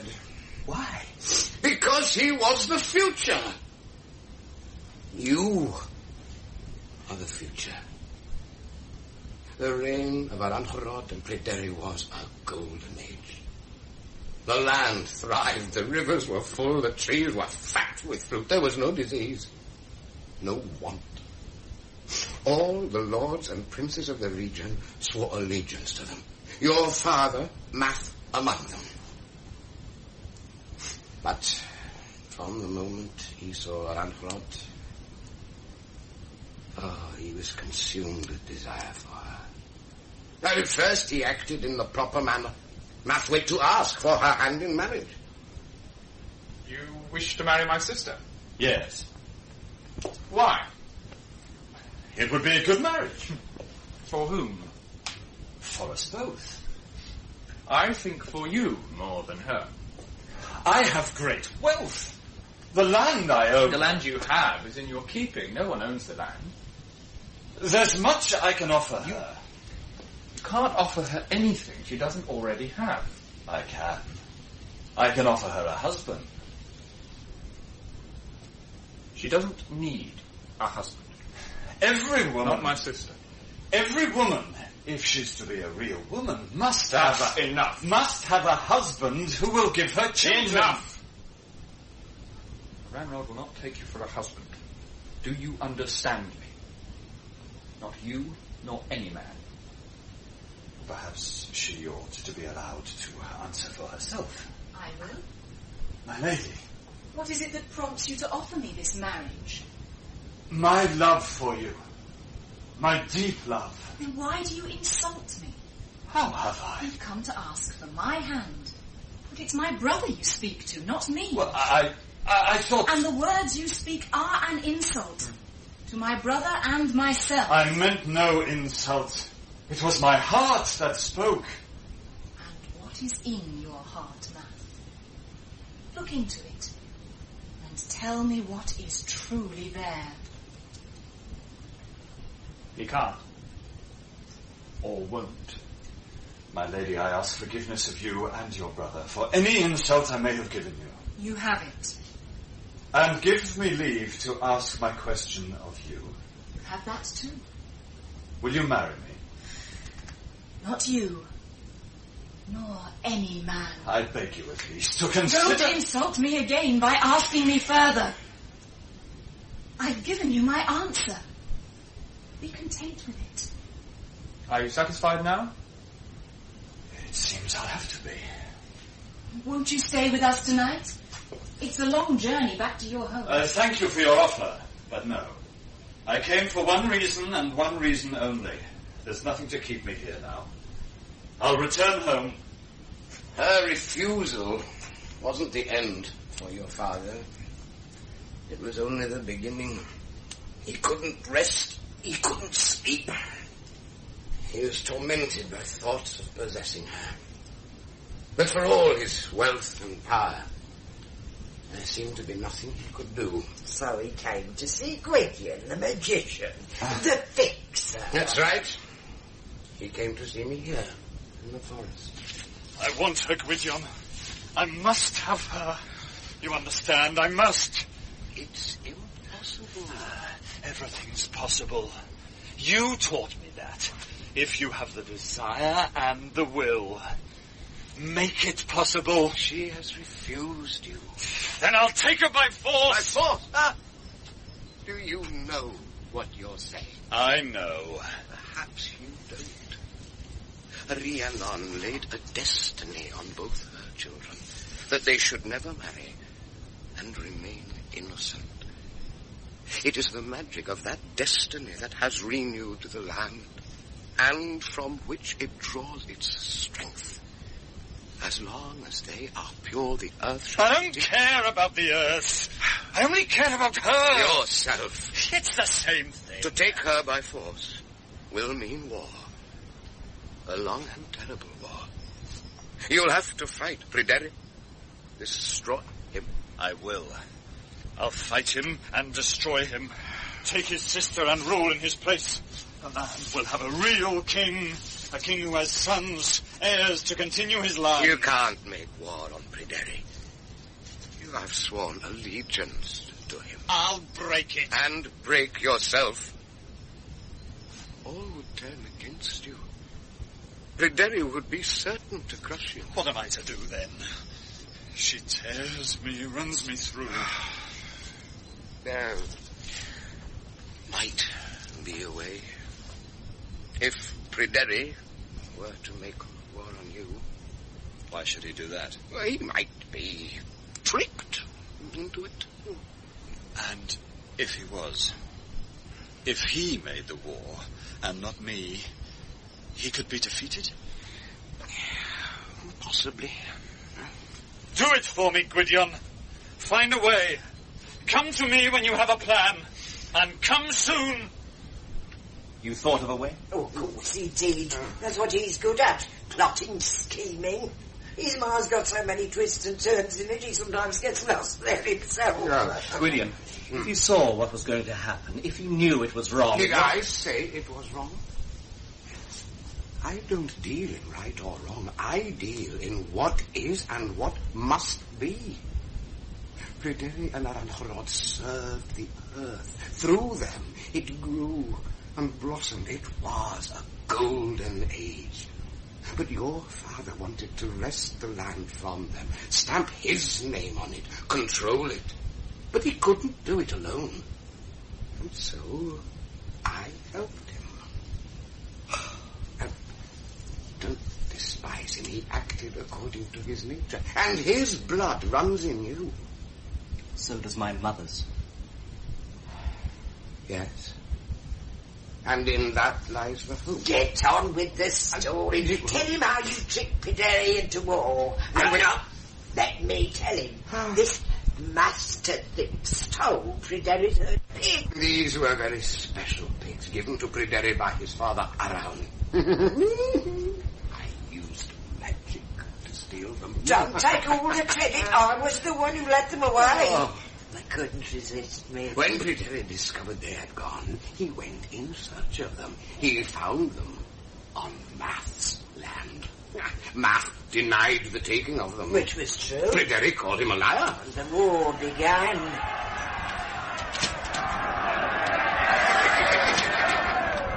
Indeed, a long and terrible war. Many were killed.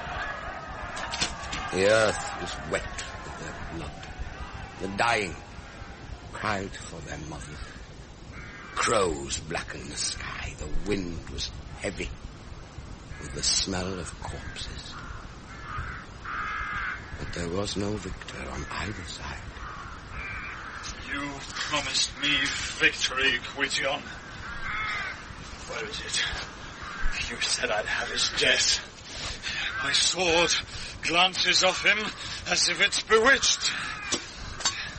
He can't be killed. I promise. You will kill him. When? Tomorrow. When you face him in single combat. Are you mad? Look at my wounds! With each new day, I feel more of my strength draining from me. And with each new day, his strength grows. How can I hope to defeat him alone? You won't be alone. What do you mean? I'll be there to help. In secret. I shall ensure your victory. Let me go and see him now. He wants an end to this war. He will accept the offer. And with it, he will accept his death.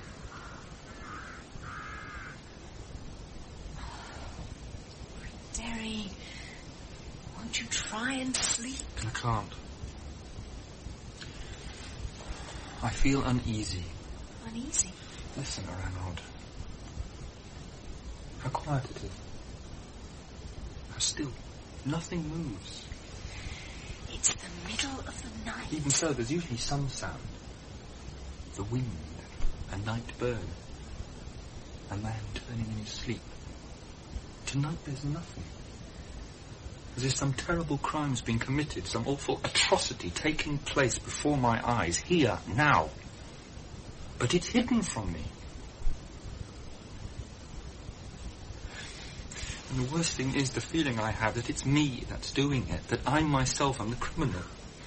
You've committed no crime. I was wrong to start this war. You were tricked into it. That's no excuse. I let myself be tricked. The responsibility's mine. Then it's mine too.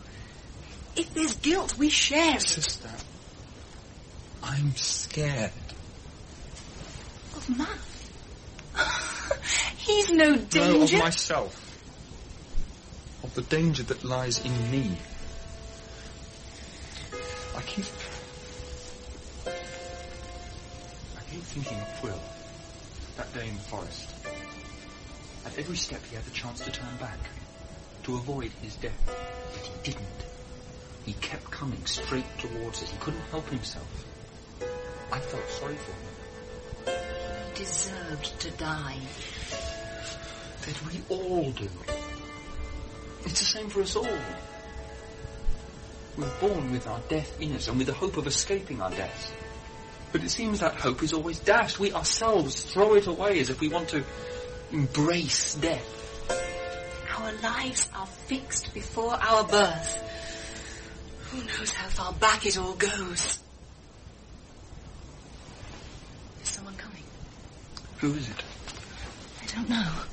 There. A figure in the dark.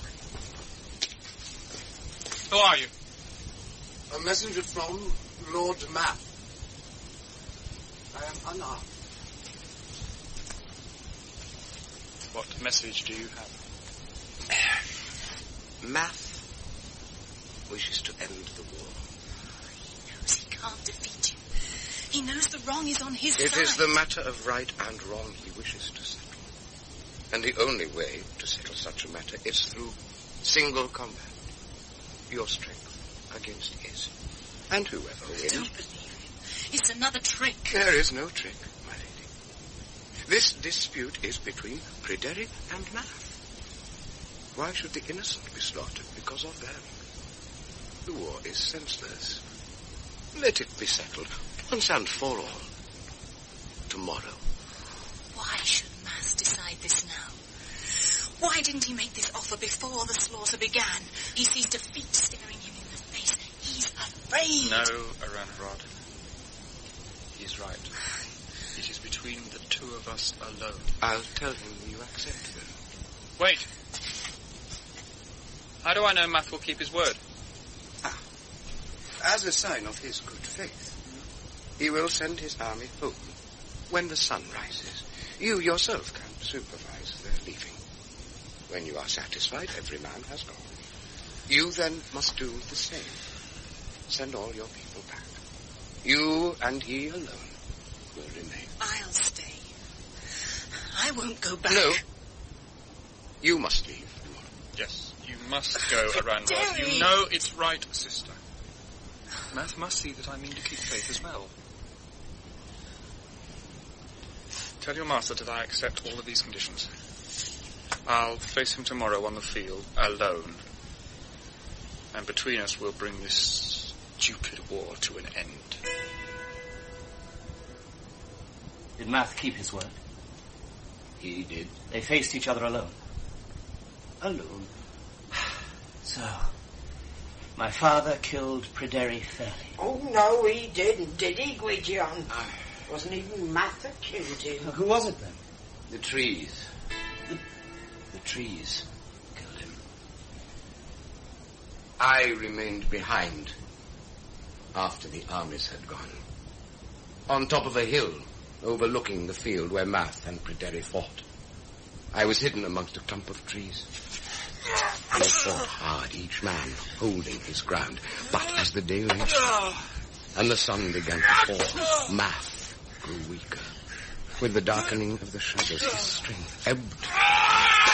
He gave ground, missed blows, stumbled, while Pryderi fought with the strength of the earth in him and seemed to grow in stature and power. Right is on my side. The earth proclaims it. My sword in your heart will prove it. Nothing's proved. Not yet. Not while I still stand. Math aimed a blow at Pryderi, struck his shield, and the sword shattered. Math fell with the force of his own blow. He knelt on the ground, unarmed, helpless. The war's over. Yield to me, and I'll spare you. I've no wish to take your life. I'll never yield to you. I give you your death, then. But even as he spoke, even as Pryderi raised his hand to deliver the death blow which would never fall, his eyes caught sight of the hill above him. And there he saw... Men. Soldiers. You lied to me. Men? Where? I see only trees. There, on the hilltop, with bows drawn. There's a trick of the light. The trees, that's all. With crows in the branches. Men or trees? What are they? I can't see! Your own eyes tell you what they are. Men and trees, warriors conjured by me out of root and branch and leaf, each armed with a bow with arrows of crow feathers. At my word, they took aim and let their arrows fly, and the arrows flew towards their mark. Betrayed! Save me! Mother, why have you abandoned me?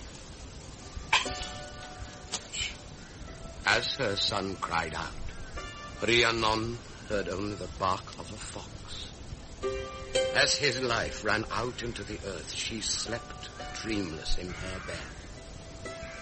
When the crows picked over her son's bones, she rose and smiled to greet the coming day. He who had killed a man without mercy had in his turn been killed. Is that why Pryderi had to die? Because he'd killed Pun? That is part of the answer. All crimes must be avenged. The earth doesn't forget them. The balance must be maintained. But it seems that in avenging one crime, another is committed, which must also be avenged. That is true. We are caught in a trap, and there seems to be no escape from it. Perhaps it is simply the way that the world moves forward. Must it be the only way? If another way could be found to break out of this trap, if we could free ourselves. Go on, yes, say it. Instead of killing... I don't know what it is I'm trying to say. Oh, pity. There is no other way. Not for us in our time. You will find for yourself that there is no escape. What's born into us drives us on. We don't know to what end. Your father was driven by his desire for Aranhrod, and he let it lead him after the killing of Pryderi to seek her out. She was waiting in her castle for Pryderi's return, and as the door of her chamber opened and Math entered, she turned. And it was Pryderi she saw. Pryderi? Another little conjuring trick. He's full of them. I was afraid. I had a dream. You were dead. Your body was filled with arrows. As you can see, I'm alive. You killed him? Yes. And took wounds yourself. Take off your clothes. I'll bathe you. It was a hard fight. He fought well until the end. There was a time when I thought he might defeat me. Oh, but you were bound to win. You're the rightful king. Say those words again. You are the rightful king. Yes. It's true. I am. Oh, but your poor body. It's so torn. Oh, some of these wounds are deep. Am I hurting you? No. And there are old wounds. Scars I haven't seen before. Where did these come from? They're the wounds Pryderi gave me. On the battlefield. What? But they don't go as deep as the wounds I gave him. You dreamed right. Your brother's dead. No! And I am the rightful king. You said so yourself.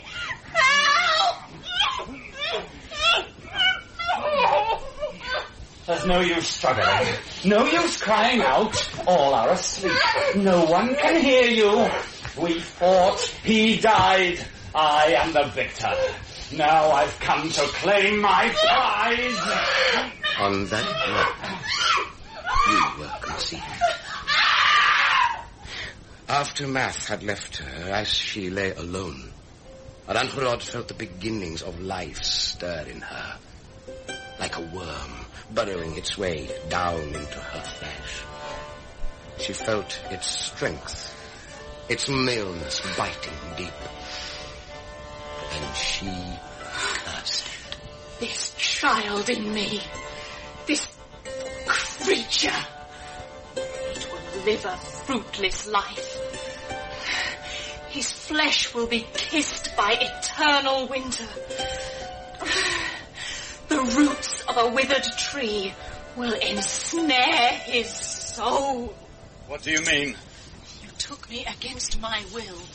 You forced this child on me. Take him. Take your son. You carry your death in your arms. Do you threaten me? He'll be no son to you. You'll die in despair, and the land will die with him. You can't harm me. Come on, hiya! I swear this destiny on him. He shall never have a wife from among the people of this earth. It wasn't you she hated. It was your father. But through you, she took her revenge on him. When you grew... I don't want to hear any more. You have to understand. I don't want to. I've heard enough. You must hear me. No. all. I wish you'd never told me any of this. I wish you'd never found me. Fly! Leave him. He'll come back. He'll have to. He's got nowhere else to go. Why was I born? What for? To feel only pain and emptiness. Better to have not been born at all. Let me sleep in the earth. Let me be happy like the trees. Like the flowers. I want to be flowers. I am flowers. I eat the sun. I drink the rain. My roots go deep into the dark earth. The forest is my home. The wind is my lover. My petals are the skirts of my wedding dress. Who are you? Ladiah, woman of flowers. Ladiah. I am your wife. I am the only woman you will ever love. I'm yours. I was made for you. My love. Come to me. Hold me. Forever.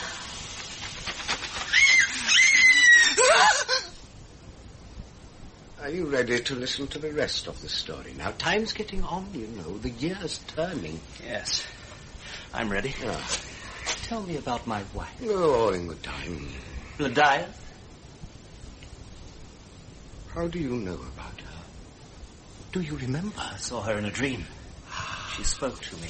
What did she say? Can't remember. Go on with my story. Very well. You grew to be a fine, strong boy. At the age of 10, you were a master with a spear. I taught you myself. One time, I took you down to the river. Do you see the tree growing on the far bank? I said to you. I see it, you said. Do you see the bird sitting on the highest branch? I see it. Do you see the eye in the bird's head? I see it. Throw your spear and pierce that eye. Yes.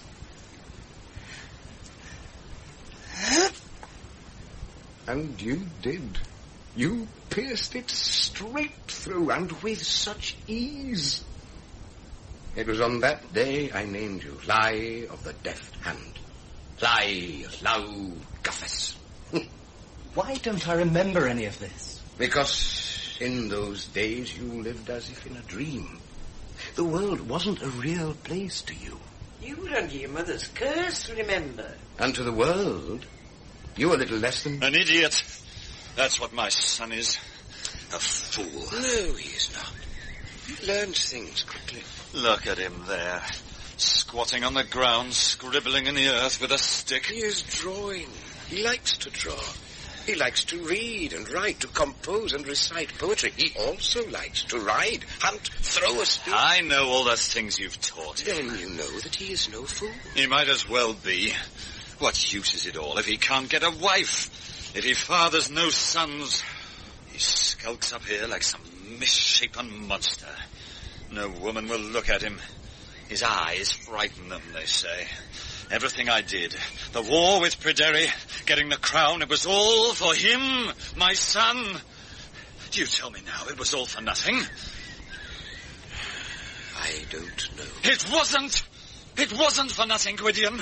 And you'll make sure of it. Look, see what I've drawn. Yes, let me see. What is it? Flowers. Flowers, or a bird. Perhaps it could be both. It's neither. It's dirt. Just dirt. There. I wipe it out with my foot. No! Listen, look at me. Look at me, boy. Do you know who I am? I'm your father. I'm getting old. You'll be king one day. The land will be yours. But what kind of king will you be without heirs? Who'll rule the kingdom after you? Do you know what will happen? There'll be war again. The land's thrown into turmoil. Is that what you want, eh? A barren king makes the land barren. Leave him alone. Make him a man! Edwin! He runs to get comfort from a pig. You won't get anywhere by hurting him. The boy can't help what he is. But you can. Me? You have power, Gwydion. Use it. Help me. I'm not sure. I've come here to beg you for help. Again? It's the last time. You said that before. I didn't know what would happen. You killed her brother, raped her. I haven't come here to be judged. Use your power. Break her curse. You overestimate my power. His own mother has laid this destiny on him. I can't avert it. Can't? Or won't? I can't. We're to be ruled by women, then. We're to cower beneath their threats and curses. No. We'll rule this world. We'll take it and shape it to our own liking. We'll stamp our names into it, and the whole earth will shake beneath us. From now on, we'll make our own destinies. Get my son a wife. It will not be easy. You've never failed me before. And who knows what the consequences might be. Just do as I ask. You brought me a wife. I know that. I saw her in my dreams, but how? Oh, how else? With magic, that's right, isn't it? Yes, with magic. Oh, he thought long and hard about it. For a whole year he sat outside the cave in the wind and the rain. Scorched by the sun, frozen by ice and snow. He didn't speak or move, he hardly breathed. Or sometimes I thought he died, but oh, he wasn't there. I had gone deep into myself. He was going on a journey to dark, far-off places. Down long roads through tangled forests and endless mazes. It was a terrible journey for him. He faced many dangers. I struggled with hideous monsters, fought battles more bloody than any here on earth. Many times I was destroyed. But I rose again, reborn. Time stopped. I saw all the ages of the world from the beginning to the end. I was there at the creation of mankind, and I saw our race consumed forever in the great fire to come. I stepped out among the region of the stars, and I heard the silence. That is the voice of the universe. And then I came to the very center of all things. And there, I found the answer. When spring came again, he opened his eyes. He smiled and lifted his hand. He held something between his fingers. A flower. A flower? Yes. That's the answer. I'll make a woman of flowers. Ladai. He gave her to you. You were married. Woman of flowers. My wife. Your wife. And that night, you celebrated your wedding. I'm your husband. My husband? You're the only woman I'll ever love. Ah. Oh, come to me. You're mine. You were made for me. For you. We must love each other. No! What is it? What's wrong? I'm afraid you want to hurt me. No, why should I want to hurt you? Tearing my roots. I love you. Leaves broken. Petals ripped. Lydia, listen. Where's the sun? Where are the birds? Listen to me. It's dark. It's cold. You're here with me. Let me go. Still. I want to go home. This is your home. The wind, the trees. Come to me. The leaves, the earth. I want you. Do as I say. I am your husband and master. And in his room, alone, Math heard her cry and smiled. He takes her. He makes her his own. Plants his seed in her. The seed of our future. He's making himself a son. He has a wife. You hear her, Ranrod? Your son has a wife. That night, the night of the wedding, Math had a dream. I hear Math. I hear how she screams, how she cries out. I hear how she weeps for her spilled blood. Her scream in my throat. My cry in her mouth. He makes the future. You have no future.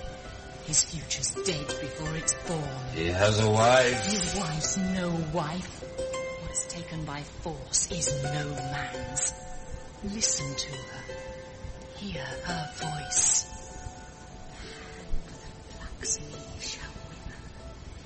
He that tastes me will eat bitterness. The one that holds me embraces his doom. Your doom, Math. The doom of all your race. Each time he loves her, each time you push a child into me, she tears that child. I choke it in my womb. Each time he takes her, he murders his children. Each time you enter me, you slaughter your sons. Such is the executioner's act. Your kiss is the butcher's knife at the throat. The snake's fangs in the mouse's flesh. The owl's claws in the sparrow's skull. The weasel's teeth in the rabbit's Do you neck. hear that cry? Do you hear it, Matt? Out there in the dark. That cry is the cry of your dead son. Your lost kingdom.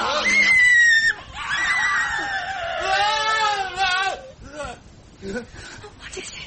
What's the matter? I heard a cry. It's nothing. Nothing for you to fear. Rest in my arms. Sleep, my husband, my love. Sleep.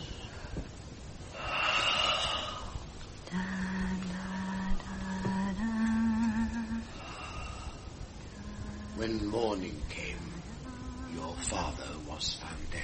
All the excitement was just too much for him. So you became king. And Matt became meat for the worms.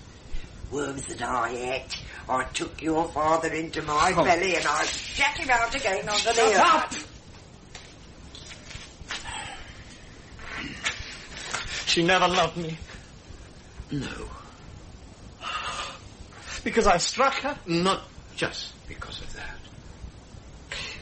She was born to be flowers, to grow in the earth, feel the wind, drink sun and rain.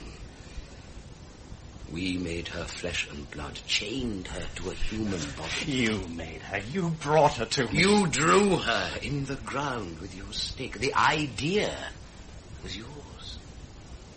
I just did what was required. I loved her. You took her. No. You struck her. You forced her into submission. So her belly stayed empty and her heart was filled with hate. For me? Yes. In the 3 years you were married, in the 3 years that you ruled the kingdom together, she dreamed only of your death. I remember once. She was sitting alone at the window, looking out over the hills. My love is dead. My love is cold. He lies in the ground as the year grows old. Bloodiah? What's that you're singing? It's an old song. Where did you hear it? I don't know. I can't remember. I think I've always known it. My love is gone. My love is lost. His kiss is cold as the winter's frost. It's a sad song. Yes, it is. Why are you singing? Life's sad. What have you got to be sad about? Don't you know? Will you have a child one day soon? I don't think so. Will, I'll go to Gwydion. No. Not to him. Why not? You'll know some child. I want nothing to do with him. He scares me. I'd rather I stay barren. Don't say that. You're not barren. If I am, we must accept it. Won't. Why are you angry? Do you think it's my fault? Perhaps you want to turn me out and take another wife. No. I'll never do that. I love you, Bloodiah. Yes, I know. I have to go away tomorrow. There are duties. Only for a few days. A week at the most. I'll be all right. Will you? Of course. Why shouldn't I be? When I get back, perhaps you'll be happier. And perhaps then... Yes. Perhaps. My love lies deep beneath the earth. I wait for the spring to bring his birth. You left her. You went away. And you didn't return. For a long time. No. There was a tower. A tower you'd never seen before, on top of a high hill. And there was music coming from inside. Oh, such music. I couldn't help myself. You went into the tower, and you climbed to the top. You came to a room. It was empty, except for a fountain in the middle. The music came from the fountain. Resting on the edge of the fountain was a bowl. A golden bowl fastened with 4 chains. And the 4 chains rose into the air. You could see no end to them. The bowl was so beautiful. Carved with intricate patterns. The water in the bowl shone. The light from it filled the whole room.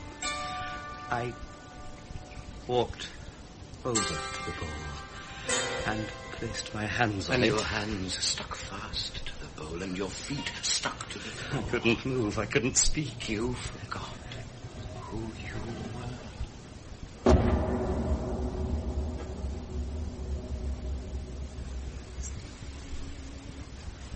My love is cold. Bloodiah walks the hills. She sits by the river. She makes chains of flowers and throws them into the water. She watches them float away. At night she sleeps in the forest. I saw her once, covered with leaves and twigs. The moon was on her face and she was smiling. She takes off her clothes and lies naked in the sun. She presses her body down to the warm earth. There's a stone by the river, standing like a man, centuries old. She wraps her arms round it and kisses it. Time passes. She listens and watches and waits. And in the end, he comes. Who? Her lover. Your killer. Gronw Pebyr, Lord of Penglyn. A month ago I gave chase to a stag. King of beasts.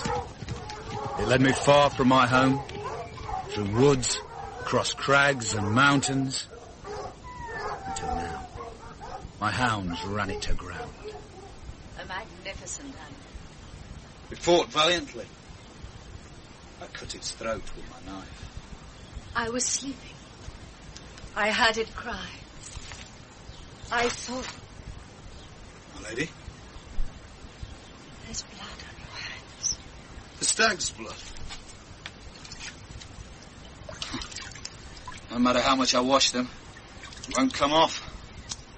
The river's turned red. It's the setting sun. Come to my home. It isn't far.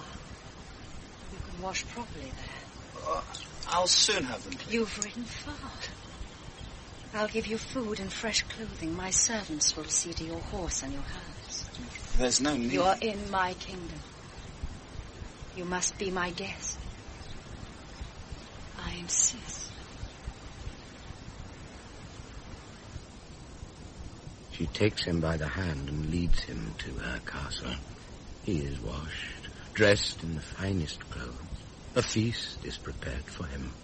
She attends to him, shows him every respect. It is late. You can't leave tonight. You must stay. As you wish, my lady. As I desire. He stayed, and he didn't sleep alone. Poor man, he didn't stand a chance. My love. My love.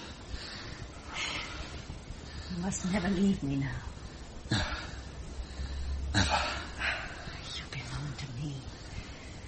For all time. For all time. Yes. Be my king. Your king? My ruler. My sovereign. You have a husband. I'll put his crown on your head. How? We'll kill him. No!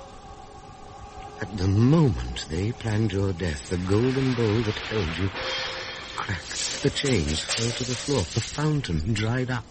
And standing before you was a woman. You're free now. Free? Do you remember who you are? Yes. How long have I been here? Too long. You must return to your kingdom. My wife? She's waiting for you. Go to her. Who are you? Rhiannon. Rhiannon? You were in her castle. Under her enchantment. She kept you there until the time was ready. And then she sent you back to your death. Why? Oh, haven't you understood anything I've told you? No one can escape the results of his actions. A crime had been committed. It had to be paid for. Which crime? There have been so many. They are all one, the same. The crime that was born into us at the very beginning.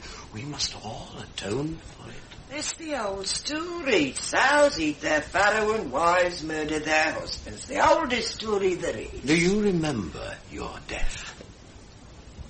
No. I think you do. You tell me. Describe it. When you came back, Blodayeth was waiting for you beside the river, at the place where the stone stands in the earth. She ran to you, her arms open. She pulled you from your horse, held you, kissed you. Clive! I knew you'd come back. Oh, Blodayeth. Look at you. You can't go back to the castle like this. I've brought your finest clothes. See? And oils to anoint your body. Take off those rags you're wearing. Here? Yes, here. But don't argue. Take them off. I'll wash you in the river. All right. All right. She stripped. She took you to the middle of the river. She bathed your body. There. You're clean again. All the dirt of your journey is washed away. Can I dress now? No. But I'm cold. Not yet. Wait. Where are you going? To fetch the oil. You can do that on the bank. No, I can't. I'm shivering. I won't be long. Wait there. What for? For this. He stepped from behind the stone.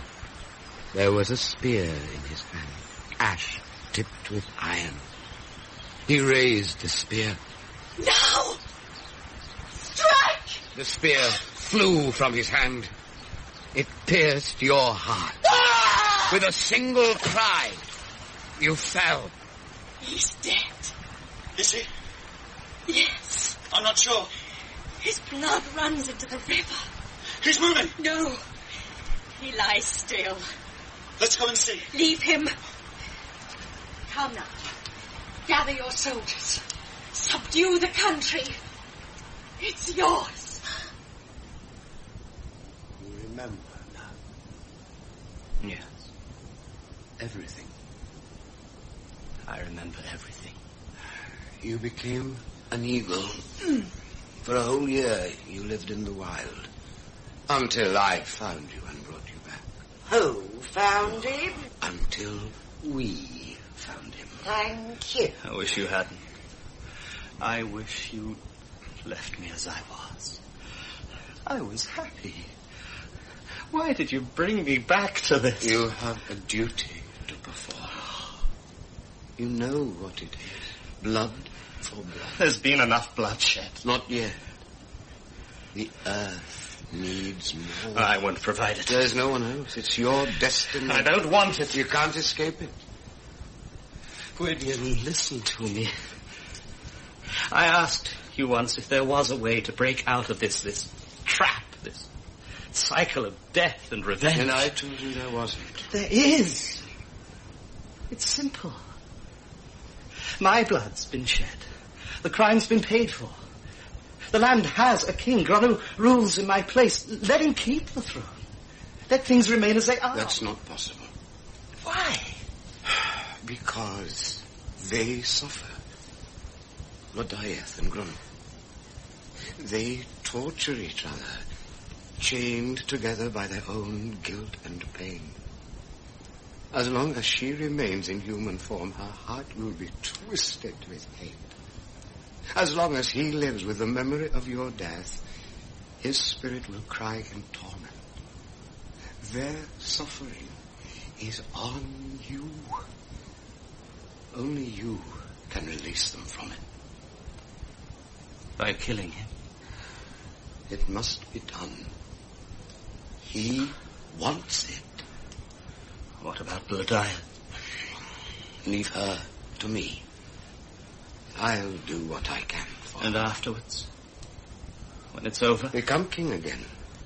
Rule the land. Will everything be at peace then? I can't answer that. You know you must do it. Yes. I know.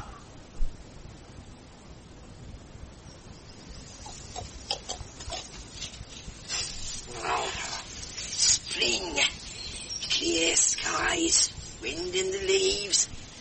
The sun warming me old bones. Oh, it feels good. Yeah. The land's getting fat again. Swelling, pushing up juicy shoots. Nothing stays dead for long. Have you finished making the spear? Yes. It's ready. Lift it, then. It's a good weight. Do you see that tree at the edge of the clearing? I see it. On the top branch, there's a bird. I see it. Do you see its head? Proud. I see it. Do you see the eye in its head? Gold, like fire with a black center.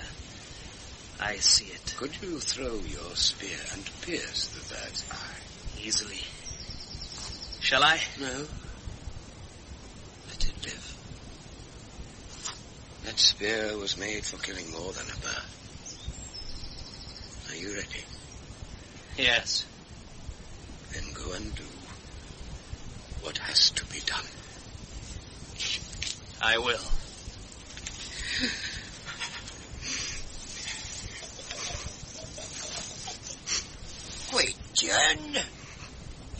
you crying?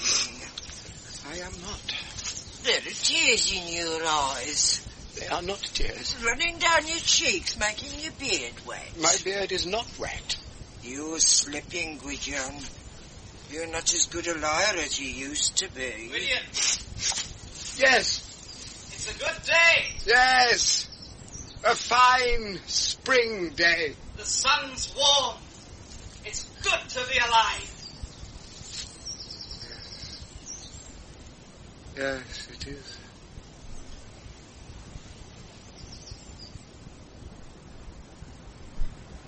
There, below, my land, my kingdom. I return to take possession of it.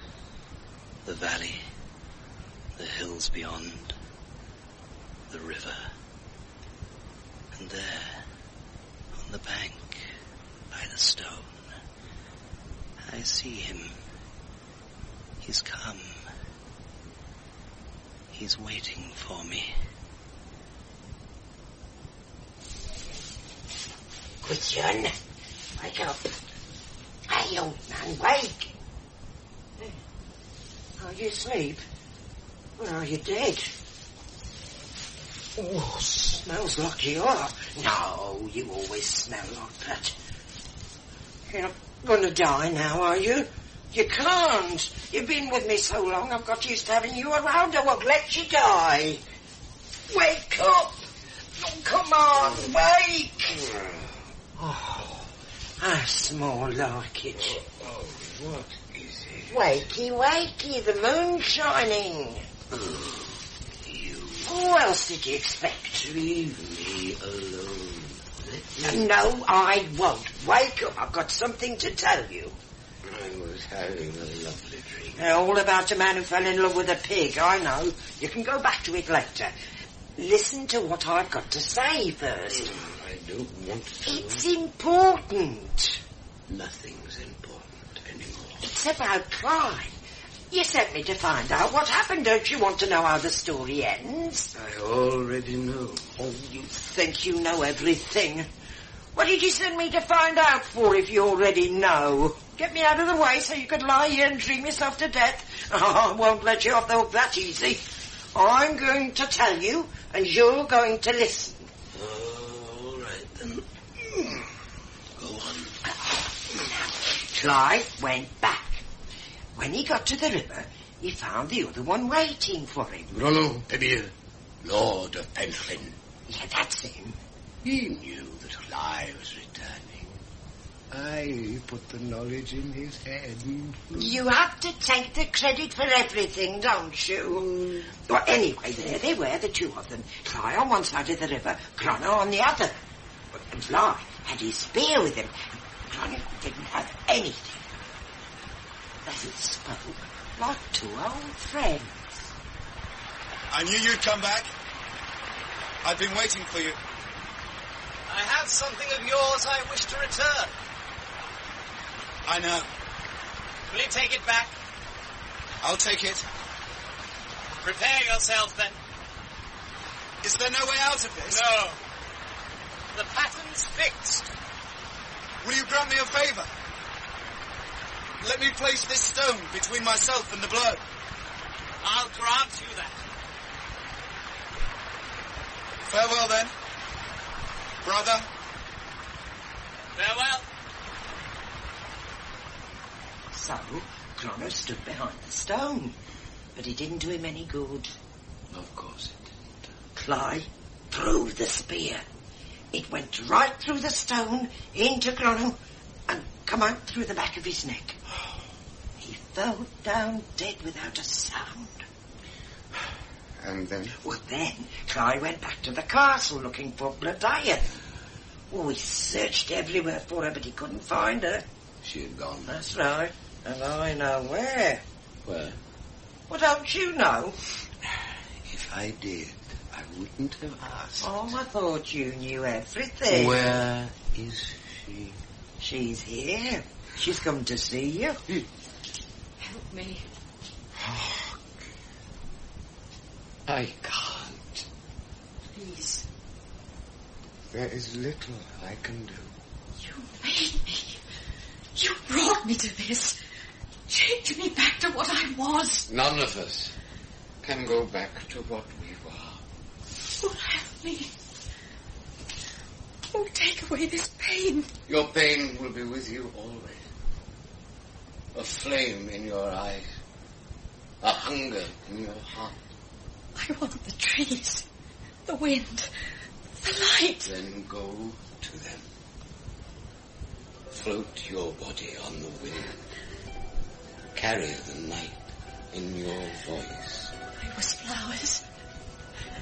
Make me flowers again. Not flowers. I give you wings and claws. Be a bird. Be flower face. Be owl.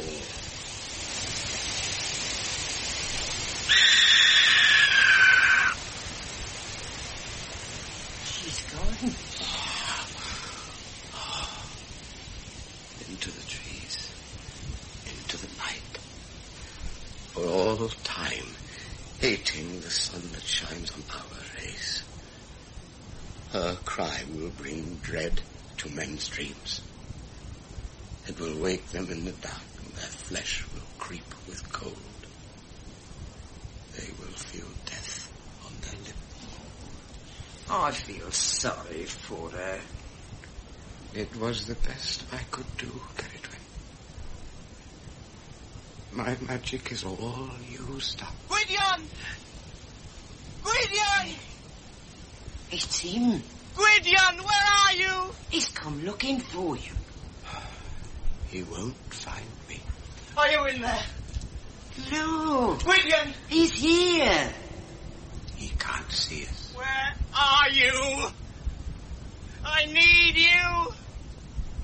We are already dead to his world.